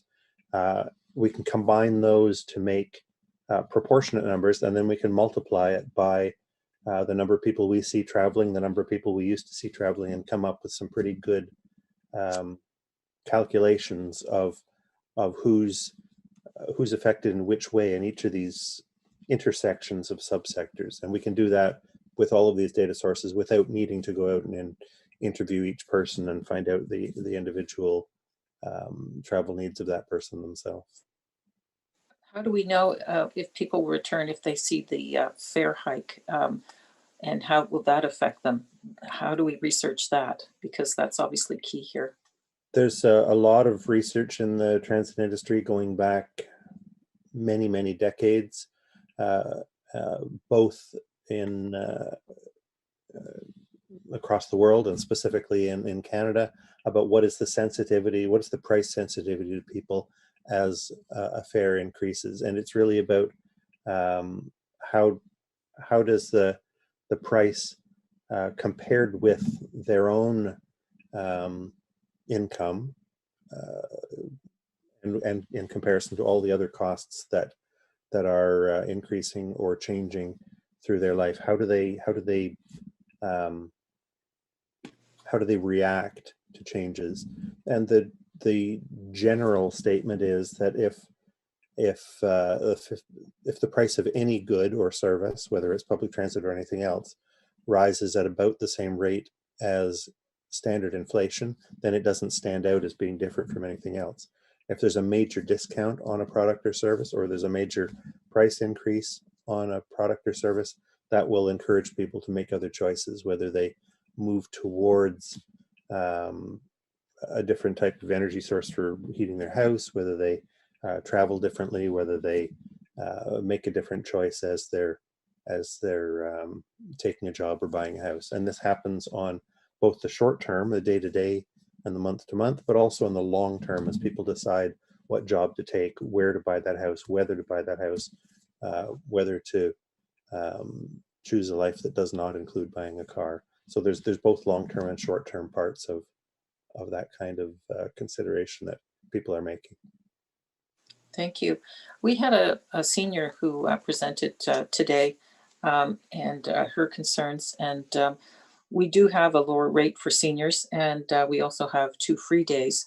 There was a proposal from the Council on Aging about pick a day for your free ride that was brought forward. What happened with that? Sorry, Councillor. Well, it could affect, right? Yeah, well, just that could affect the amount we're looking at. Working group, if you wish, with Councillor McKenney and Caricato and myself, where we're trying to look at how we can bring down the fares at the low end of the scale. So if that's okay, we'll take that up there. Okay, I'll use a bad pun. Fair enough. Okay, so we'll put it to the working group then. Okay, thank you very much. I'll leave it there. Thank you, Councillor. So next up is Councillor McKenney, followed by Commissioner Caricato. Thank you, Chair. I just have a couple of questions, and I will wrap up. I do want to just follow up on the presenter, Mr. Fleury, who talked about the electric infrastructure, and if I could just get staff to point us in where we would find the budget that will help us to get to our energy evolution priorities and what that looks like. So the electric bus pilots are funded. You did that last year. And energy evolution, as you know, is not funded, right? It's a plan. And that speaks to the plan that I have to bring back to you to say, if you're going to go with zero emission buses, here's what that looks like. And as I've said earlier, if Canada Infrastructure Bank steps up, that will help in terms of funding. If that doesn't come to fruition, there will be other challenges. But I can assure you that the electric buses that you wanted out on the road that will be going out later or will be going out soon in 2021 are funded from last year. So we are right now, just so I'm clear that, so right now we're still banking on the Canada Infrastructure Bank, is that right? And then if that doesn't come through, you're going to bring us a plan for how the electrification of our buses will occur. So pilot and study, all funded, all being done. I'll give you an update on the memo on that. You will have a report coming to you at the end of next year that says, here's how you get to your full zero emission buses. Here's the funding scheme, whether it's Canada Infrastructure Bank or if something else comes to fruition. Here's the decision points you need to make. Okay. Okay. Thank you for that. Okay. Chair, I'll just wrap up quickly. I won't be supporting the budget as it's presented. First, I will just challenge you on whether we are one of the most expensive transit systems in Canada. We are number 5, you're correct, 5 out of 20. I know in my books that's one of the most expensive. So at $122.50, we will be 5th out of 20 Canadian cities. We have heard all day long from people who's, we considered, especially at the beginning of this pandemic, to be our heroes, those essential frontline workers, people who work in hospitals, people who work in our day programs, serving, people who are homeless, people who need food security, food programs, childcare workers are still on our transit system. People who work in our restaurants serving us are still on our transit system. People who work in grocery stores are still on our transit system. And that's who's going to pay. That is who's going to pay for this increase, because the rest of us don't have to. We're at home. The commuters, for the most part, are at home. But the people who still are on our transit system cannot afford an increase. They can't. And we can have a much broader discussion, and we will, and I look forward to it, on how we fund transit going forward. But I can tell you that there was no gender lens applied to this budget. We just heard from one woman after another living in poverty, begging us, telling us what it's like for them and their families. Can you imagine having one bus pass and you've got to go fill your prescription and pick up groceries, but your child's got to get to school or to a doctor's appointment. So you have to decide who goes where and when. It's not somebody who can just jump in their car. It's not somebody who can go out and get into an Uber. So not people who have other options. And they are the ones during a pandemic who are still on our transit system. They are the ones who in 2021 are going to pay more for transit than they do today. And yes, absolutely. Taxes also affect renters, for example, pay a much higher tax rate overall than homeowners. But we were able to, as a city, when our transit system was not working, mostly for commuters, when it wasn't working, we said, you know what? And we did the right thing. Let's not increase fares for transit riders when we have an unreliable transit system, when the train wasn't running. And for the most part, that affected people like us. That affected people who were commuting into the city. But we did it. We did it with hardly any debate. But today, we throw up our hands and we think, well, how can we give that mom who shares a pass so that she and her kids can get to school, get to work, look for work, get out to appointments, pick up their prescriptions. We don't know how to do it, we say. I have to wonder, because I think that the ruling was wrong, and I will come back with the motion at council, but the ruling was wrong. We actually can 30 seconds recommend left. something that can go to council. And I would challenge you all to consider that. Why are we here today if we don't have the ability to make changes to a staff budget?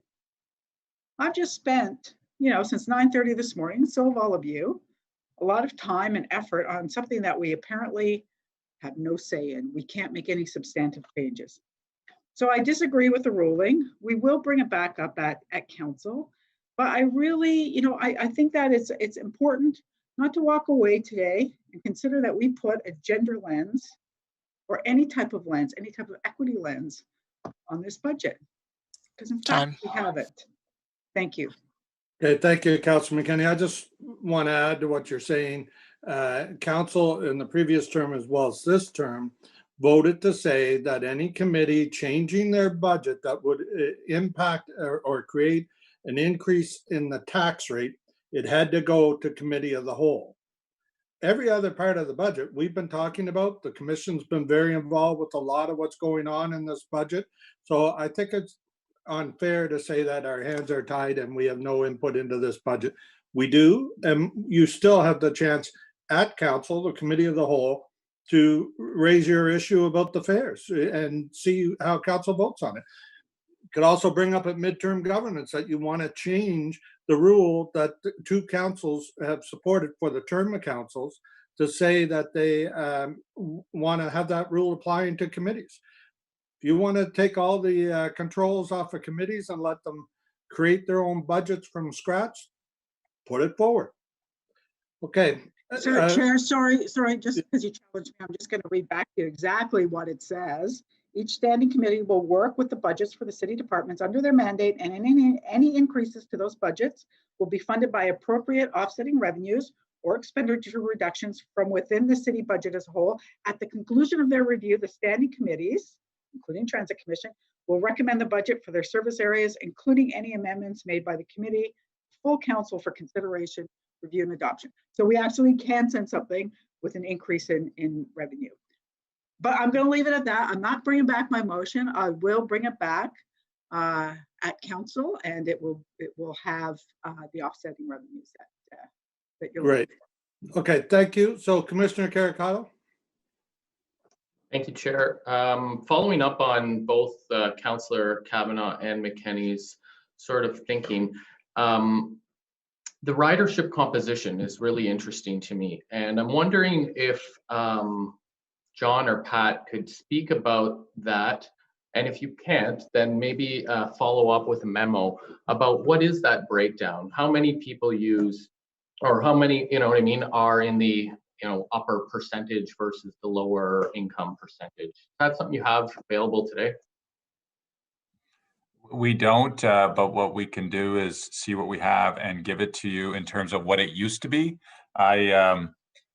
Pat and I have good debates on this discussion. I'll be candid on Councillor Kavanagh's comments. The short answer on what will it look like, nobody knows. Nobody knows. Just being candid with everybody. And that's the elephant in the room that we got to tackle. And that's why when I talk about the long view, Councillor Brockington touched on it, Councillor Kavanagh touched on it, you're touching on it, Commissioner Caracato. What's it going to look like is the big focus for transit officials moving forward on recovery. But we can certainly give you what we've had in the past. I just want to layer a layer of caution. What it used to be may not be what it may be in the future.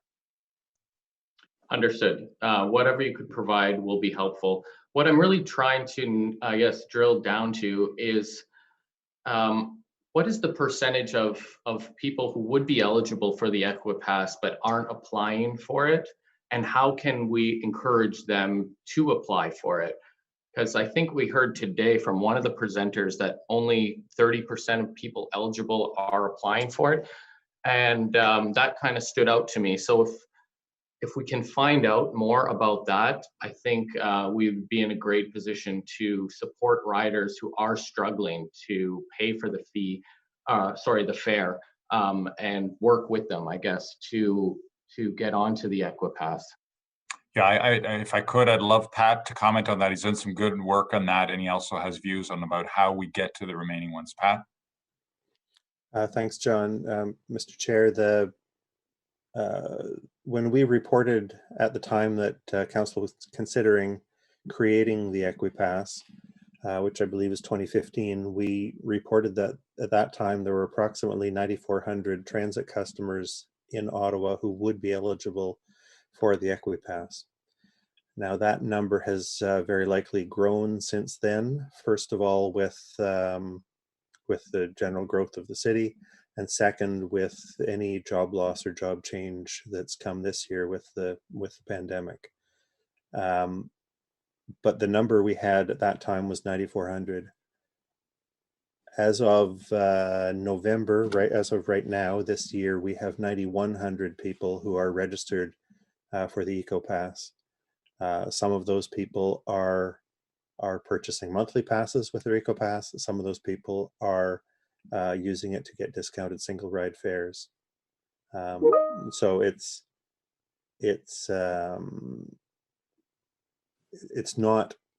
likely not 30% of the people pre-pandemic. It's very likely higher than that, but it's probably not as high as whatever 91 or 94 is, because the denominator in that calculation would have grown as well over the last few years. Thank you. I think all the more reason to continue doing some research on this so that we can improve the usage of the EquiPass. This is the whole point of it, and I'm really glad to see in this budget that we are going to continue to keep those fares where they are. To John, I think you touched on this earlier, and maybe I missed something, but the fare freeze was until you sent us a memo, or council in general, sorry, that you believe reliability targets have been met, and that you're waiting for the winter season to really give the sign off on that. So how do we reconcile that with the ask for a fare freeze or a fare increase?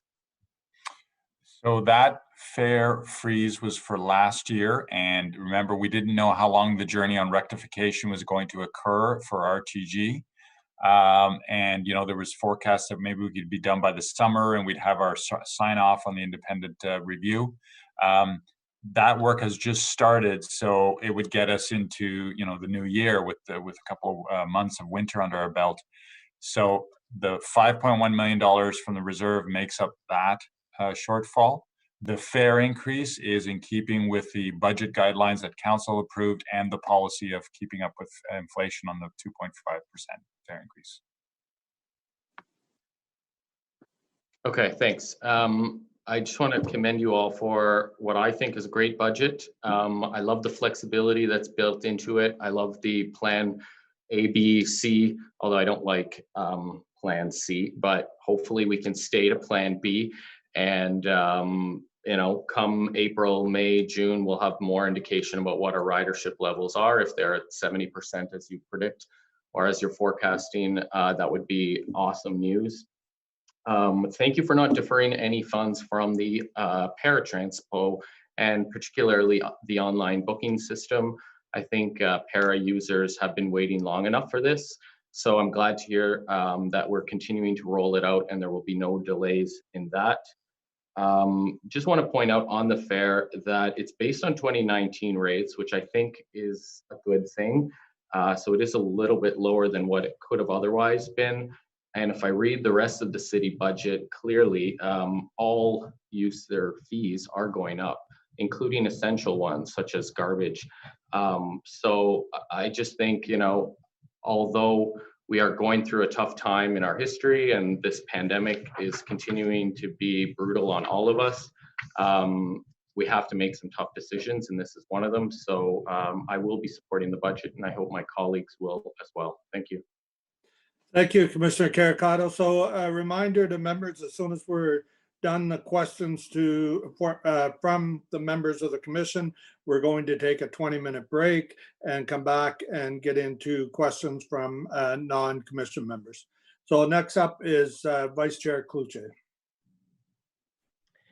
Thank you, Chair. Merci beaucoup, Monsieur le Président. And first of all, thank you for the work on the budget, to the transit operators and staff who continue to work on the front lines. And we've been talking about people who rely on transit.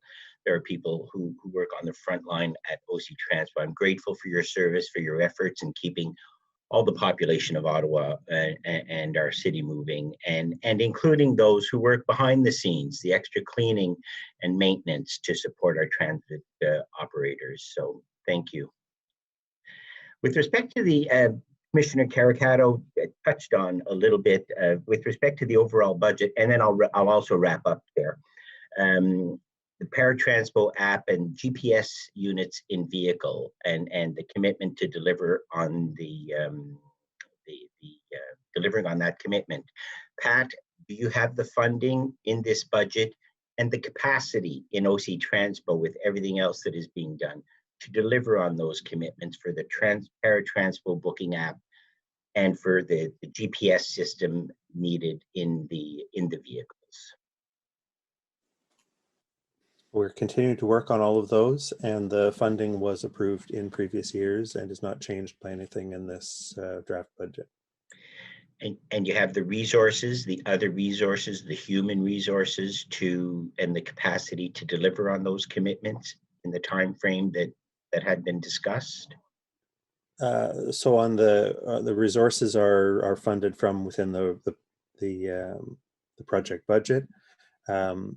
As for time, there has been, there's pressure on everyone because of how we've had to change, not only during COVID, not only on us as staff, as we've all had to work on special things, but also on our vendors as they've had to adopt different methods of work and if they've had to deal with their staff members' own personal situations.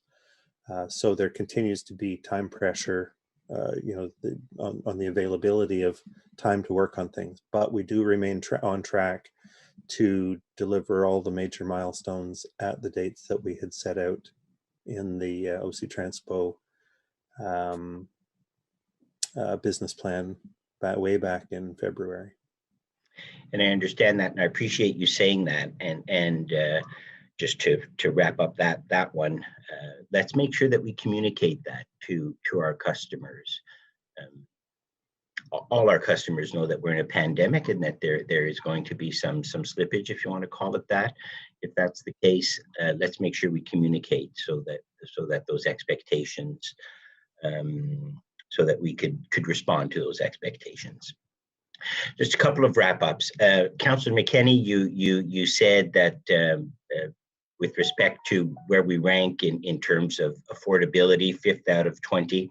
I'll just point out that we are indeed the 5th most populous city in Canada, and we are the largest in geography, and that has an impact on the operating costs. And I'll remind everyone that users pay approximately 50% of the operating costs and 0% of the capital costs to operate the OC Transpo, to provide the service for the residents of our community. In short, I think our most basic priorities is keeping people moving and avoiding service cuts, and I appreciate that this budget does that. Our transit system needs to be consistent and reliable so that it can fuel our economic recovery. And we heard from people who don't use the system because of its not lack of service, but because the service is not to their expectation. And we want to improve that service. And that's what that has to be, I think, our goal. And reducing revenues simply does not compute with improving service. Improving service is the way to get people to use the system and to rely on transit for their daily travel needs. And as we work to keep our people and our city moving, I do not subscribe to route cuts. I do not subscribe to service changes. These are not the solution, and I do not support that within my ward, within Alta Vista ward.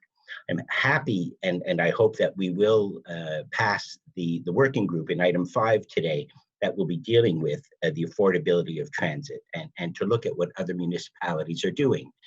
And if there's areas for improvement, let's get prepared to have those important conversations. And so I understand the value and keeping transit affordable for everyone, for all the users who depend on it. And I appreciate the discussion that we've had today. And that's basically my wrap up, Chair. Thank you. Thank you, Vice Chair. Okay, so that's the end of questions from committee members. So we'll take a 20-minute break. Sorry, Chair, Yeah. do you think we... Chair Hubly? Yes. I think there's only 2 councillors that want to speak outside of that. So can we just get through that and then take the break? Sure, we can keep going through. That's why I asked before. So, okay, if it's the will of the commission to keep going through, we'll go to Councillor Menard, followed by Councillor Deans. Okay, great. Thank you very much, Chair. I think that schedule works. That works better. And I'll follow up afterwards too. I have a few questions. One of them is around the transit fare increases, and I want to make sure I'm understanding correct. We are counting as a budget pressure for 2021 the fare freeze or lack of increase in 2020 in this budget as a budget pressure at 5.1 million. Is that accurate? It's a pressure that is funded. We are doing a contribution from reserves so that you don't erode the base, as Wendy has talked about, because we don't want that negative compounding financial effect. Okay, and so so in other words, if you didn't fund it with reserves or something else, you'd be short 5.1 million, and you'd have a negative compounding effect on your affordability. Okay, how does that? What does that do to the future long-term affordability that you were talking about before? Does that not cover what you were indicating would be an issue for transit fare freezes? John, I can speak to that. So we'll go back to the conversation, Councillor, in terms of that compounding effect.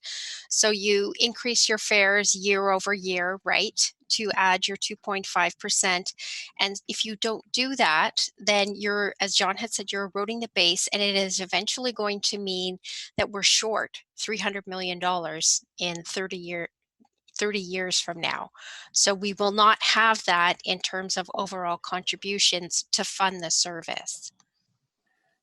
Yes, I understand that's what you're saying. There are some suspect assumptions being made there, because you can say that transit fares should be going up 4% a year or 5% a year, and then if you don't do that, you're eroding it by 500 million. I mean, the end game on that is difficult, and I think what we're talking about here is ridership. But you're not speaking to the heart of my question, which is we're using reserves to make up for the transit fare freeze last year in this budget. So we froze transit fares last year, and we're using reserves to say we're making up for that. So I'm just, and the point that you're making is that we need to do that or else we erode the base. And I understand the premise of what you're saying with that, but is that not something that can be done in future years as well? Or are you saying that the reserves that we're using this year is not sustainable over the long term? I'm just trying to understand, because it's an interesting thing that we've done, right? We're saying we're not eroding the base because we're using reserves to make up for that transit fare. Yeah, Councillor, we're building up the base, right? Because we need to do that to keep our affordability model the same, and then apply our increase on top of that to ensure that we're following our council-approved long-range financial plan with respect to that outlook. So whether it's 10 years or 30 years, if we don't do that, then you're going to have your increases will be less and less and less and less year over year. The other option is, and I think we don't want to go down this road. I think we spoke of it last year, was you take your 2.5 and you turn that into a 5% increase. So you have a couple of choices here. What I think is most palatable for everyone is that we leverage our reserves to fill that gap, so we don't have to do that double increment, so to speak. And if fares were frozen this year, could they be also taken from reserves or leveraged from reserves to not erode the base?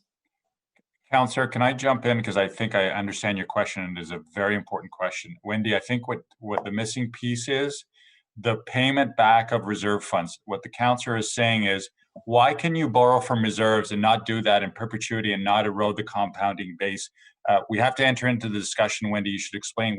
There's contributions back to those reserves. This is no different than your own personal accounts at home. So I think that's the missing piece. Counselor, if I understand your question, you're saying, hey, if you're able to do it for the $5 million, why don't you just redo it and it won't have a negative compounding effect? Am I correct? You are. Now, I know you can only do that for so long because your reserves, you only have so many reserves.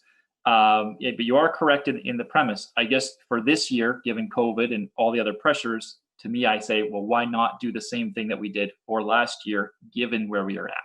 Which is why you need Wendy to comment, because there's a global picture that I think we're missing here. Yeah, when we look at our reserves, so they're largely spent, I would suggest, if you look at our reserve continuity schedule. First of all, we're dealing with, and this is going to bleed back into 2020 again, right?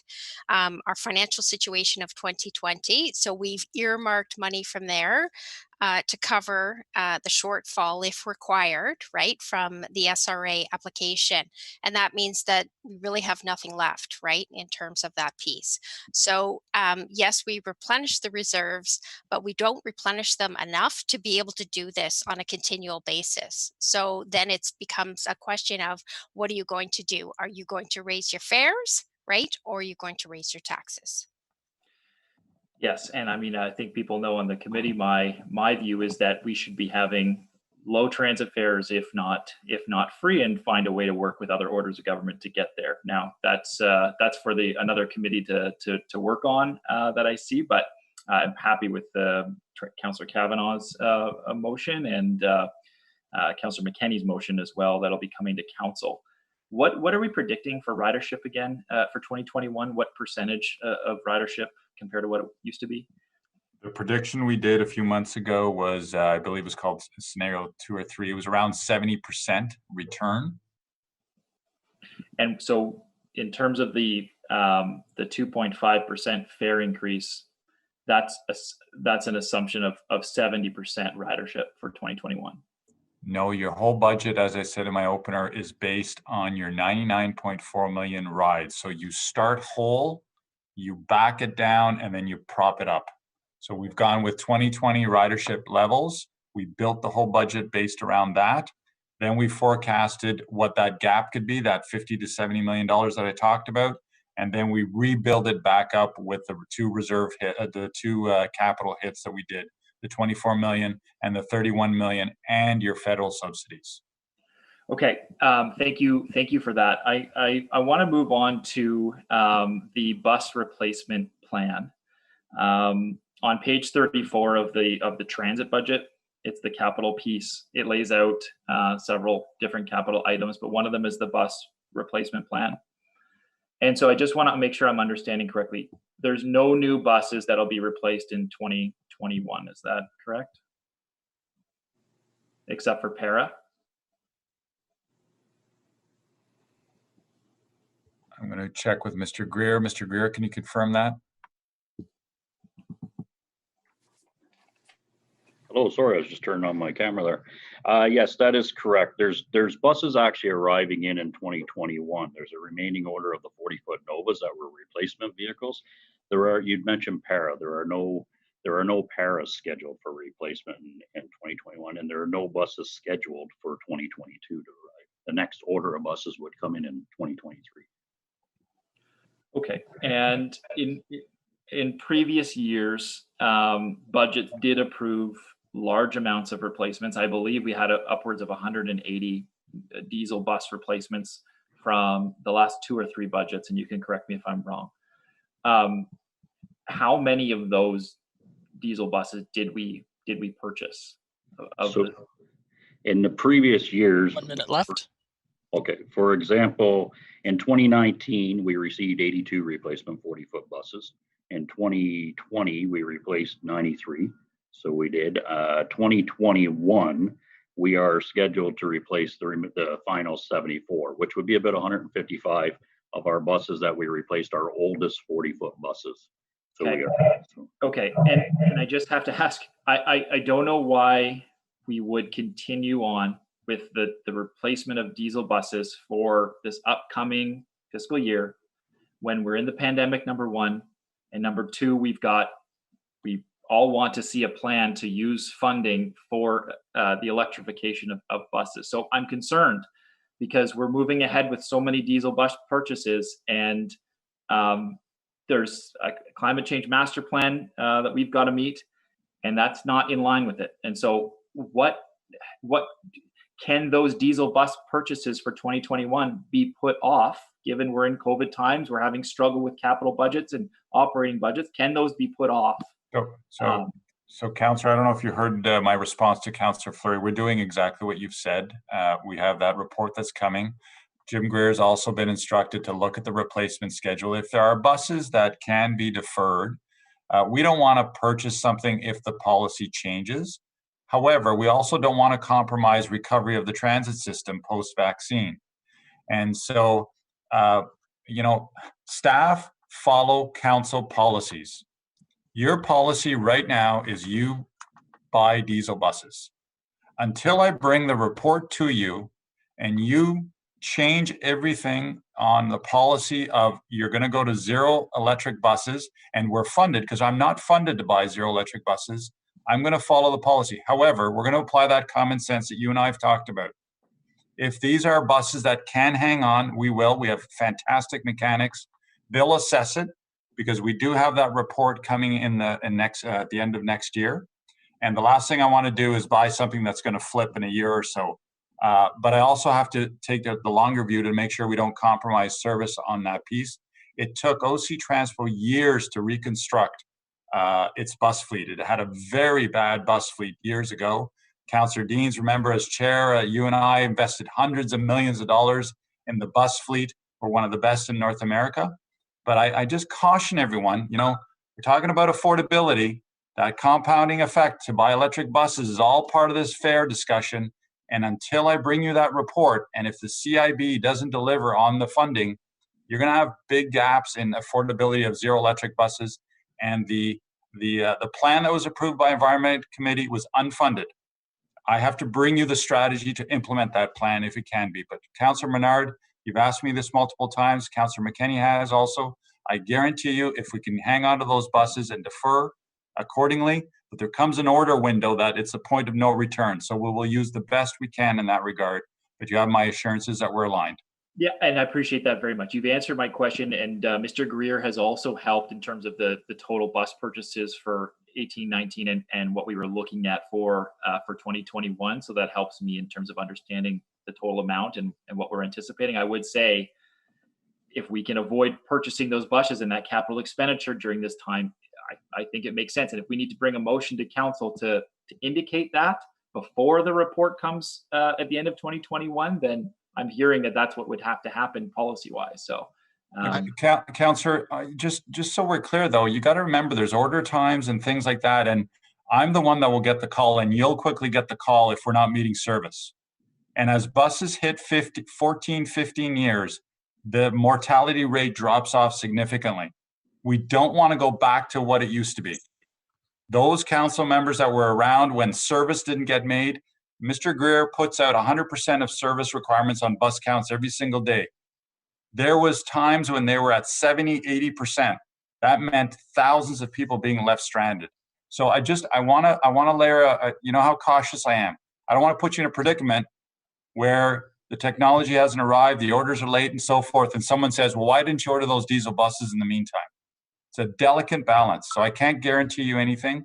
We're going to use what you've asked in terms of common sense. I guarantee you.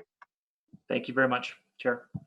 Okay, thank you, Councillor Menard. Councillor Dean, sorry for the long wait, but the floor is yours. Thank you, Mr. Chair. And just wanted to pick up on a line of questioning that Councillor Menard had around our predictions for the return of ridership. Mr. Manconi, I heard you say that in 2021, we're using an assumption of pre-pandemic 70% of pre-pandemic. And I'm just wondering, I can't imagine that's going to start in January. So have you factored in like a part year factor in that? Sort of. It speaks to, I can't remember who asked, I think it was Councillor Brockington earlier on asked the treasurer, how are we going to track this if we're not going to make it? So what we're doing is on capital, those freezes and others, we're going to be very slow in making sure we leave some money in the bank so that if we don't make the forecast, because who knows whether it's 70, 60, 40, post-vaccine. So month to month, we will be looking at that bottom line to exactly your point, because we'll know very early on whether we're trending in the right direction or not. And if we don't get the federal money and the 70% doesn't come, we'll be back to you saying we're activating Plan B and we got to go a bit deeper on the capital.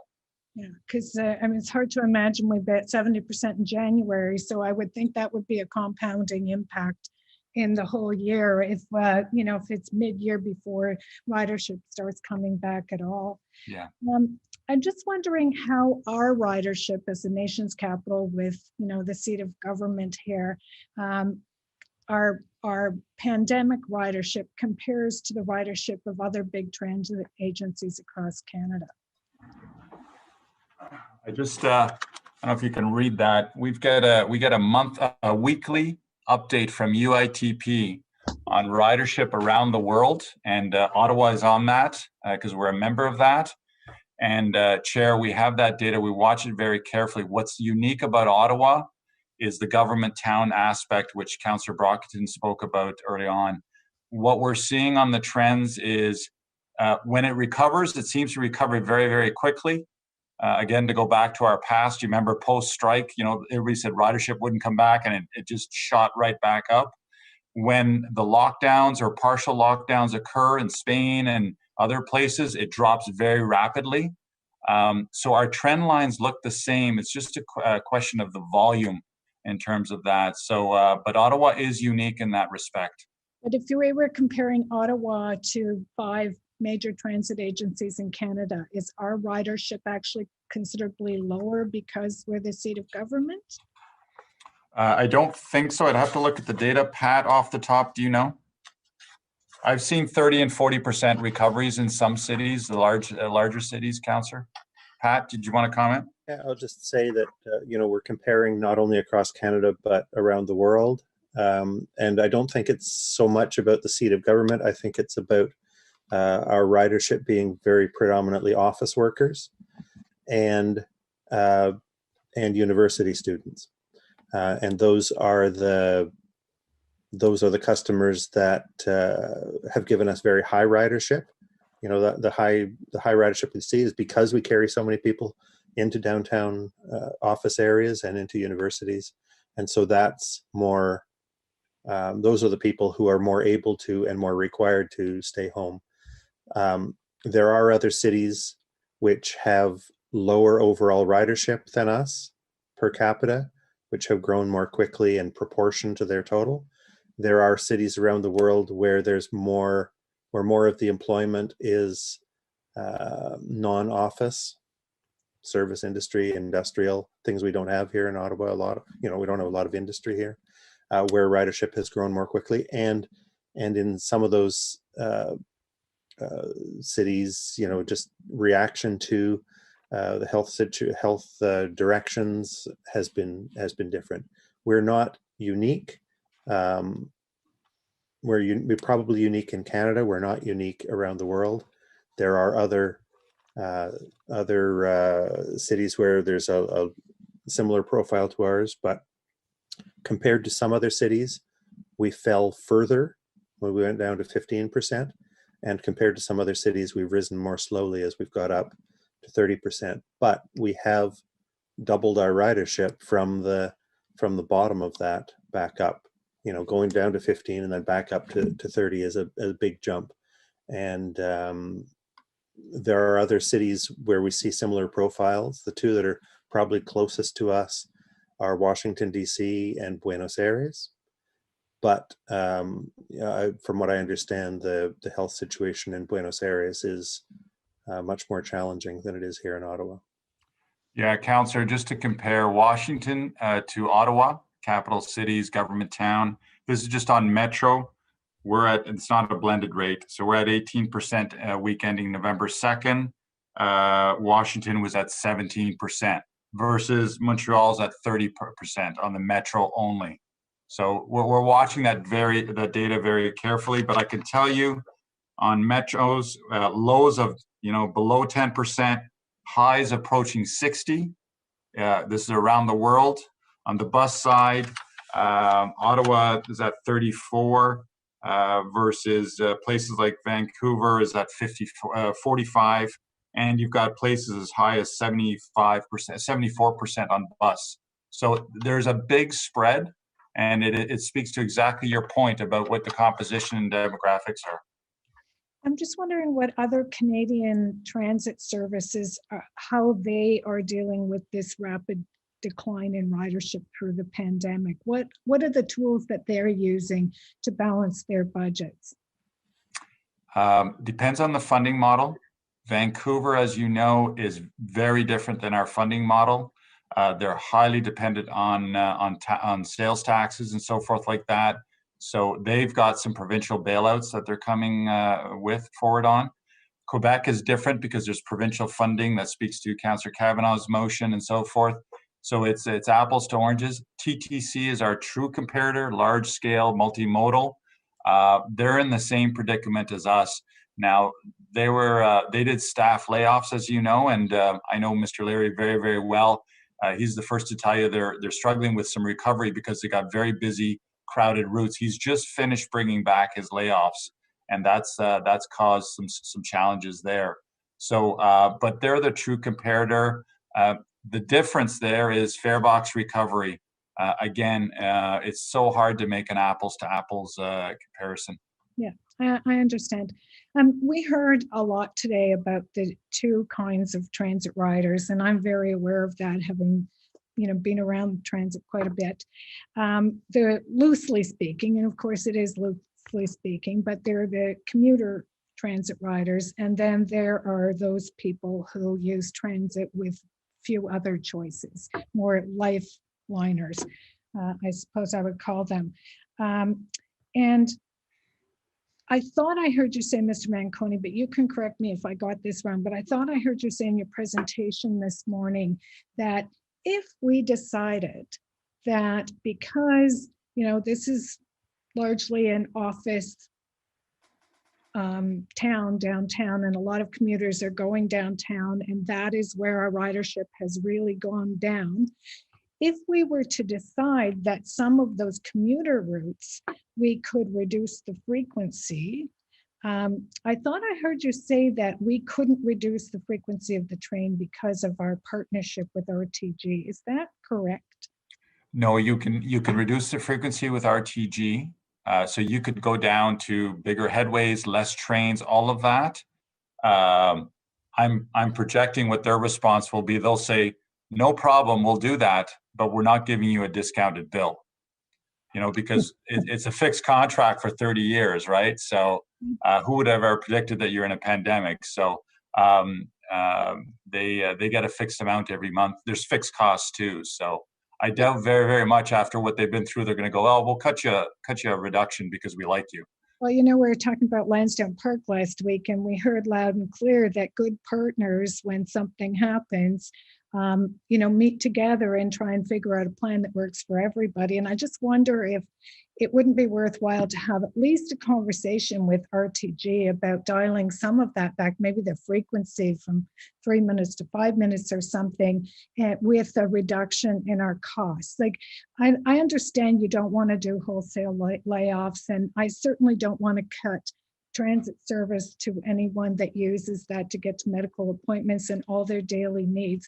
But when there is a lot of capacity, even beyond, social distance capacity on our largely commuter routes, it seems to make sense that we might find a way to reduce some of those costs, or at least try. So I'm wondering if it wouldn't be worth a conversation with RTG about dialing some of that back, at least as a short-term measure. I will absolutely ask them if they want to do that. I mean, the dialing back is our call. You're in total control of the service level. The cost piece, I will ask them, but I'm almost guaranteeing you it's going to be a very short conversation. Remember, they've only had minimal payments in the last 13 months of operation. So we also heard, last week, we also heard good partners make decisions that work for the partnership. And nobody anticipated a pandemic, but it does seem that the level of service, especially on those commuter routes, is not really commensurate with need right now. And that would seem to me to be the place, if there were to be some reduction in service, that we would look first. And I guess secondly, maybe on some of those 200 series routes. Have you given any thought to that? Pat, as you know, is a master planner. I'll say it again, probably the best in Canada, and does stuff that none of us can even imagine. He has started all that work, Councillor. And as you know, again, you've lived past reviews. We will be bringing it to you in June. First, the principles, and you're locking into a lot of them in terms of where you could go. Application of the equity inclusion lens, exact numbers on who will get impacted the most and so forth. So that's not for today, but absolutely we're aligned. That's all the stuff that Pat is working on that we would bring to you in June. 1 minute left. Okay. Well, I guess just my final thought is that no one saw a pandemic coming, but it has certainly made a monumental difference in transit ridership and patterns. And I understand that we had pillars in place that we don't really want to touch, but I do think that we need to be more malleable going forward. And I would think we need to revisit our long-term financial planning document as a result of the pandemic. I would think we would need to consider the longer term of how patterns will change in the long term. And we need to rethink the key pillars of our transit system now, because affordability is just not there. And I agree with those that are really concerned about putting up transit fares right now for people that are really struggling to make ends meet because they've lost employment, because things have changed at home, for a whole variety of reasons. I think we need to really consider the impact on our community. So I'll leave it at that. Thank you. Thank you, Councillor Deans. Next up is Councillor Brockington, followed by Commissioner Olson. Thanks, Chair. Ms. Stephenson, could you please remind us how much we have in our reserves account now? And I think you said our reserves are more or less committed going forward. Can you just elaborate on that, please? Yes, there's a continuity schedule that's attached to the report. And if we look at the transit operating reserve, at the opening balance for 2021 is $5 million. In our transit capital reserve, again, the opening balance is $35 million and change. And we have tagged a good portion of those capital reserves as part of our mitigation plan. And the other piece to that is it really depends on where transit ends in terms of 2020, because we've got a COVID deficit and then we have a non-COVID deficit that we have to deal with. And that would basically eat up the rest of it. The fare freeze in 2020 was offset by reserves. Has that money been extracted from the pot already? Yes, that's accounted for. Okay, so I mean, we have very little wiggle room in our operating side for the reserves. The other question I have, I fully understand this, we are budgeting for 70% ridership. If we don't meet that, we may have to go to option 2, which is looking at some capital reductions and other reductions. What percentage of ridership forces us to look at option 3? We're at 28 or 30% now. We're budgeting for 70. What is that transition line? Is it 40%? Is it 50%? I'll go first and Wendy will correct me if I'm wrong, but if there's strong signals early on, this speaks to what you and others have asked for or have questioned. If we're starting to get strong signals that there is no funding past March, we will start the capital review. We will signal to you that we're coming in June with a comprehensive list of principles and route service cuts and changes. And then Wendy and others will help us put together all that bridge financing to get us to 2022. Wendy, did I get that right? Yeah, you got that right, John. So even if ridership hits 70%, do we need upper levels of government to assist us after April 1st?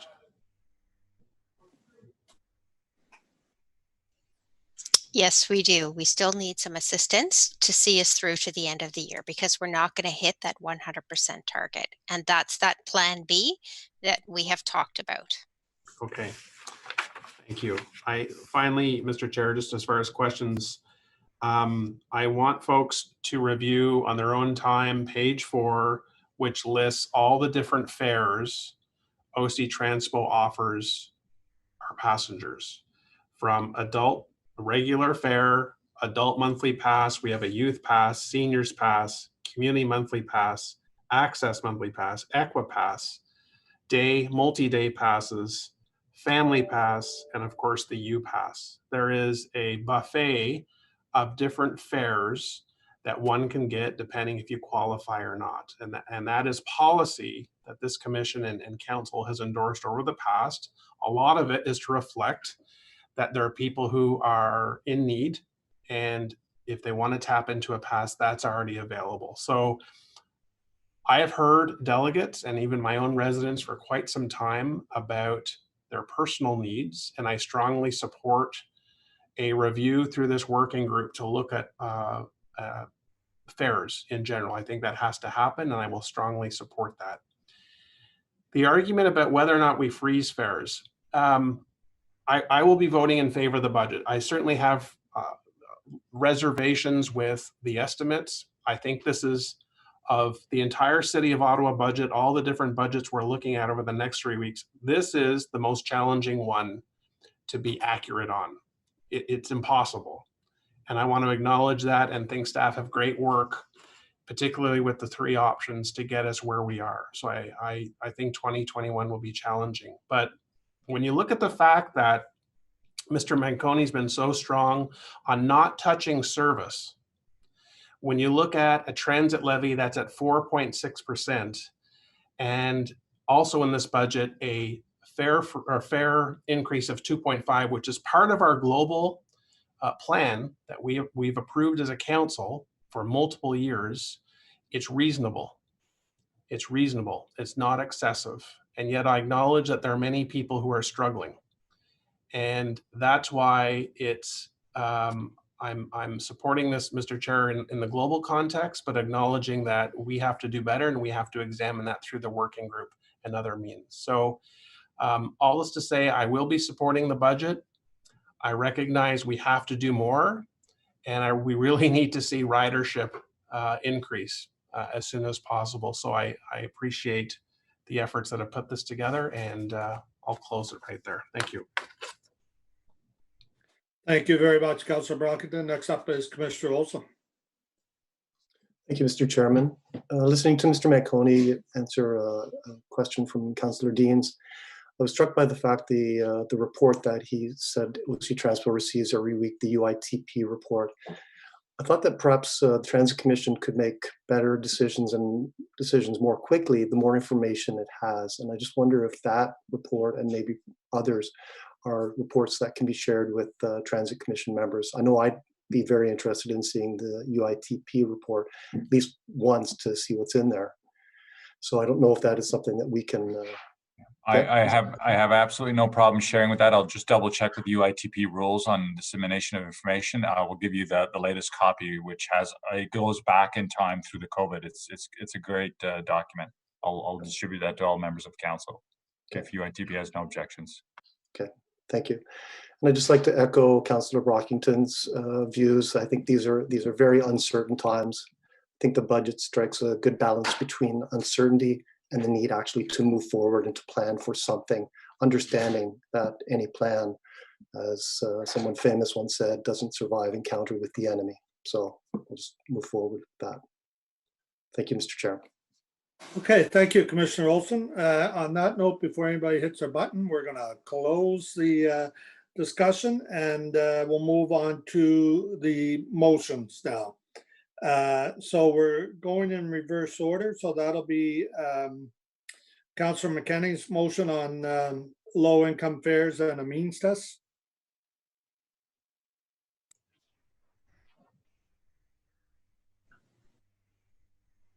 Is there any discussion, or we'll just go right to the vote? Councillor, are you okay with that? Yeah, thank you, Chair. Okay. So do you want yeas and nays, Councillor? No, I'll take consensus. Okay. Just carry. Carried. No, it's not carried. Okay, so sorry, I can't see everybody with the motion up there. Sure. Commissioner Brockington, Yes. Commissioner Caricato, I do not support the motion. Commissioner Gower, Yes. Commissioner Kavanaugh, Yes. Commissioner McKenney, Yes. Commissioner Olson, No. Commissioner Suds, No. Commissioner Tierney, No. Commissioner Williams, Commissioner Wright Gilbert, Yes. Vice Chair Cloutier, No. Chair Hubley. No. 5 yeas, 6 nays. Thank you. Next motion is Councillor Kavanaugh's motion for the mayor to write a letter for federal funding. Can I assume that this one is carried? Carried. Everybody's okay with it? Carried. Okay, and Carried. finally, sorry, did somebody say something? Carried. Okay, carried. Councillor Brockington, your motion on family day pass. You want? How about we ask first? Is this carried? I would like to actually make a friendly amendment if possible. Okay, what would that be, Commissioner Caricato? If it's possible to start this Christmas season, so on the first Saturday after primary schools and secondary schools finish, so that we can include that data when we review this next November in the budget cycle. Because if I understand it, we won't be able to know that data in the decision if it's not starting this Christmas holiday. Well, this budget is for the year 2021, so we would need to know where the funding is going to come from to pay for it for this year, because it's already been budgeted. Okay, I see. I was just hoping to expand the data so we would have absolute, information, but I guess that's not possible. All right, thank you. Chair, if it would be helpful, I can also tell you that it's not operationally feasible to do it. Yeah, okay, thank you, Pat, because the schedules are out already and everything. Just the amount of lead time it requires in reprogramming the fare system. Okay, thank you. Appreciate that information. So the motion is written. Is it carried, or do we want to go to yeas and nays? Carried. Carried. Carried. Okay, thank you. Congratulations, Councillor Brockington, for bringing that back this year and being successful with it. Okay, so now let's go to the vote on the budget itself. We'll call yeas and nays. Eric, if you'd like to go through. Or sorry, Mr. Chair, yeah. we had roadmap deferred motion. Commissioner Olson's motion, I think, or what was the disposition of that? He's taking care of that. He's working with staff on it, and so that's why it's not brought back up. Noted, sorry. Sorry, Eric, do we need to do the roadmap now? Yes, Chair, I believe all the motions have been disposed of, so the remaining motion would be the roadmap motion. Okay, is the roadmap motion carried, folks? Yeas and nays, please. Yeas and nays on the roadmap, please. Can we be clear on what the roadmap actually means? Yes, That's please. Budget, just for us I newbies? can screen share it.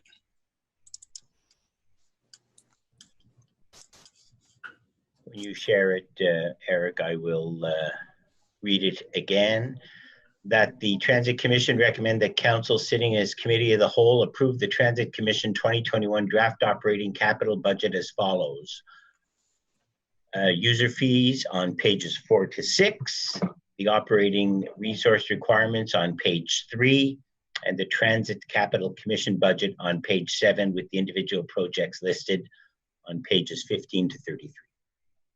Chair? Yes. It's O'Reilly. May I just suggest, if colleagues are inclined to vote against the budget because of their concerns expressed about the fare increase, but they don't have issues with the capital budget, that we split the motion before us to allow people to vote separately on the operating budget and then the capital budget. Okay, I'm all right with that if everybody else is. So Vice Chair, do you want to? Sure. So I guess in the 3 elements, I would see 3 votes if the clerk's office can provide direction on this. I would see 3 votes with number 1, the user fees on pages 4 to 6, Mr. Chair. Is that carried? I would vote yes. Yeas and nays for all. Yeas and nays is not a surprise. Sorry, Chair. Sorry for jumping in. Could I just take 1 minute to ask the treasurer if there's any implications to what's just been proposed? It's hard to do this via Zoom. I just want a comment from the clerk and the treasurer to Councillor Brockton's suggestion. I think we're fine, but I just want to validate that. Okay. Madam Treasurer? Or Caitlin has just come on. Oh, I can let Caitlin go first. Caitlin, please go ahead. Mr. Chair, while I would absolutely defer to the treasurer on the implications of dividing the vote, it can be divided and voted separately on in those 3 parts. The treasurer may wish to speak to what would occur if the user fees are not approved. Thanks very much, Caitlin. Yeah, we won't, if we do split it up and both pieces do not carry as we move forward to council, then we could have a potential pressure or a deficit in one area that's unfunded and therefore an unbalanced budget. So my recommendation is that you carry it together. And Mr. Chair, I would add and perhaps seek clarification from Ms. Stephenson that we can carry operating, which is part 1, A, B, separately from capital, which is number 2. Yeah, I'm fine with that.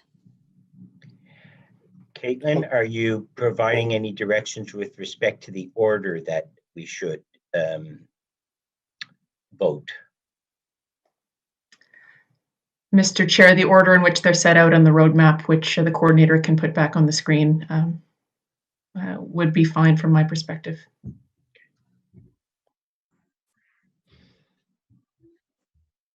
And Councillor Brockington, your original intent was a vote on number 1 and then a vote on number 2, correct? Yes, Not Chair. 3. Okay. Okay, so let's proceed with the vote on, if there's no worries about 1 or 2 in the order, let's go ahead and vote on item 1. So this is, just for members of the commission, this is user fees on pages 4 to 6 and operating resource requirements on page 3. And Councillor McKenna, you want yeas and nays on that, correct?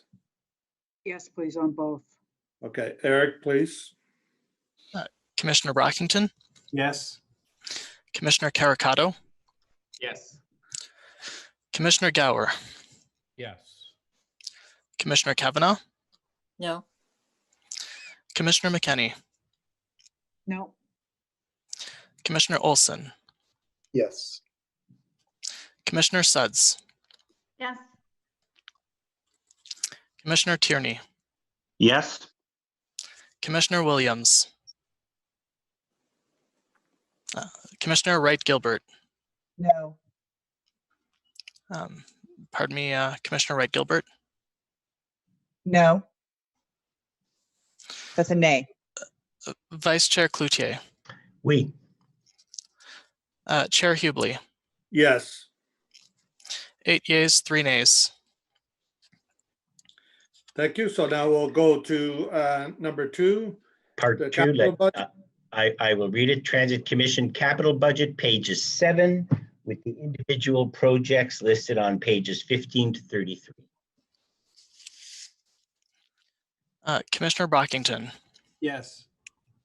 Commissioner Caricato, Yes. Commissioner Gower, Yes. Commissioner Kavanaugh, Yes. Commissioner McKenney, No. Commissioner Olson, Yes. Commissioner Suds, Yes. Commissioner Tierney, Yes. Commissioner Williams, Commissioner Wright Gilbert, No. Vice Chair Cloutier, Yes. Chair Hubley, Yes. 9 yeas, 2 nays. Great. Okay, thank you, everybody. And Mr. Manconi, please extend our thanks to your staff for our treasurer's staff for all the hard work that went into putting this together today. So Commission, we have next item up is the status update, Transit Commission inquiries and motions for the period ending October 30th. Is that received? Received. Received. Received. Thank you very much. And now we will go on to, I believe, our 5th and final item, which is my motion to give direction to create a transit fare working group and Transportation Services Department report. We have a few speakers on this, so maybe we will go there first. And just if, as the speakers get ready, Trevor Hache, you'll be first up, followed by Kirsten Pools. And I'll just read out the report recommendation, which is that the Transit Commission, 1, direct Transportation Services Department staff to analyze and prepare an evaluation of possible ways to further reduce financial barriers, which reduce the ability to travel for those who need it most and can afford it the least, based on a review of solutions adopted in other cities across Canada and around the world.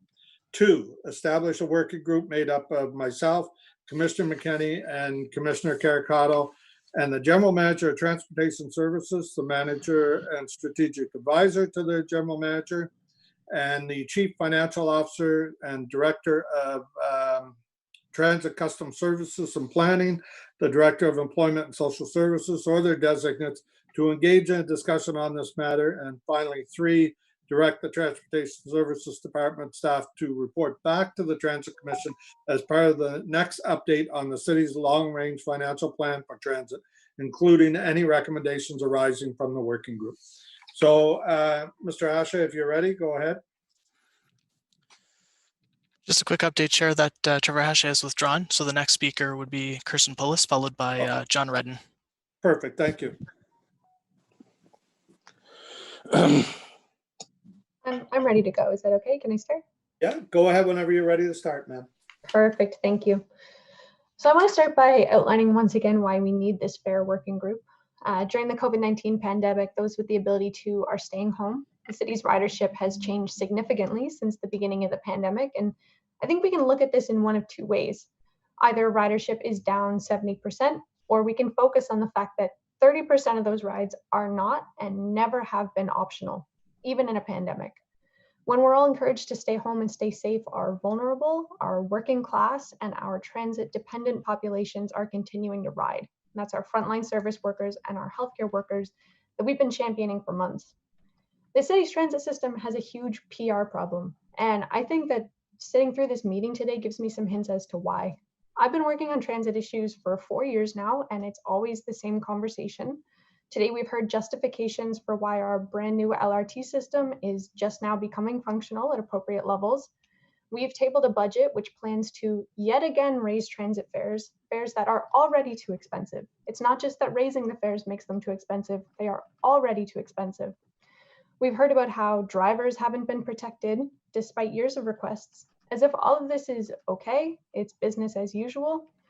And part of the problem is that our system sees transit as a business. And this lens lets us see our vulnerable riders as customers And the bottom line is the only tool which we can use to make decisions. Sometimes I wonder if some of the councillors on these committees actually speak to their constituents. If someone tells you that they can't afford to take transit, are they comforted when you tell them not to worry because you've kept the budget balanced, particularly a budget that relies on raising fares year after year after year? I have a problem with Mr. Manconi proudly saying that our city residents have among the highest rates of fare box cost recovery. Would we be proud that our citizens are paying the highest out-of-pocket rates for healthcare? Or maybe we should start charging when a fire truck shows up at your house. I don't think that the city shifting service costs to citizens is something that we can all be proud of. I am speaking for Free Transit Ottawa, and I promise that I didn't just come here to critique. We really commend Councillor Hubley's Transit Fare Working Group for trying to find solutions to make our transit more affordable and accessible. We commend Councillor McKenney's motion, which unfortunately did not pass, to try to find more information about affordable and accessible transit across Canada. We agree with and echo the concerns of so many speakers that you heard from today, who told you that raising transit fares during a pandemic and during a climate crisis is unthinkable. And we also want to raise the fact that the price of the Equipass is a huge barrier and that needs to be addressed. Something that Free Transit Ottawa would also like to draw attention to is the means of distributing the Equipass. Rather than inefficient and usually pretty shame-inducing and bureaucratic means tests where the burden is placed on low-income folks to prove their validity, there are other ways to provide these passes. So St. John's, for example, automatically mailed out free bus passes to the approximately 10,000 citizens who are on income support. No requirement to sign up, no waiting period, no proof of income. They just got access to a really necessary service. So we can look to other cities in Canada for ways to move forward. Here in Ottawa, we have a lot of social services. There's affordable housing. There's a long wait list for folks who are looking for affordable housing. There's folks accessing food banks and shelters and more who could easily and automatically be given access to affordable transit. We're not alone when we say that Free Transit Ottawa would be really excited to see a fair working group reach an equitable and appropriate solution. We're not the only group that's come up with alternative ways to fund our transit system, ways that we can cut costs while also increasing service. It's not either or. We've been discussing these problems for years, and we're ready to share these ideas if council is ready to seriously consider them. So we really support this idea for a fair working group and really hope to see this motion passed today. Thank you. Thank you very much for coming out today and enduring the day with us.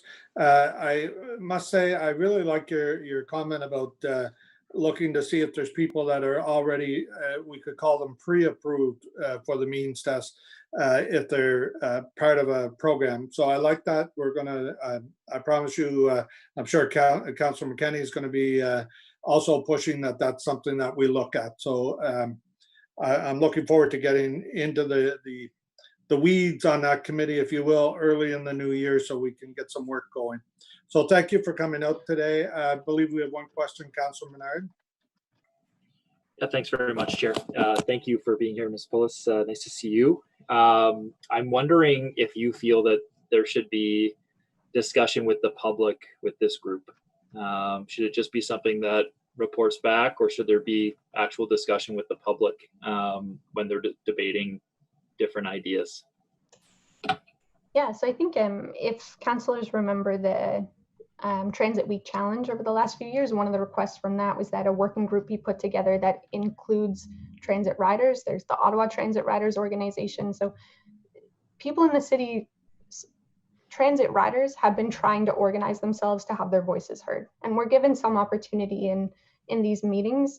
We're given 5 minutes to share our perspective, but it's very limited. And so I think that this is a great opportunity if you want to find a solution to challenge this PR problem that our transit system has, to really find a solution that works for people. You need their perspectives present. And so I think we would be excited to be a part of it. We would be happy to be a part of it and to work with the city. I think I speak for a lot of transit riders when I say that. So definitely would welcome the chance. And I think it would, you won't really find a very good solution if you're not involving the riders. So great question. Thank you very much. Is that it, Councillor Menard? C'est tout. Okay, thank you. Next up is Mr. Redmond.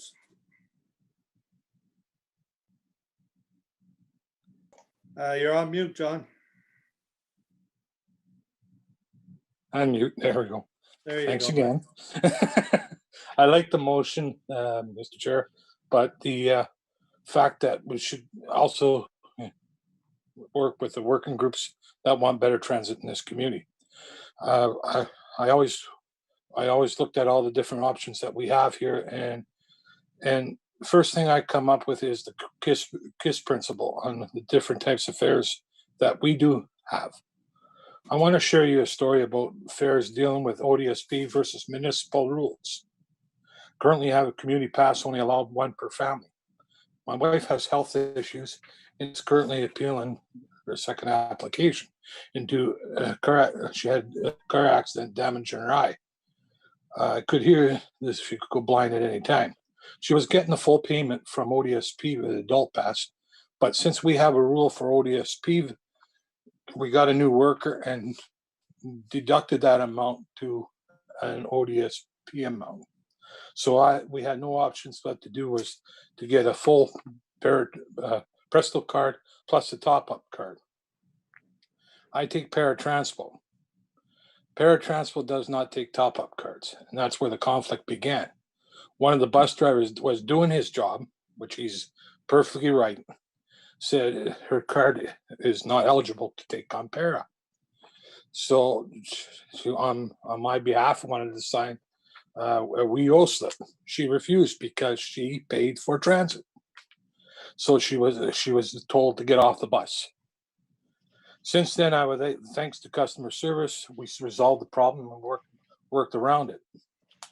So I'm saying we should look at easy principles that are going to work for Ottawa, for all users from LRT, Paratransport, and OC Transpo, and we have to get. You heard the presenters here. I know that the majority of you have to answer to the taxpayers.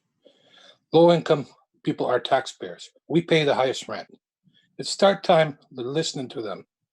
I'm really feeling lousy right now to the point where I just want to go back home. Thank you. Okay. Thank you, John. I don't see any questions for you. Thank you for joining us today. I know it was a long day, and we do appreciate what you contribute. And from time to time, I do receive emails from you as well with some great ideas. So thank you for that. And I know Councillor Kluche likes to work closely with you. Thank you. Oh, yeah. Okay, so committee members, is it safe to say that the report recommendations can be carried? Carried. I just have a quick question, Chair. Sure, who's that? Councilman.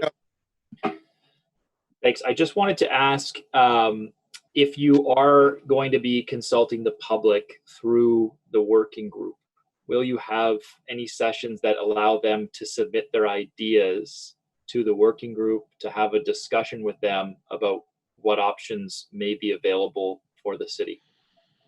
So the way I say right now, Councilman Menard, we haven't even had a chance to meet yet. So I want to get one meeting under our belts talking about the way forward. There's a certain amount up front, such as what was just brought up about means testing and so on, that Councillor McKenney and Commissioner Caricato and myself meeting with staff can get some answers to that. And then maybe once we have some things to offer the public, because I don't want to just organize a Zoom call so everybody can go through what we saw today where they come in and state their individual cases. I'd like to be able to have some options on the table that then we can meaningful consultation with the public on those options and see if they work. I'm very confident going into this working group that Councillor McKenney will keep us on track on that.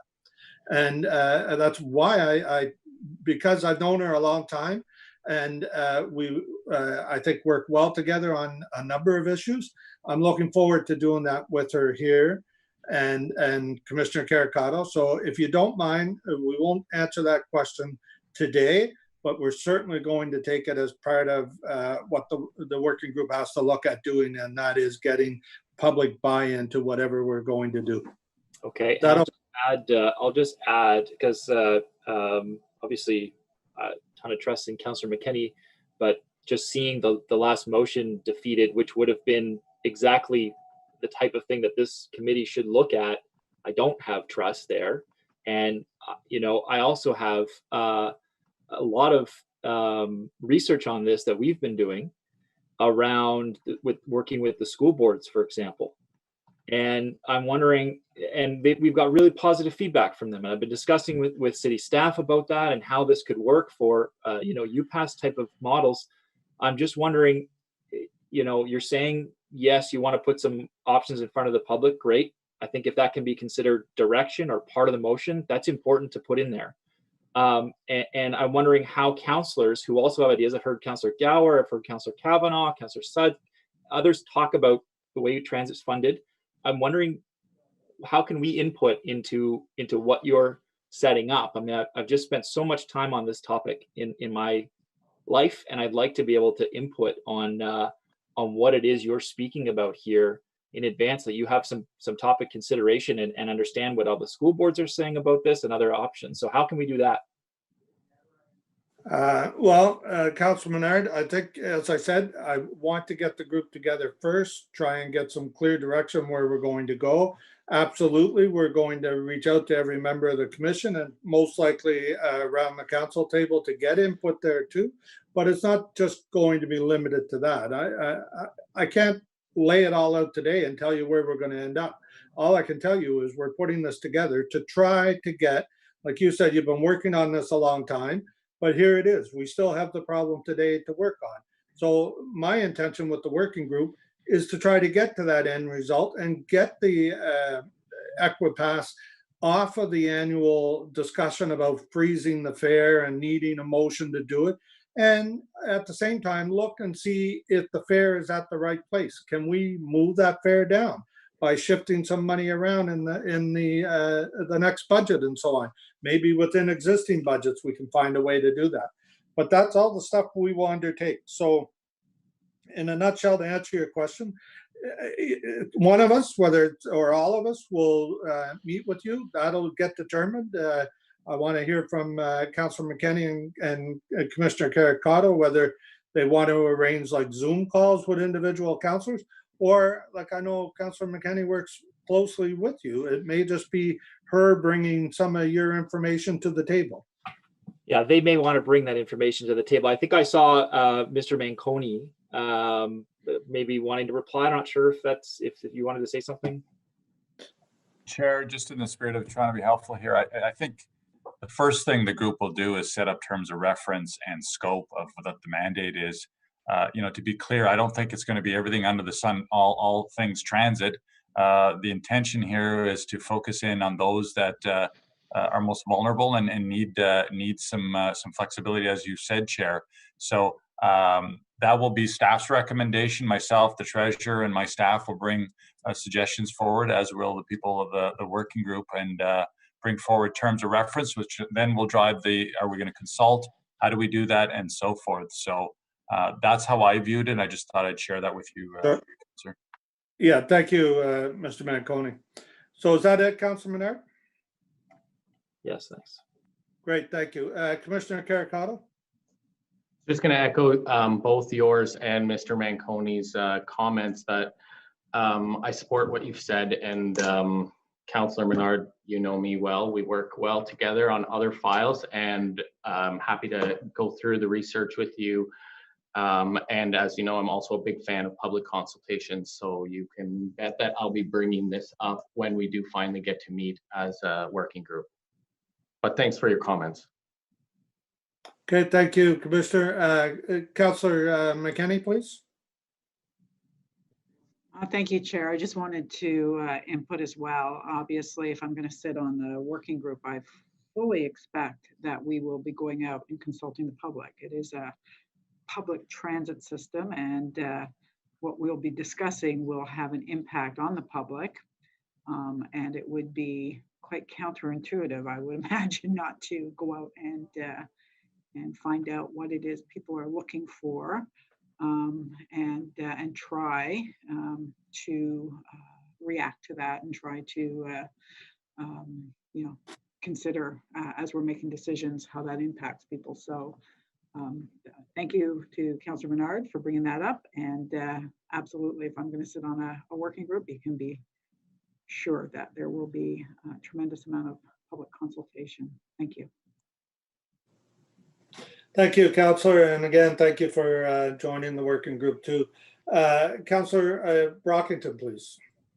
Chair, just briefly, I mean, I support the motion before us, and I'll just say it's, let's let the working group meet and have a meeting or two to get settled and establish yourselves, and then maybe you come back to the commission and give us a brief update. But, if you're going to engage other members of this commission or council, you do it as a blanket ask, right? You don't get preferential treatment to a member of the commission or a member of council. And I know you're going to do that, but I'm as interested as I think everyone else is, but a working group needs to have a reasonable number of people on it, 3 and not 23. So you're on the right track. Have your initial meetings and then give us an update, but I will be supporting the motion today. Thank you, Councillor Brockington. And yes, we would probably come back to the commission first, because this is a working group of the commission, and any engagement will involve everybody. It's not, I don't think any one of the 3 of us only want to talk to certain people. It's going to involve others. But I should clarify for the benefit of everyone, a lot of the work Councilor Menard did was on free transit as a whole.